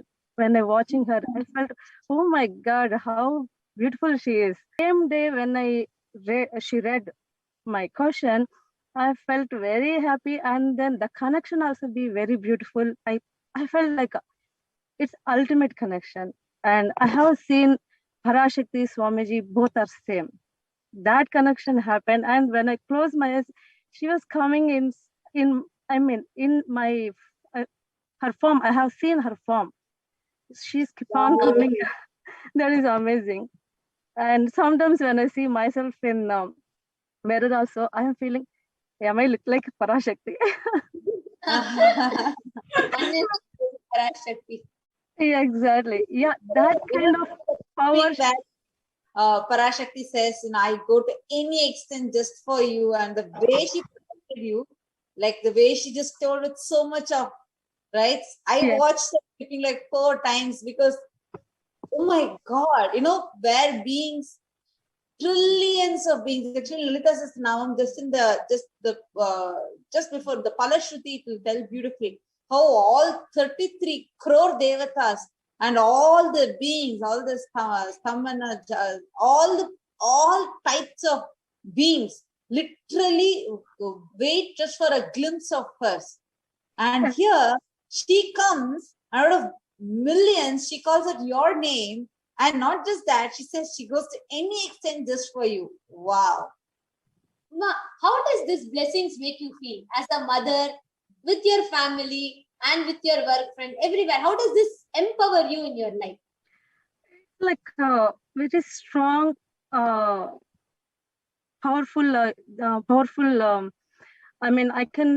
cannot explain my self. I'm feeling like I am the Parashakti.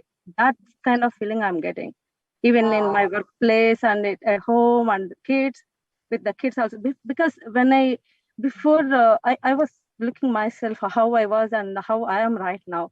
Because whenever the kids are coming and then disturbing me when I work, like literally I get anger. I was shouting them. Now I'm not getting that.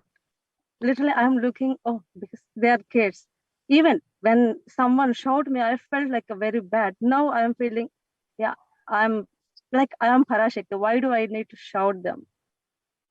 Like I feel they are my kids. I need to take care of them. See, this is real Hindu feminism. Like this is the real Hindu women empowerment. Because here you're not looking for any cerebral opportunities to, to be equal or something like that. Instead, you are feeling one with the divine. The divine feminine consciousness is manifesting through you, and that's empowering you from within. This is the real Hindu feminism. This is what Swamiji is reviving as women empowerment. So, Saritam, I just have one more small question for you. See, life before Swamiji, like right now, you have a life with Swamiji from 2007. So many years you have been connected to Swamiji. You have experienced all the powerful principles, the tattvas, the truths, everything in your life. And that has caused so many miracles. And just seeing the smile on your face, I can say how much of joy it has caused in your life. Now, how do you think these blessings from Devi Parashakti, these powerful truths, powerful revelations that Swami is bringing to the humanity, why do you think it is needed for other women, other people outside?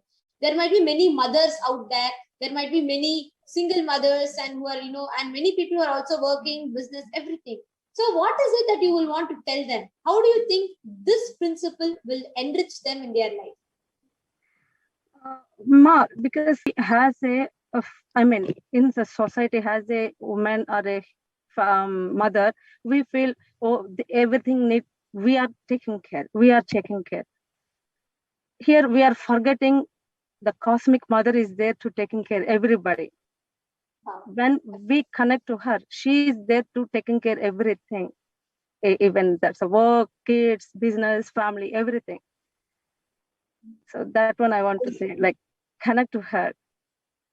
So beautiful. And it's the most important point. We all forget. We are all so immersed in trying to say, we'll take care, we will do. That's the most important point that you made. Because everybody runs thinking, oh, I have to do, I'm struggling. You just forget we have a cosmic mother who is waiting to do, who's waiting to shower us with her love. Actually, many times, because we are holding on to it, she will not be able to interfere and take. But if we just unclutch, if we let, oh, Divine Mother, you take care. When we surrender, then she starts taking care of us. So beautifully shared. Thank you so much, Ma Sarita, for joining. Thank you.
காளியின் ஆட்டத்தை ஆனந்தத்தை ஆனந்தத்தொடு ஆடிய ஆட்டத்தை கண்டோர் உயிருக்குளெல்லாம் இறங்கி குண்டலினிவில் உயிர்ப்பிக்கச் செய்து மாய மனத்தின் இருளை அகற்றி மாயம் அழித்து மங்களம் தந்து குரு பக்தியும் சிவ பக்தியும்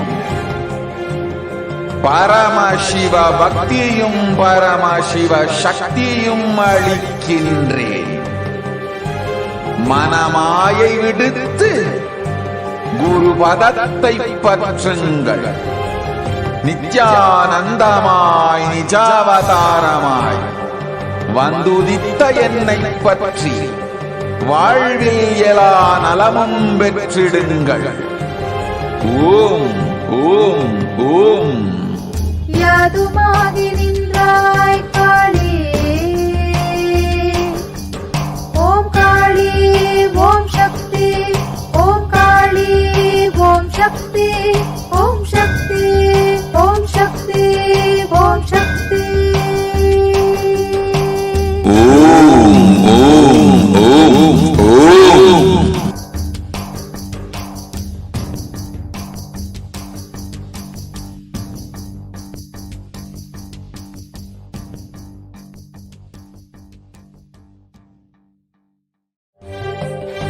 காளியின் ஆட்டத்தை ஆனந்தத்தை ஆனந்தத்தொடு ஆடிய ஆட்டத்தை கண்டோர் உயிருக்குளெல்லாம் இறங்கி குண்டலினிவில் உயிர்ப்பிக்கச் செய்து மாய மனத்தின் இருளை அகற்றி மாயம் அழித்து மங்களம் தந்து குரு பக்தியும் சிவ பக்தியும் சிவ பக்தியும் பரமசிவ சக்தியும் அளிக்கின்றேன். மனமாயை விடுத்து குரு பதத்தை பற்றுங்கள். நித்யானந்தமாய் நிஜாவதாரமாய் வந்துதித்த என்னை பற்றி வாழ்வில் எல்லா நலமும் பெற்றிடுங்கள். ஓம் ஓம் ஓம். யாதுமாகி நின்றாய் காளி, ஓம் காளி ஓம் சக்தி, ஓம் காளி ஓம் சக்தி, ஓம் சக்தி ஓம் சக்தி ஓம் சக்தி.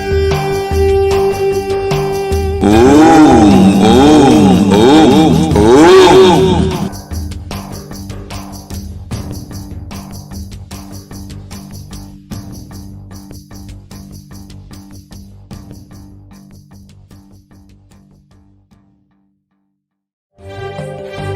காளியின் ஆட்டத்தை ஆனந்தத்தை ஆனந்தத்தொடு ஆடிய ஆட்டத்தை கண்டோர் உயிருக்குளெல்லாம் இறங்கி குண்டலினிவில் உயிர்ப்பிக்கச் செய்து மாய மனத்தின் இருளை அகற்றி மாயம் அழித்து மங்களம் தந்து குரு பக்தியும் சிவ பக்தியும்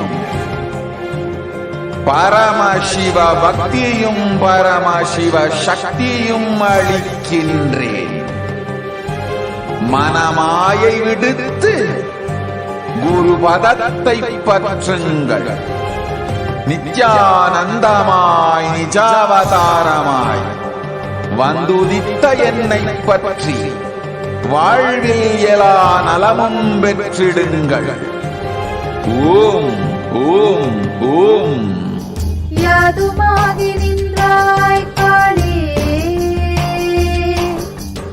ஓம் காளி ஓம் சக்தி, ஓம் காளி ஓம் சக்தி, ஓம் சக்தி ஓம் சக்தி ஓம் சக்தி. ஓம் ஓம் ஓம் ஓம்.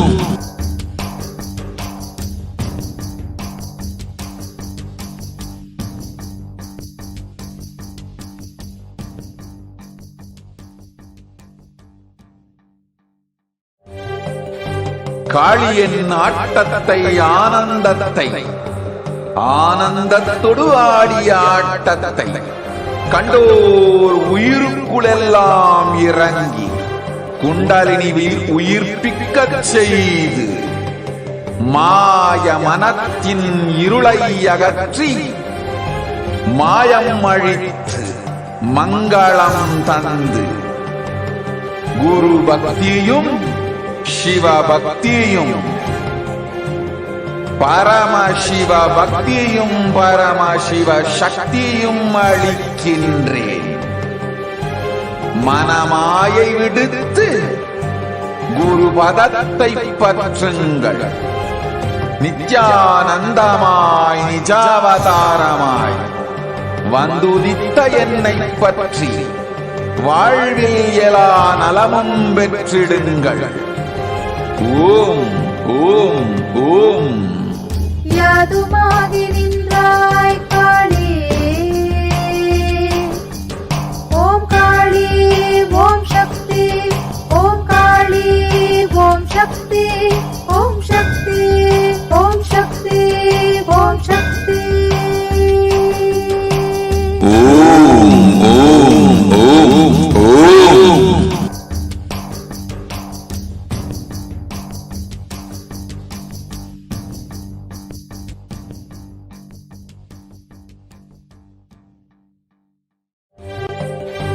காளியின் ஆட்டத்தை ஆனந்தத்தை ஆனந்தத்தொடு ஆடிய ஆட்டத்தை கண்டோர் உயிருக்குளெல்லாம் இறங்கி குண்டலினிவில் உயிர்ப்பிக்கச் செய்து மாய மனத்தின் இருளை அகற்றி மாயம் அழித்து மங்களம் தந்து குரு பக்தியும் சிவ பக்தியும்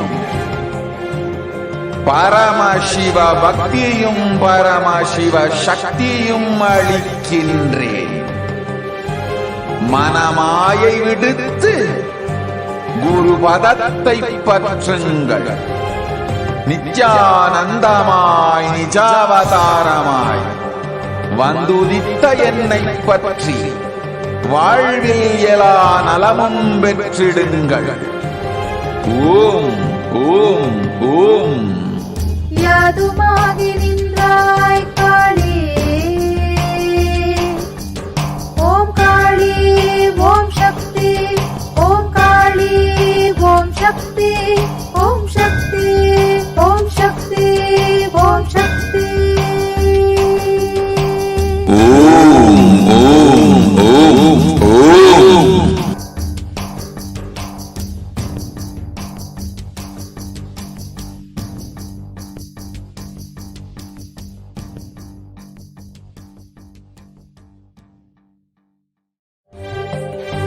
காளியின் ஆட்டத்தை ஆனந்தத்தை ஆனந்தத்தொடு ஆடிய ஆட்டத்தை கண்டோர் உயிருக்குளெல்லாம் இறங்கி குண்டலினிவில் உயிர்ப்பிக்கச் செய்து மாய மனத்தின் இருளை அகற்றி மாயம் அழித்து மங்களம் தந்து குரு பக்தியும் சிவ பக்தியும் பரமசிவ பக்தியும் பரமசிவ சக்தியும் அளிக்கின்றேன். மனமாயை விடுத்து குரு பதத்தை பற்றுங்கள். நித்யானந்தமாய் நிஜாவதாரமாய் வந்துதித்த என்னை பற்றி வாழ்வில் எல்லா நலமும் பெற்றிடுங்கள். ஓம் ஓம் ஓம். யாதுமாகி நின்றாய் காளி, ஓம் காளி ஓம் சக்தி, ஓம் காளி ஓம் சக்தி, ஓம் சக்தி ஓம் சக்தி ஓம் சக்தி. ஓம் ஓம் ஓம் ஓம்.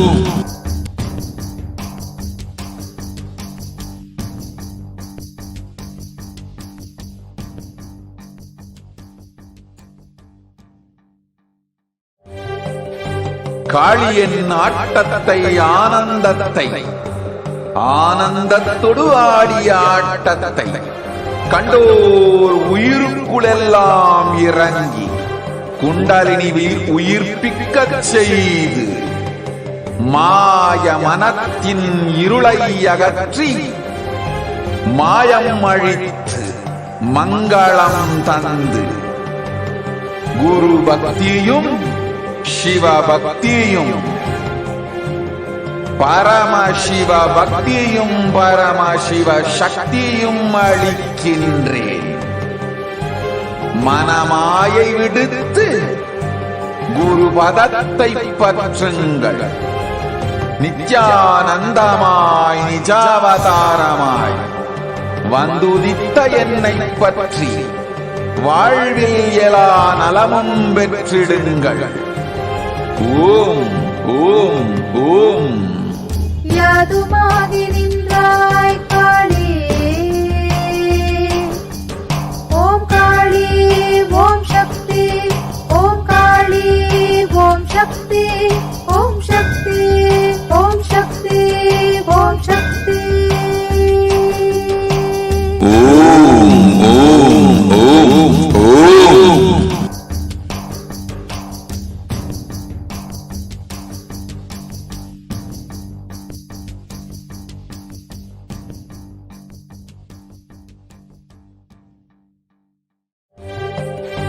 காளியின் ஆட்டத்தை ஆனந்தத்தை ஆனந்தத்தொடு ஆடிய ஆட்டத்தை கண்டோர் உயிருக்குளெல்லாம் இறங்கி குண்டலினிவில் உயிர்ப்பிக்கச் செய்து மாய மனத்தின் இருளை அகற்றி மாயம் அழித்து மங்களம் தந்து குரு பக்தியும் சிவ பக்தியும்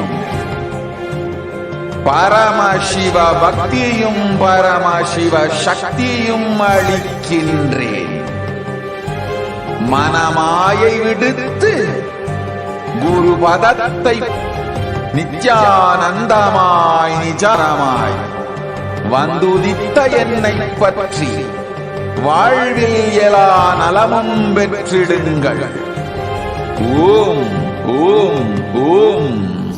யாதுமாகி நின்றாய் காளி, ஓம் காளி ஓம் சக்தி, ஓம் காளி ஓம் சக்தி, ஓம் சக்தி ஓம் சக்தி ஓம் சக்தி. ஓம் ஓம் ஓம் ஓம்.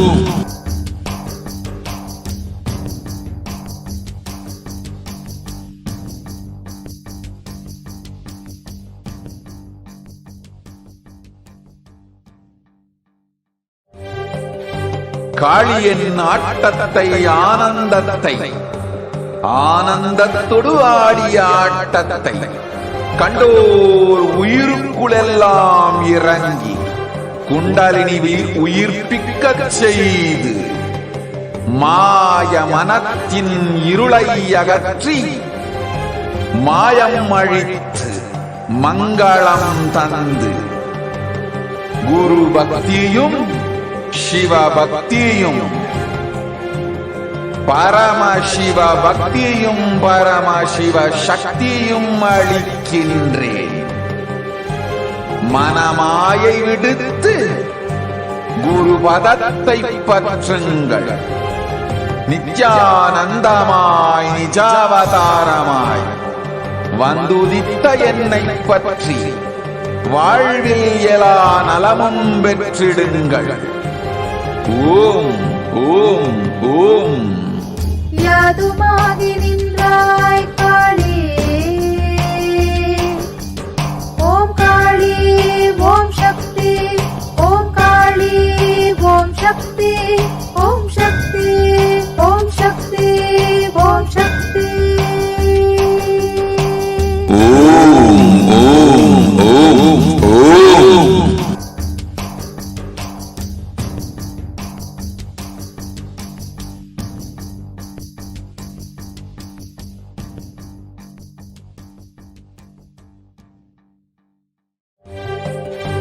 காளியின் ஆட்டத்தை ஆனந்தத்தை ஆனந்தத்தொடு ஆடிய ஆட்டத்தை கண்டோர் உயிருக்குளெல்லாம் இறங்கி குண்டலினி உயிர்ப்பிக்கச் செய்து மாய மனத்தின் இருளை அகற்றி மாயம் அழித்து மங்களம் தந்து குரு பக்தியும் சிவ பக்தியும்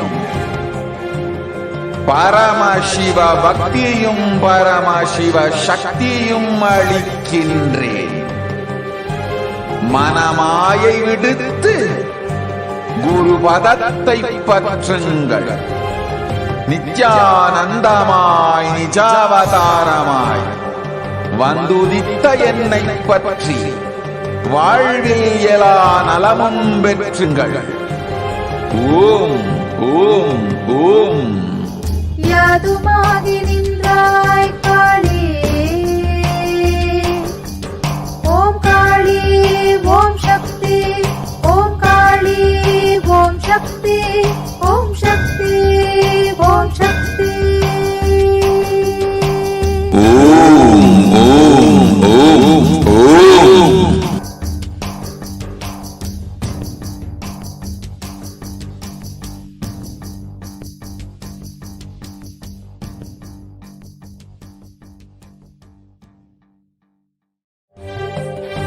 காளியின் ஆட்டத்தை ஆனந்தத்தை ஆனந்தத்தொடு ஆடிய ஆட்டத்தை கண்டோர் உயிருக்குளெல்லாம் இறங்கி குண்டலினி உயிர்ப்பிக்கச் செய்து மாய மனத்தின் இருளை அகற்றி மாயம் அழித்து மங்களம் தந்து குரு பக்தியும் சிவ பக்தியும் பரமசிவ பக்தியும் பரமசிவ சக்தியும் அளிக்கின்றேன். மனமாயை விடுத்து குரு பதத்தை பற்றுங்கள். நித்யானந்தமாய் நிஜாவதாரமாய் வந்துதித்த என்னை பற்றி வாழ்வில் எல்லா நலமும் பெற்றிடுங்கள். ஓம் ஓம் ஓம். யாதுமாகி நின்றாய் காளி, ஓம் காளி, ஓம் சக்தி, ஓம் காளி, ஓம். So, joining with us Nithyananda, today, we have thank you for joining us. Ma Sarita Pasupaleti, who is joining with us to share in her our journey present as segment, a mother, as we a have woman. How Nithyananda she Paramashivam, experienced who has Swamiji in her joined us life as and how a guest. Devi has showered her. Welcome, Ayya. Nithyananda, Ma Sarita Pasupaleti. Nithyananda. Thank you so much for joining us. I think we can just wait for Thank her. you. Yes, so we're just going to have her projected. So, Ayya, could you please share a little bit about yourself You can actually unmute with all our me. devotees? You can Since talk with us. how many years you have been with Swamiji, and a little bit about yourself. Nithyananda ma, If you are could you able to please hear me? share with us, Ayya. Yes, Ma, I want to tell the first Sure, thing. sure, I'm sure. so happy to have you here to share, because just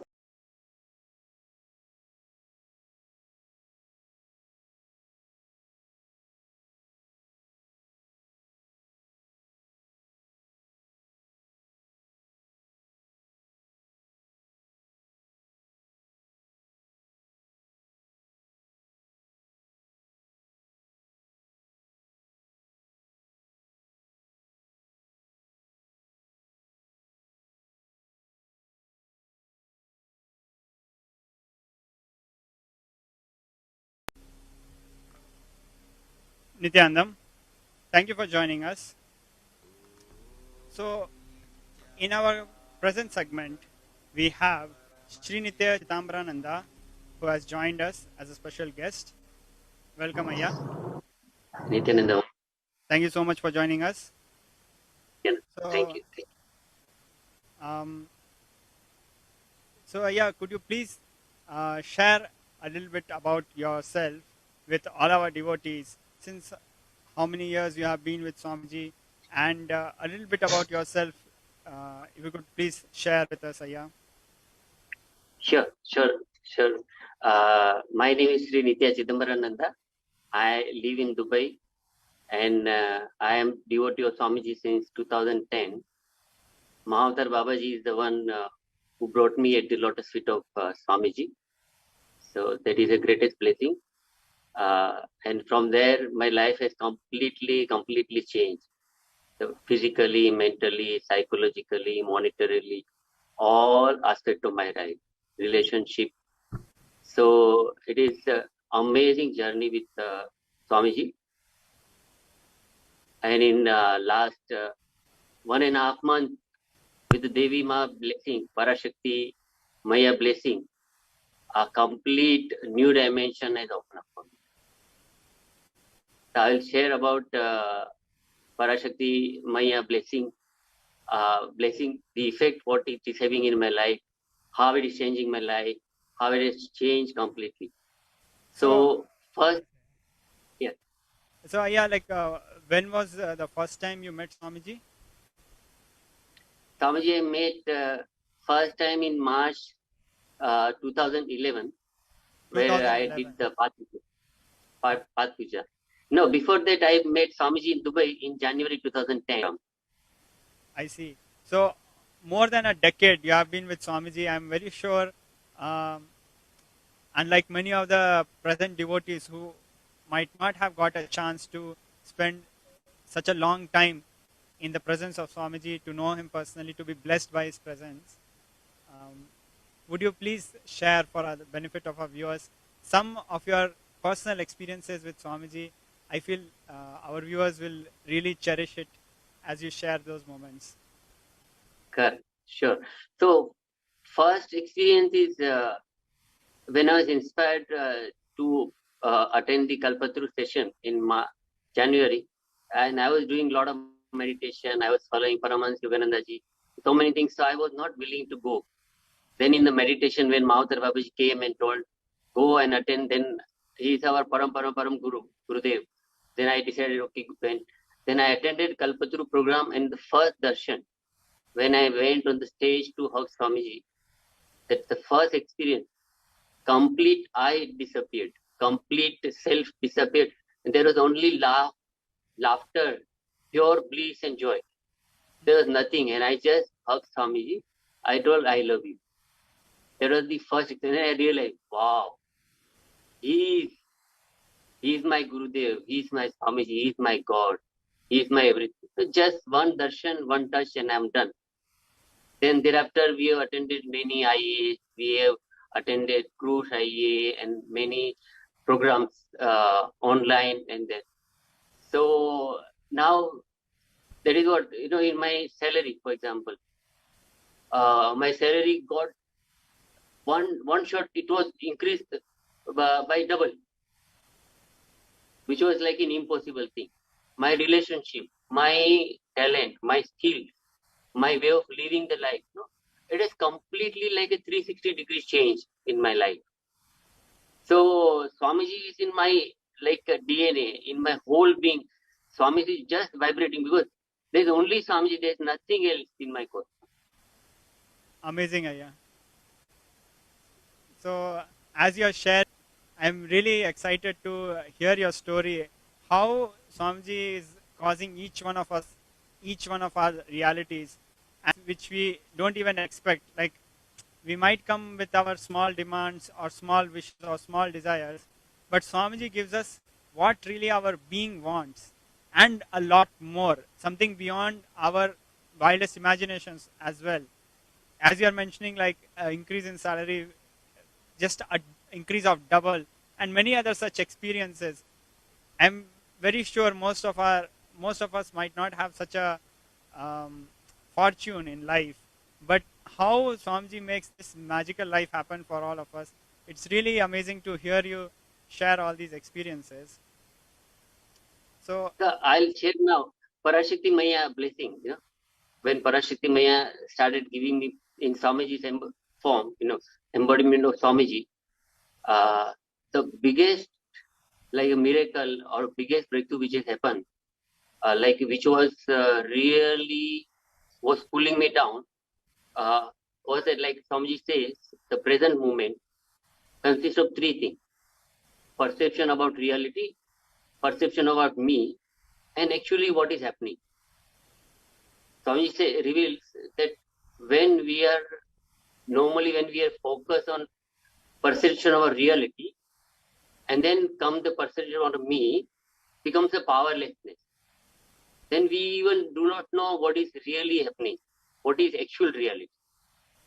So whenever there was one pattern, which was a deep pattern, was awakening, whenever it was awakening, and I was getting drawn into it, that perception about reality, and I used to become powerless.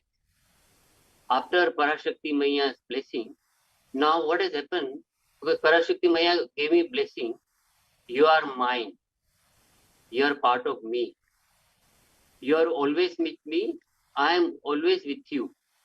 Wow. So what has happened? This has completely changed my present moment. Now present moment is what? I am part of Parashakti Maya.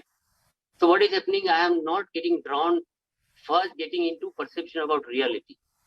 And I'm not getting powerless. Now instead that I am becoming powerful, that I am part of Parashakti Maya. And now I started impacting the perception about reality and reality itself.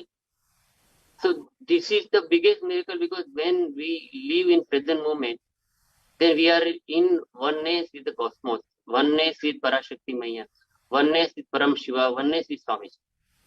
really amazing, Aya. So it's really beautiful to hear from you how, when so many people around the world are going such intense depression and intense mental disorders, anxieties, you are having, I should say, a phenomenal spiritual experiences with Devi's blessing. And evolving in ways which most of us might not be able to comprehend in such stressful times, especially. That is really fortunate that we are really fortunate that we have Swamiji's grace in our life. So yeah, like how many readings, Akashic readings, did you have with Devi Parashakti? Parashakti Maya gave us total 5 blessings. Out of that, 1 was for together and 4 for me. And each one is unimaginable. Parashakti Maya just showering blessings and blessings and blessings. One day what happened, I was in pain. Like I was having chest pain, I was having back pain, and I felt that it's too much. But I was just praying to Parashakti Maya, and I didn't write actually for the blessing. And that day morning, there was Devi Darshan.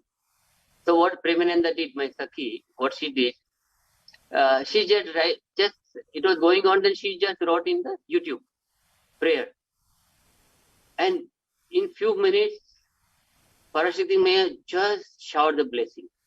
Says, from this moment, all the pain will disappear. And blossom, it will blossom. The goodness will blossom. And do not be afraid. You will be in bliss. Wow. When just I heard the blessing, all the pain went. That was unimaginable because from the night I was feeling so much pain, and like I was feeling so much body pain. I had to do so many things. And then when just Parashakti Maya blessed and gave blessing, and that's it, I gone basically. It was like a clear, immediate blessing, and I'm done actually. Then now that is why I say in my heart, Parashakti Maya, you are my everything. You are my doctor, you are my medicine, you are my mother, you are my everything. I come to you. Whatever I need, give me. Parashakti Maya gave me blessing that whatever you ask and whatever you not ask, I will give you. I just shower on you. Amazing. Anytime you need anything, just ask. So that's so much of bliss, so much of motherliness of mother. Parashakti Maya is an infinite motherliness of mother, just showering us like we are her child, just taking care of us. So it's the unimaginable. So yeah, could you, as you got 5 readings, I'm very sure you must have, Parashakti Ma must have surely taken care of your families, extended families, especially those who are in India. If you have any such experiences, because we know as you're sharing, it's like really amazing to know how Devi is taking care of all your problems, from everything, a small pain to making sure you get a double increase in your salary. Everything she's taking care of. But at the same time, we know how the situation of COVID-19 pandemic is in India, what kind of crisis situation is there, not only just in India, worldwide. So could you please share with us how Devi is taking care of your family in Dubai and India, or elsewhere? What has your experience been? Could you please share with our devotees who are in these stressful times? Yes. So my mother, now she is resting at Lotus Feet of Swamiji. She left the body. So before that, she was 86 years old, and she lived with us for a long time. Then she went to India, and she was with my brother. Then the last phase of her life, then she got COVID, and then my brother got it. Then my nephew got it, and all of them. And then it was such a difficult time for them. Then I was very clear that Swamiji, Parashakti Ma is just taking care of everything. So I was just praying, and I was in the peaceful mode, and just blessing that let everything happen the best. And then after some time, my brother came out of COVID, my nephew came out of COVID, And then my mother was in her last phase, and then with Swamiji's grace, then she left the body. Once she left the body, then they were in so much of tense. They were telling, because she was having COVID, now they are not taking, they will not allow, and we will not be able to perform the last rite. No one is ready to come. There's huge complication, and they were completely like a shattered. I told them, do not worry. Swamiji is taking care. Complete Swamiji is taking care. Just relax and pray. Nothing will happen. So day before that day, they had given for a COVID day. And just when they were worrying for 2-3 hours and in tension, in 1 hour, all the report came, and they, including for my mother, they were completely COVID negative. Oh. And then they were shocked. And the problem, all the ways, everything got completely opened up. And then they did proper rituals for my last rites for my mother. Then they went, and then they were telling me, yes, you were right, Swamiji is really taking care, completely really taking care of each of us. Amazing, Ayya.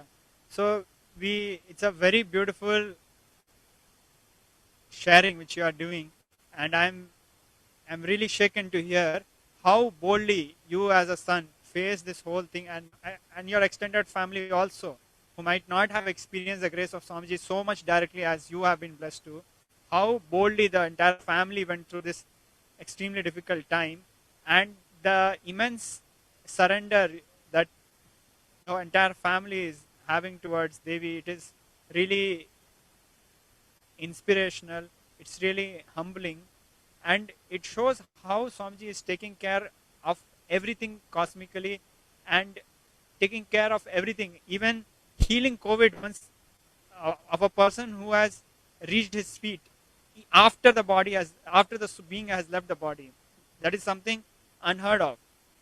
But at the same time, as Swamiji has been sharing in past few satsangs repeatedly and emphasizing, he's going to take care of us spiritually, cosmically, but he's going to take care of us also.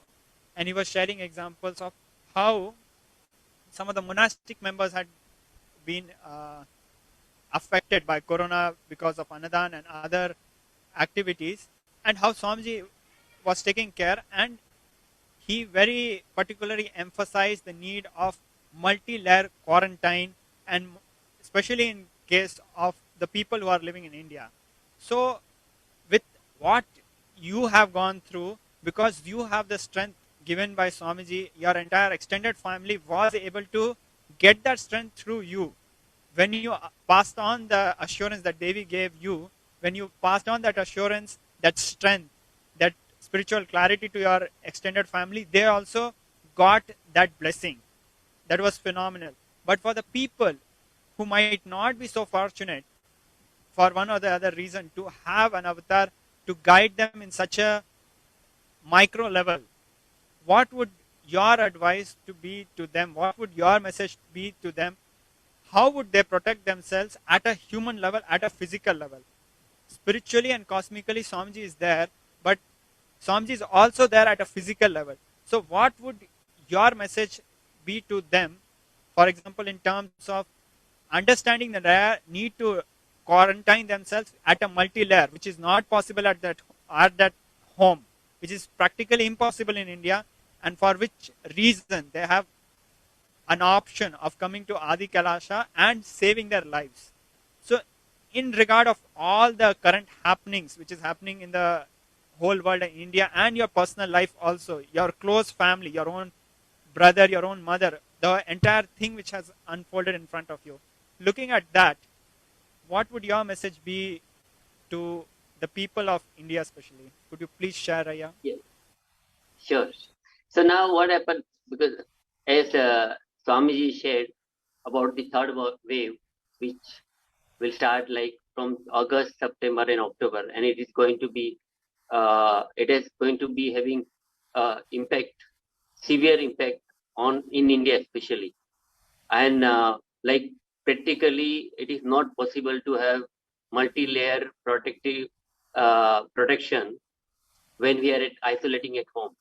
So that is why now I told my brother and my sister-in-law, we told all our family members in India. We told that, see, that one up to second wave was okay. We could withstand, but the third wave is going to be very strong.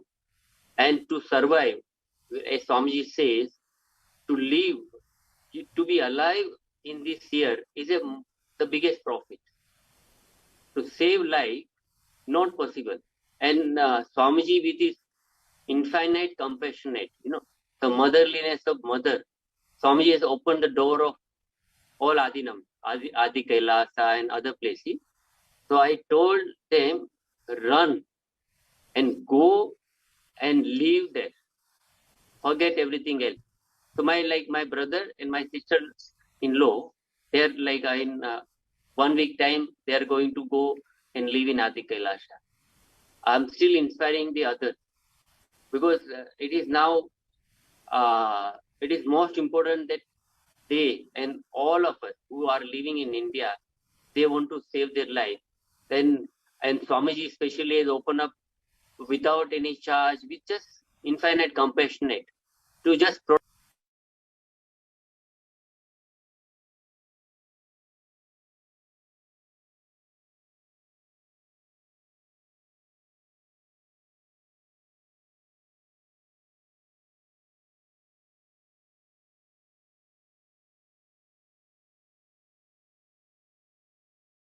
practically impossible to have the protection. And now this wave is going to be very strong. So it is our duty to keep ourselves alive. Yes, Ayya. So how many people have you reached out, and what has their response been, and how do you think how we can help? I'm very sure many of us devotees who are outside, especially in India, are trying to come to Adi Kailasha. We have a huge number of people coming in. At the same time, many of them would be struggling with their close ones, near and dear ones, trying to get them to Adi Kailasha for this multi-layer quarantine, for protective quarantine. What would your sincere message be to them who are struggling to convince their spouse or their extended families to come to Adi Kailasha? What would your sincere message to be to these people? Could you please share, Ayya? Yes. So what I am in is that I am now anything, including like I shared about my pattern, to whatever is going to be. That now first I am just bringing myself into perception about me. I am part of Parashakti Maya. I am with Parashakti Maya. Parashakti Maya is with me. And from that, praying to Parashakti Maya, please flow through me and guide them and let them come out of their delusion or ignorance that they need to stay in their house. So once, as I invoke the Parashakti Maya and that compassionate, the love, motherliness as it flows through this being, is going to touch their heart. So I do not need to be in struggle because I am completely surrendered lotus feet of Parashakti Maya. And I know that Parashakti Maya is taking care. Because to remove the ignorance of the who may be in that Maya matrix and who may be thinking, no, this is most important than this, and they may not realize the importance of living in Adi Kailasha, then I'm sure at a divine level, Parashakti Maya's love will break through their ignorance and will guide them, will hold their hand and bring them to Adi Kailasha. So that is all celebration and oneness. Amazing, Ayya. So as you are sharing that all our devotees, all they need to do is with will, persistence, devotion and surrendering to Devi Parashakti, they just need to do their part, surrendering and let Devi flow through them, and all of us will do our part of reaching out to our near and dear ones and explaining them the need for multi-layer quarantine and the blessing which Swamiji has given to the entire humanity. So it was a really a very strong wake-up call.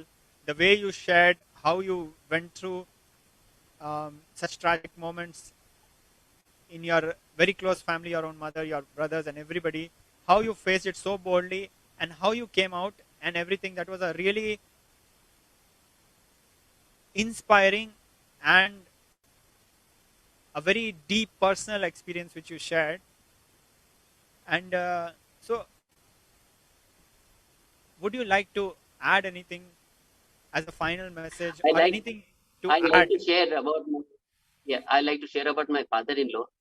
My father-in-law was staying here for a long time, and we were serving him and all. And every day he was watching Swami Satsang also with us every day morning. And then Swamiji personally blessed him, and Swami told, "I will take care of you."